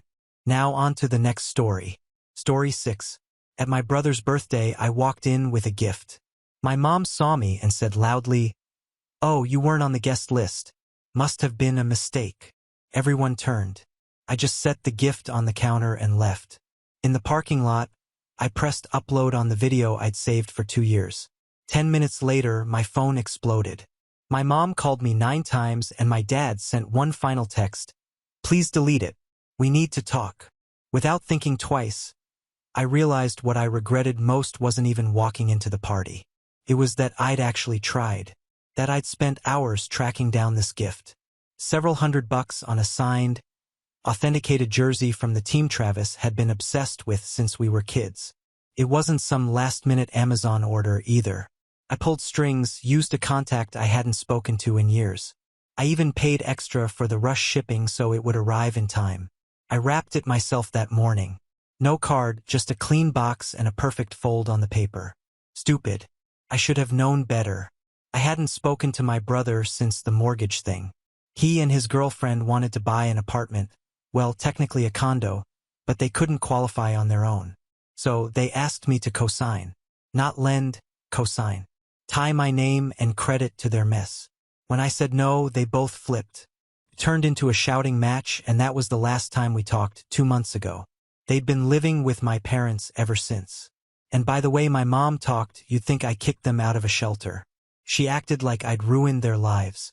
Never mind the $2,200 I gave my dad last year and told him not to pay back, or the time I bailed them out when the water heater broke, or the groceries I paid for, the electric bill, the 1,000 little things they don't seem to remember. All erased the second I said, "Sorry, I can't help this time." But despite all that, I showed up. I don't even know why. I guess I thought it was the right thing. Family and all that. They had texted me the address and said Travis wouldn't mind if I dropped by.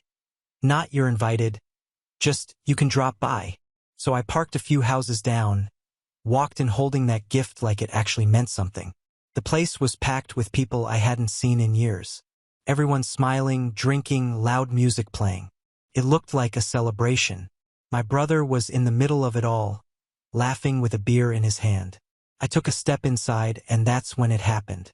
My mom saw me, looked straight at me from across the room, and said it louder than she needed to. "Oh, you weren't on the guest list. Must have been a mistake."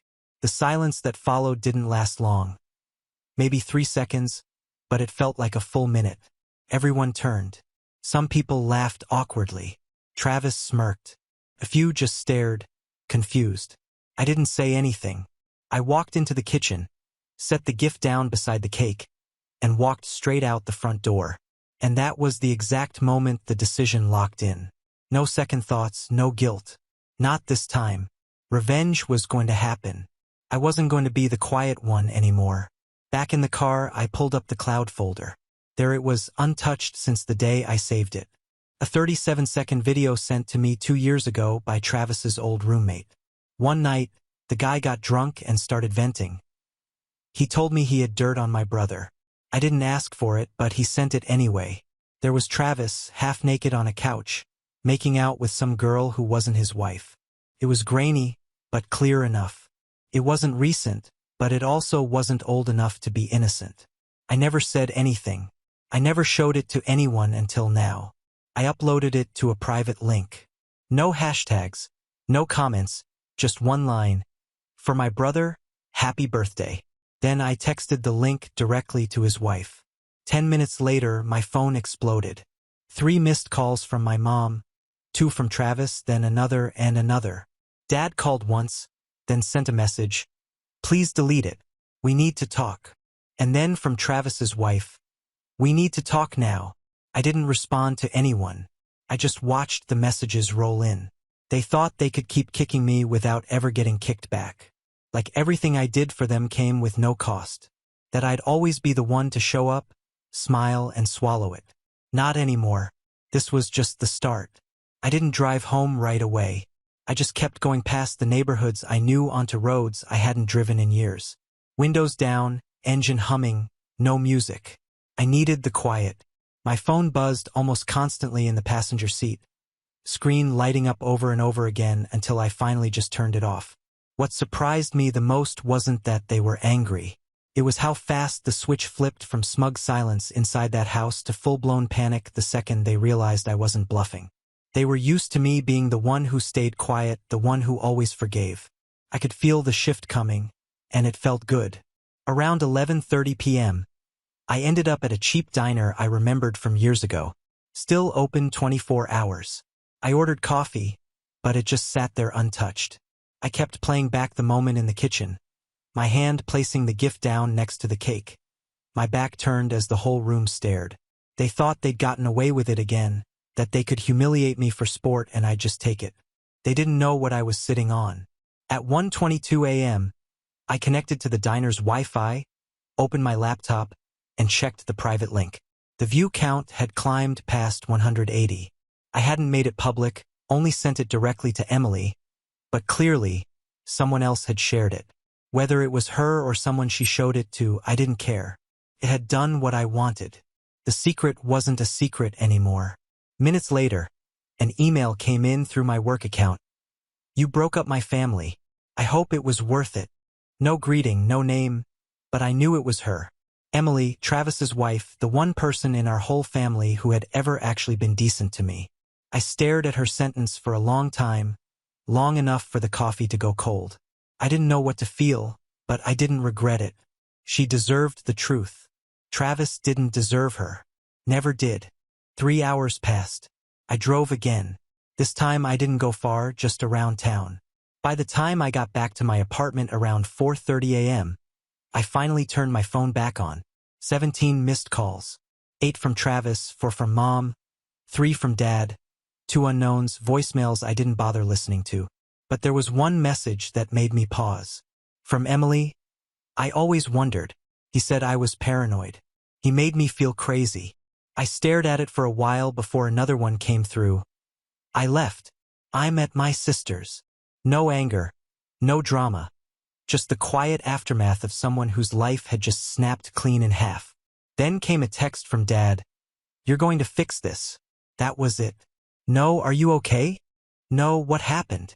Just a command. Like I was the one who ruined everything. Like I hadn't been pulling this family up from the dirt for years while they kicked me in the ribs. I called him.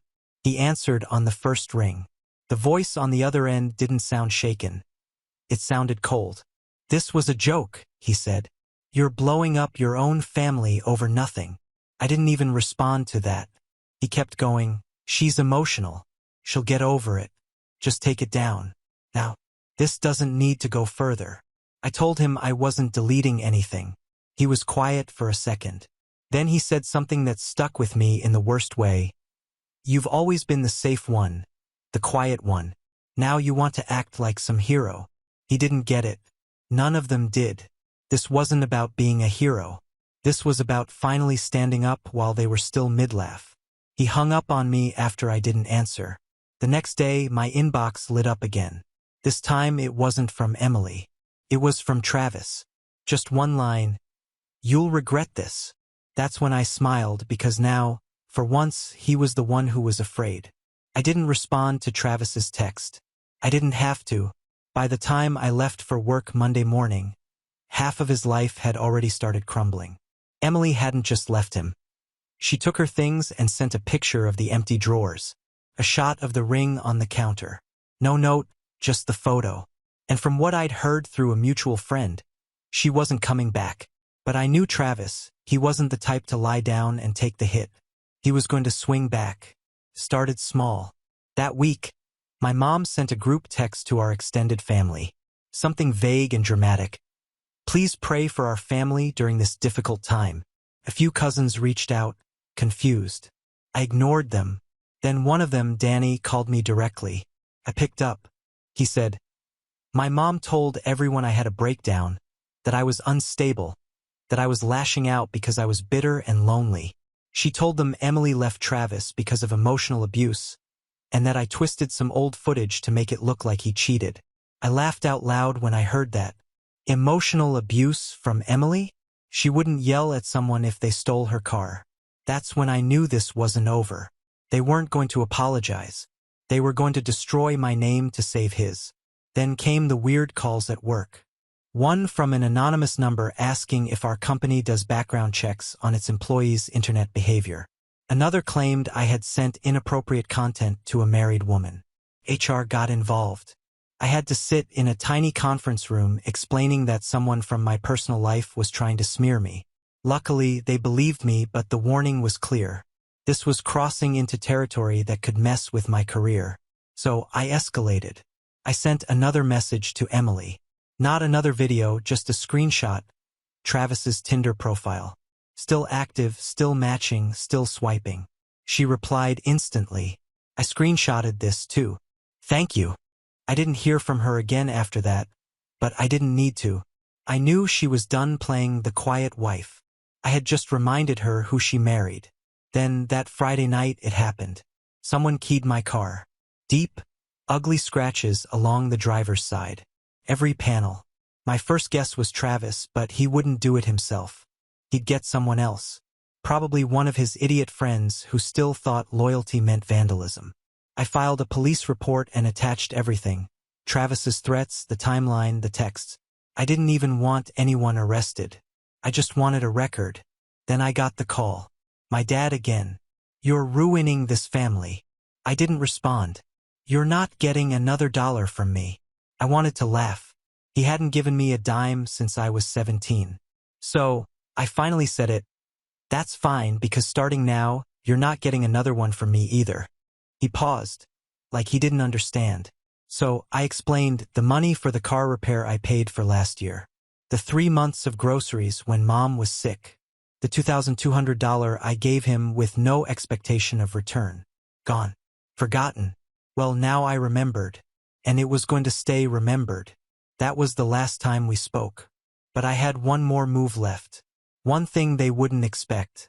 I started gathering every receipt, every transfer, every email and message where they asked for help. It was all going into a file because if they wanted to play dirty, they were about to see how far I could go. I wasn't planning to burn everything down, not all at once. I wanted them to squirm, not explode. I wanted the silence between us to stretch out long and sharp like a wire under tension. But they made the first move again. They wanted it scorched. Fine. By Monday morning, I had gathered everything. Bank statements, PayPal records, Venmo transfers, text messages, emails, even some old voicemails. I organized every dime I'd sent them into categories. Utilities, emergencies, rent coverages, birthday gifts, temporary loans that were never temporary, and the ones where I was dumb enough to say, "Don't worry about it." I made a folder labeled Unpaid Debts, Family. I didn't know yet what I would do with it. Just building it gave me a strange calm. It was like seeing the ledger of my patience. Then that afternoon, I got called into my manager's office. HR was waiting. They had received a formal complaint. Anonymous, but very specific. It accused me of cyber harassment, personal misconduct, and digital manipulation of private media for the purpose of emotional harm. They used words like concerning, sensitive, and reputation risk. I didn't need to ask where it came from. It was clear they weren't done with me. This wasn't about a video anymore. They were trying to take everything. The job, the credibility, the future, the one thing I had built without asking anyone in that family for help. I was placed on leave, pending review. So I escalated. I opened my inbox and drafted an email. I attached a document titled Summary of Loans and Unrepaid Financial Support.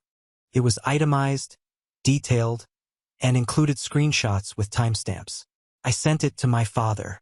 I CC'd my mother, BCC'd my lawyer. Not just a threat anymore. I'd scheduled a consultation for Friday morning.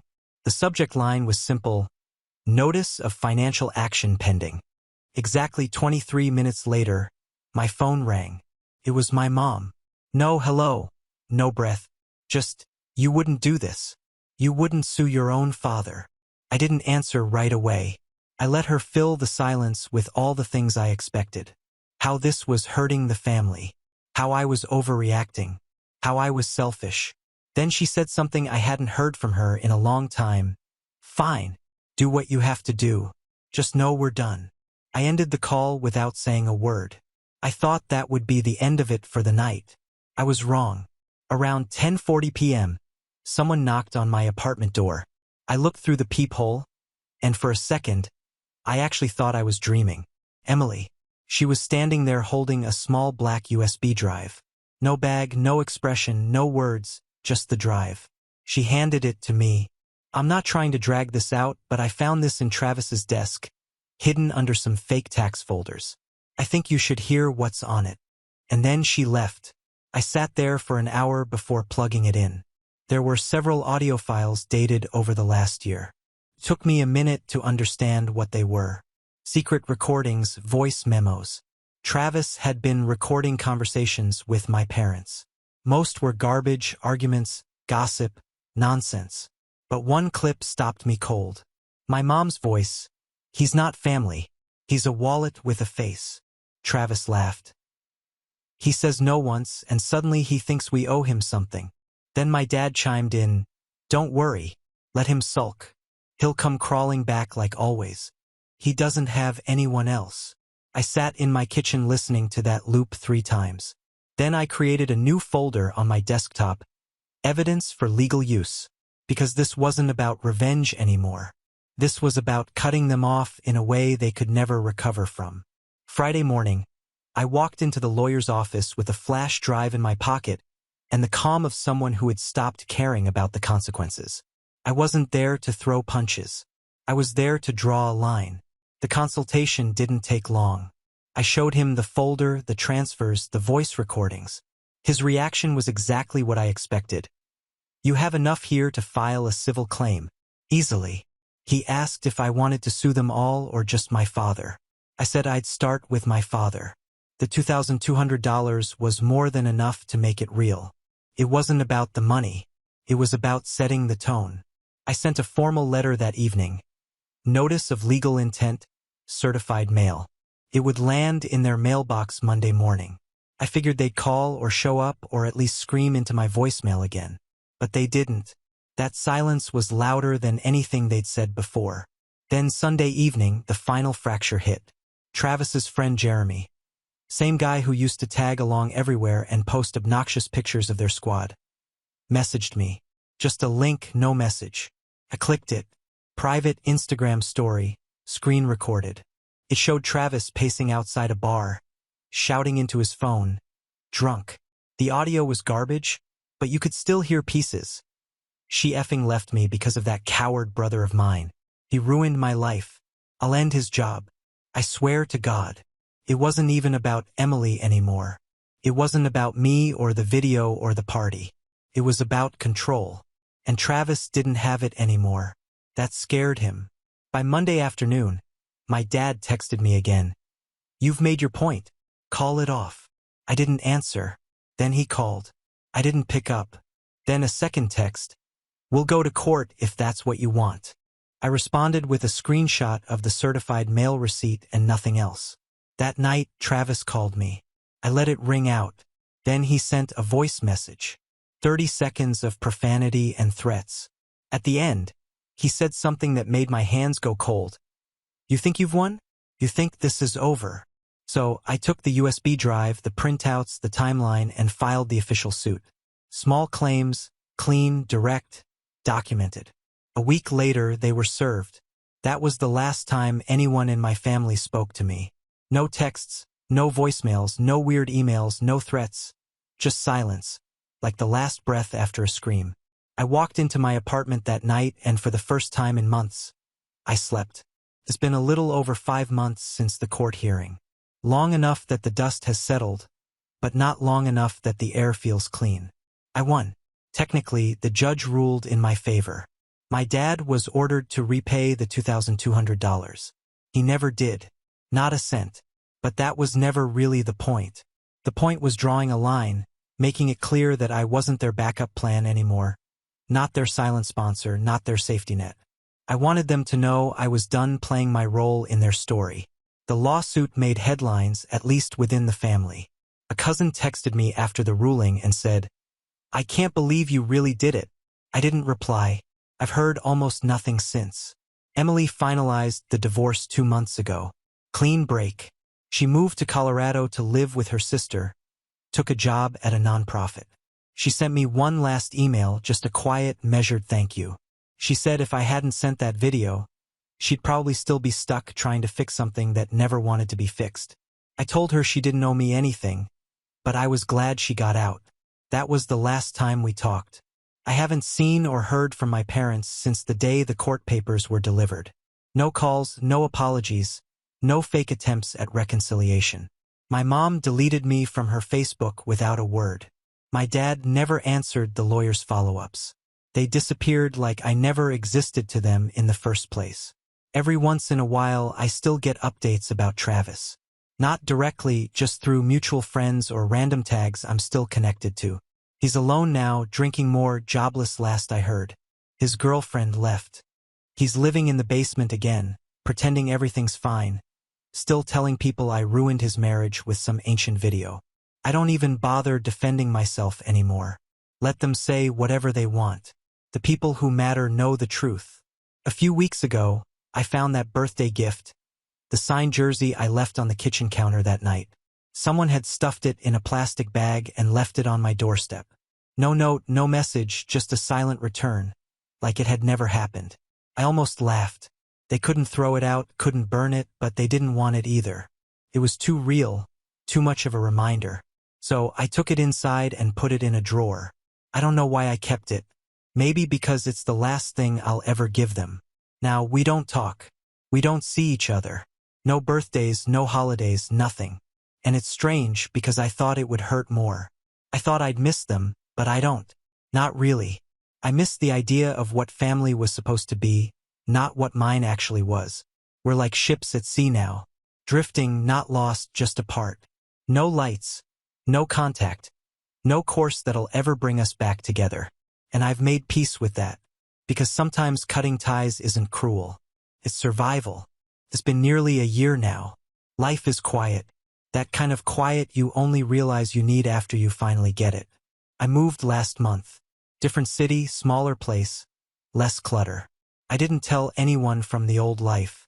I changed my number, left no forwarding address, just disconnected cleanly. But a few weeks ago, I got a message through my work email from a name I didn't recognize right away. Linda P. I almost deleted it as spam until I read the first line. I think you should know your father's in the hospital. It was from someone at the small community center where he occasionally volunteered, at least when he wanted people to think he was doing something useful. The message said he'd collapsed. Some kind of stroke. Stable now, but it looked bad. I stared at the email for almost an hour. Then I closed my laptop and went on with my day. 3 days later, another message came. This time from a cousin I hadn't spoken to in years. They're asking if you're coming to see him. Your mom's been sitting by his side. They say he might not wake up. I didn't reply. It wasn't bitterness. I didn't feel hate. I just felt done. The story had already ended for me. They turned the page a long time ago, and I had already closed the book. Then last week, the final unexpected turn came. A letter, real paper, no return address. Inside was a check. $2,200. No note, just that. I sat down and laughed. One of those hollow, confused laughs you can't explain. I didn't cash it. I just stared at it for a while, then stuck it in a drawer right next to that stupid jersey. I don't know who sent it. My father, my mother, someone trying to tie up a thread before the end. But it didn't change anything. Because the truth is, closure doesn't come from the people who hurt you finally making it right. It comes when you stop waiting for them to. I don't know if my dad's still in that hospital bed. I haven't checked. Maybe he's awake. Maybe he isn't. Maybe he regrets it. Or maybe he's still convinced I was the villain. Doesn't matter anymore. What I've learned is that sometimes the most painful things are the things that don't ever resolve. They just fade slowly, quietly, until one day you realize you haven't thought about them in weeks. That's what happened to us. We didn't explode. We didn't reconcile. We just drifted like ships in the dark. And I never turned on my light again. Now on to the next story. Story 7. My parents told me I wasn't invited to Christmas this year. You make everyone uncomfortable. A week later, my dad sent me a request. $1,900, your share of the holiday groceries. I sent back $1.90 with a note. Didn't eat. Don't pay. Then I canceled the Costco card, froze the family Amazon, and flagged the shared MX for review. 2 days later, my mom called me crying. How could you? I found out I wasn't invited to Christmas this year through a 3-line email. We've decided it would be best if you didn't come. Everyone feels uncomfortable because of you. We hope you understand. No call, no conversation, just an email like I was being let go from some part-time job. I read it on a Tuesday morning, sitting in my apartment with my coffee half gone and my work laptop still waking up. I stared at those words like maybe they'd rearrange themselves into something less humiliating. The worst part was how calm it sounded. like it wasn't a big deal. Just a little scheduling update.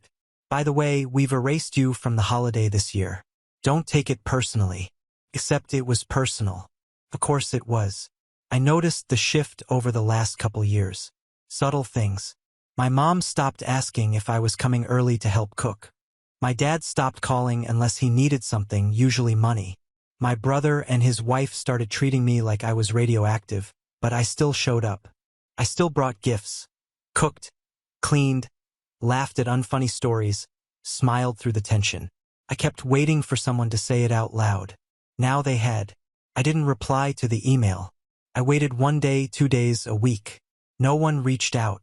Then I got a Venmo request, $1,900 from my dad. The note said, "Your share of the holiday food." I actually laughed out loud alone in my apartment.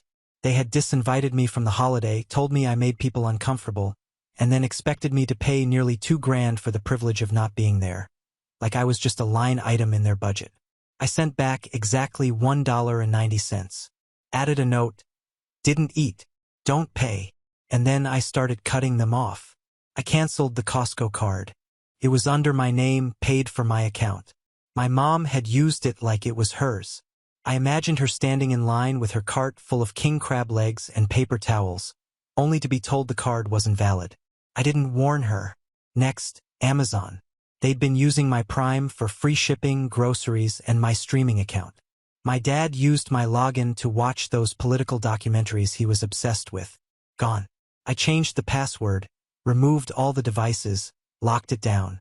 And then the MX card joint account. My parents added me when I had better credit so they could qualify for a higher limit.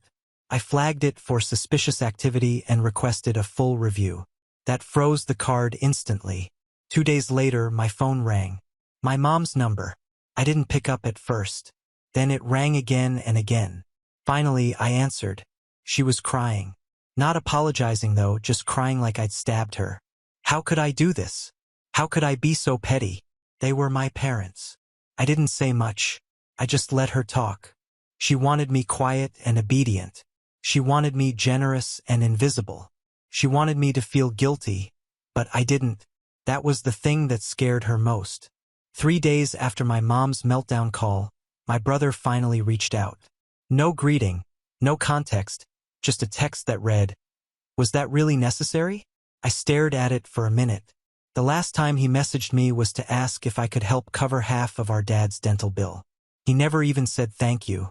And now he had the nerve to call me out like I was the problem. I didn't answer.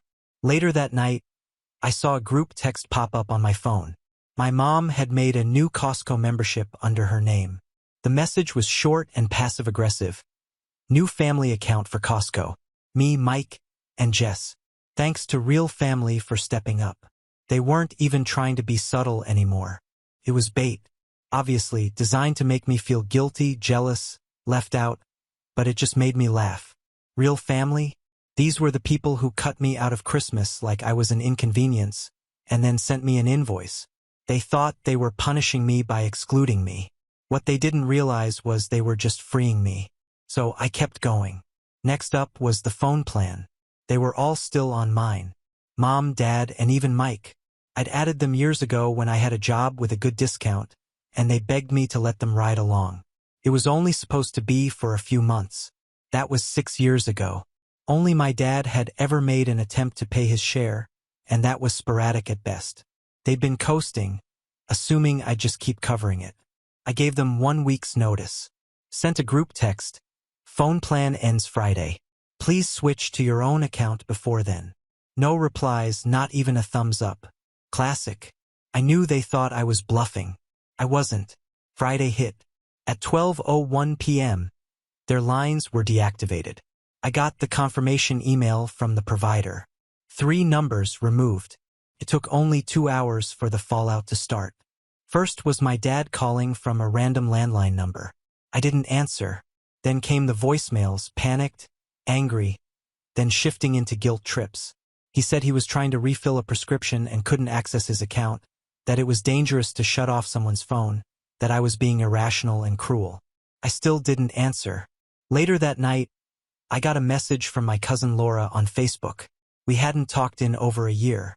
Not since she bailed on paying me back for concert tickets. Hey, your mom called me from a landline today. She said you've been going through something and that you're lashing out at the family. Is everything okay? There it was. The news story. I wasn't reacting to years of disrespect. I was having a breakdown. I was unstable, unwell. It was already starting to spread. I replied simply, "Everything's fine." That was all I said. I knew how this worked. They twist the story until I was the villain in my own family, the one who just snapped. They wouldn't mention the money, the favors, the things I did quietly in the background to keep everything running. But I wasn't worried, because what they didn't know was that I kept everything. Every invoice I paid for them, every text asking for help, every Venmo screenshot, every Amazon charge they made through my account. Even the email where my dad begged me to co-sign on a loan he defaulted on. I wasn't planning on going public with it yet, but I was getting everything ready. By mid-December, the silence from my family had turned tactical. No texts, no calls, no holiday guilt trips. Just this strange, calculated quiet. I could feel them regrouping behind the scenes, probably swapping stories to make sure they were all aligned. My guess was that I was already the unstable one in whatever version of events they were passing around. Then the American Express alert came through. It was a fraud notification. Someone had tried to make a $2,100 purchase at a home appliance store. The shipping address was my parents' house. The email linked to the order was my dad's. The card was still the same joint account we shared, the one I'd already frozen. They were still trying to use it. After everything, they actually thought they could just keep swiping like nothing had happened. I didn't call them. I called the bank. The rep asked if I wanted to dispute the charge. I said yes. Then I told her the full story. How I'd been the primary account holder, how they had added themselves years ago, how I'd been paying it down solo ever since, and how I had recently flagged the card because of unauthorized use. She paused for a second, then said they could launch a full audit and internal investigation. They checked the last 12 months of charges, verified who made what, and possibly involve legal if anything looked off. I agreed, told her to proceed. Then I started pulling receipts. I went through my email, Venmo, old texts, bank statements. I didn't realize how much I'd quietly taken on until I saw it all in one place. Rent, groceries, car repairs, random emergency transfers, Christmas gifts I'd ordered for them and never got paid back for. Subscriptions, online orders through my Amazon, streaming accounts, even their damn dog's medication, which they'd shipped to my house once because it was cheaper with my discount. By the time I was done, I had a spreadsheet with dates, amounts, and proof totaling just over $14,000 across 2 years, $14,000. All while being told I was ungrateful, selfish, hard to love. That same night, I got an email from my mom. It was long, dramatic, and coded in faux concern. She said she missed me, that things had gotten out of hand, that families shouldn't fight over money, that she was worried about me. But right in the middle of all that sugar was the knife. "If you're determined to make this ugly," she wrote, "we can go there too." That sentence hit like ice. It wasn't even subtle. I didn't reply. Instead, I made copies of everything, uploaded it to a secure cloud account, shared with no one, printed out physical copies and put them in a fireproof box, made backups on a USB, and tucked it in the back of my closet. The funny thing was, they still didn't think I would actually push back. Not really. They thought I'd run out of steam like I always did, apologize, send a card, show up. They didn't understand that I had crossed that point already. The part where something inside you breaks in a way that doesn't heal the same way again. They thought they were winning because I was quiet. They had no idea I was preparing for war. For days before Christmas, I got a notification that someone had signed for a certified letter addressed to me. I wasn't expecting anything, so I figured it was some delayed online order. When I opened it and saw a legal firm's logo on the top, I actually laughed. My parents had hired a lawyer. Inside was a cease and desist. They accused me of interfering in financial matters, spreading damaging and false information, and engaging in a targeted campaign to harm their reputation. There was even a section that warned me against making defamatory claims to third parties. It sounded like something they'd copied from a website and sent to the cheapest lawyer they could find. But the message was clear. They were trying to shut me up. What struck me most wasn't the legal threat itself, but the desperation behind it. They were scrambling, panicking, trying to spin this whole thing into some fantasy where they were the victims, and I was the bitter, mentally unstable child lashing out for no reason. I didn't respond to the lawyer. Instead, I forwarded the letter to MX because 2 days earlier, I'd gotten a call from their fraud department. The preliminary audit was done. Multiple large purchases, electronics, hotel stays, flights, a $700 pair of noise-canceling headphones had all been charged to the joint card. Not one of them was authorized by me. None of them even matched my spending habits. They asked if I wanted to escalate. I said yes. While they moved the case up the chain, I started closing every loophole I could think of. I pulled up the family calendar we all used, shared birthdays, reminders for anniversaries, recurring holidays, and deleted it. Took them off my Spotify family plan. Locked them out of every shared streaming service. Netflix, HBO Max, Hulu. Changed passwords, logged out devices. It was brutal. Immediate. They were probably watching some movie when their screens went black. Later that day, I got an email from Amazon. Someone had tried to access my account from an unfamiliar device. They had attempted a password reset and even tried changing the backup email. Security stopped it in time, but they sent me the IP address. It was my parents' house. They were still trying to get back in. Not because they missed me, but because they missed the access. Then my brother texted me. First message since his one-liner about whether my actions were necessary. This time he was angry. Congratulations. You ruined Christmas. Mom's a wreck. Hope you're proud of yourself. No questions. No interest in my side. Just blame like I'd set fire to the tree and taken a piss on the nativity set. They still couldn't see it. I'd been the one holding them up for years. Quietly, without making a scene. Filling in the cracks they refused to admit existed. And the moment I stopped, they didn't say thank you for everything I'd done. They tried to discredit me. That night, I got a final email from my mom. No greeting, no guilt, just a single sentence. You've made your choice. And she was right. For the first time, it was me choosing. Not them telling me how things were going to be. Not me caving to avoid drama. Not me pretending everything was fine. It was a line in the sand. And I wasn't stepping back. 2 days after Christmas, I woke up to a text from a number I didn't recognize. Hey, it's Randy from your dad's old office. Saw something weird today. Thought you should know. Attached was a screenshot of a Facebook post. My mom had gone public, fully public, with a sob story about how her youngest child had turned against the family, had struggled for years with anger issues, and was now spreading dangerous lies online. She didn't use my name, but it was unmistakably about me. She called me manipulative, said I'd isolated myself, said I'd attacked them financially out of spite. The post had already racked up dozens of likes and comments. Old neighbors, church friends, people I barely remembered, all chiming in with sympathetic nonsense. You're such a strong woman. Some people can't be saved. God knows your truth. I didn't reply, didn't comment. I just screenshotted everything. Then I checked her profile. She tagged a few family members in the comments, including my cousin Laura and, surprise, Jess, my brother's wife. I figured it wouldn't take long for the calls to start. But what happened next caught me completely off guard. At noon, I got an alert from Amex. The fraud team had concluded their investigation. They'd ruled several charges as unauthorized and were escalating to their legal department. They asked if I wanted to pursue further action. I told them to go ahead. Not even 2 hours later, I got a text from Jess. Can we talk? Just you and me. I hesitated. Jess had always been cold to me, borderline hostile.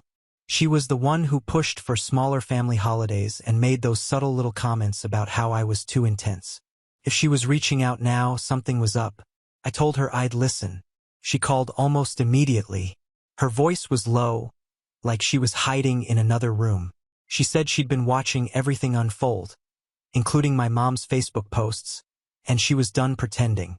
She'd figured out my mom had been borrowing money from her and Mike, my brother, for over a year. Hundreds of dollars here and there, always in cash, always with some guilt-heavy excuse. Fixing the car, getting Dad a surprise birthday gift, helping a struggling neighbor. Jess never questioned it because it was framed as helping family, but it started adding up. A few weeks before Christmas, my mom had asked for a quick favor to use Jess's card just for one thing while they were out shopping. Said she forgot hers at home. She ended up buying a designer bag. When Jess questioned her, she claimed it was a mistake, swore she'd pay her back.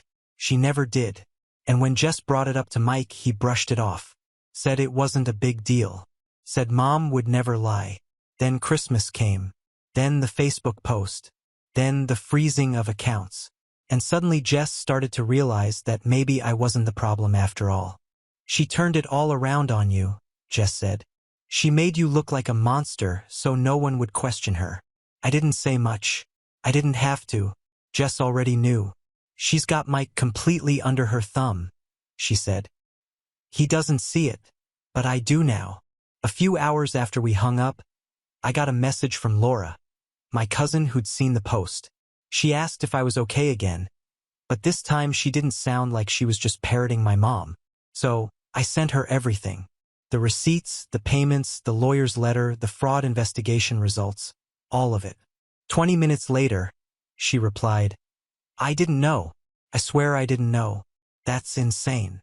The next morning, my mom's Facebook post was gone. By the afternoon, her entire profile was deleted. But that wasn't the end. That night, I got an email alert. Someone had tried to log into my cloud storage. Failed attempts from 2 IPs, one from my parents' town, one from an unknown location. The files were fine. Everything was backed up, secured, and double encrypted. But they were clearly trying to find out what I had. And I was just getting started. New Year's Eve came with no fireworks, just another notification that someone had tried to access my backup drive. Whoever it was failed the two-factor authentication again. I didn't need to guess. I knew exactly who it was. They were scared. The silence from my parents and brother stretched for a full week after my mom deleted her Facebook. No messages, no phone calls, not even one of those pathetic, guilt-laden Bible verse emails she used to send after family arguments. But the absence didn't feel peaceful. It felt like the quiet part of a storm. The part where everyone is bracing for whatever comes next. What came next was a call from an unknown number. I ignored it. Then a voicemail. It was my dad. His voice was calm. Weirdly calm. He said he wanted to resolve things privately. Bet all of this had gone too far and that there was no need to involve lawyers. He said they were willing to have a conversation if I was done playing games. He still didn't get it. This wasn't a game. It was a final chapter. I let the voicemail sit for 2 days. Then I wrote a letter, not an emotional one, not a rant, just a bulleted list.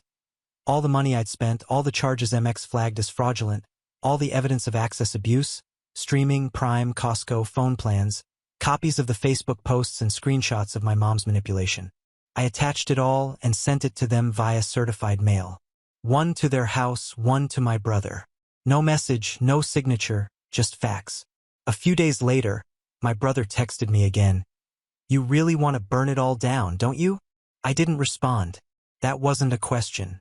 It was an accusation, as if I'd walked away from something sacred instead of crawling out of a trap. But then the last unexpected piece fell into place. Jess texted again. She said she was leaving Mike, said she'd been thinking about it for a while, but didn't realize how deep the dysfunction went until she watched how they turned on me. She'd quietly started looking at apartments, opened her own checking account, and told me without prompting that she was getting legal advice about how much of their finances were still tied to mine. He's not just under her thumb, she said. He's building a house under it. And then came the real surprise. She offered me something. Screenshots, voicemails, emails from my mom, from Mike, messages where they talked openly about how they'd get around my card freezes, how to pressure me back into silence, how to make it look like I'd gone rogue. I thought you might want this, she said. She sent everything. I didn't tell her what I was going to do with it. I didn't have to. But when I opened that folder and saw my own mother's words talking about how she just needed to make people doubt me enough, I knew it wasn't just about money anymore. It never really had been. It was about control, about keeping me in place. And now, finally, I wasn't. Update. I wasn't planning to post another update. I thought I was done. I thought cutting off the financial ties, exposing the lies, and mailing the receipts was the end of it. I was wrong. This past Sunday around noon, there was a knock at my apartment door. No buzz, no warning. I live in a secured building, so whoever it was had to have followed someone in. I looked through the peephole, and there they were, my mom and dad standing in the hallway like it was the most normal thing in the world. No suitcases, just them. My mom had something in her hand that looked like a folder. I didn't open the door. They knocked again. Then my mom spoke up just loud enough to hear through the door. She said they just wanted to talk, that they were ready to make peace, that they were willing to be the bigger people. I almost laughed. I told them through the door that they needed to leave. I said I wouldn't hesitate to call the police if they didn't. My dad said something under his breath. Then my mom knocked again, harder this time. She said, and I quote, "If you won't fix this, we'll fix it for you." That's when I started recording. They stood there another minute or two, then finally left, but not before slipping the folder under my door. Inside, printed screenshots of my messages. Out of context. One email I'd sent to my cousin explaining everything, cropped to make it look like I was threatening them. A few clipped texts from years ago when I was frustrated and venting.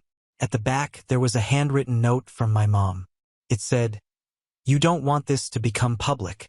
Think about your job. Think about your future. Family should stay family."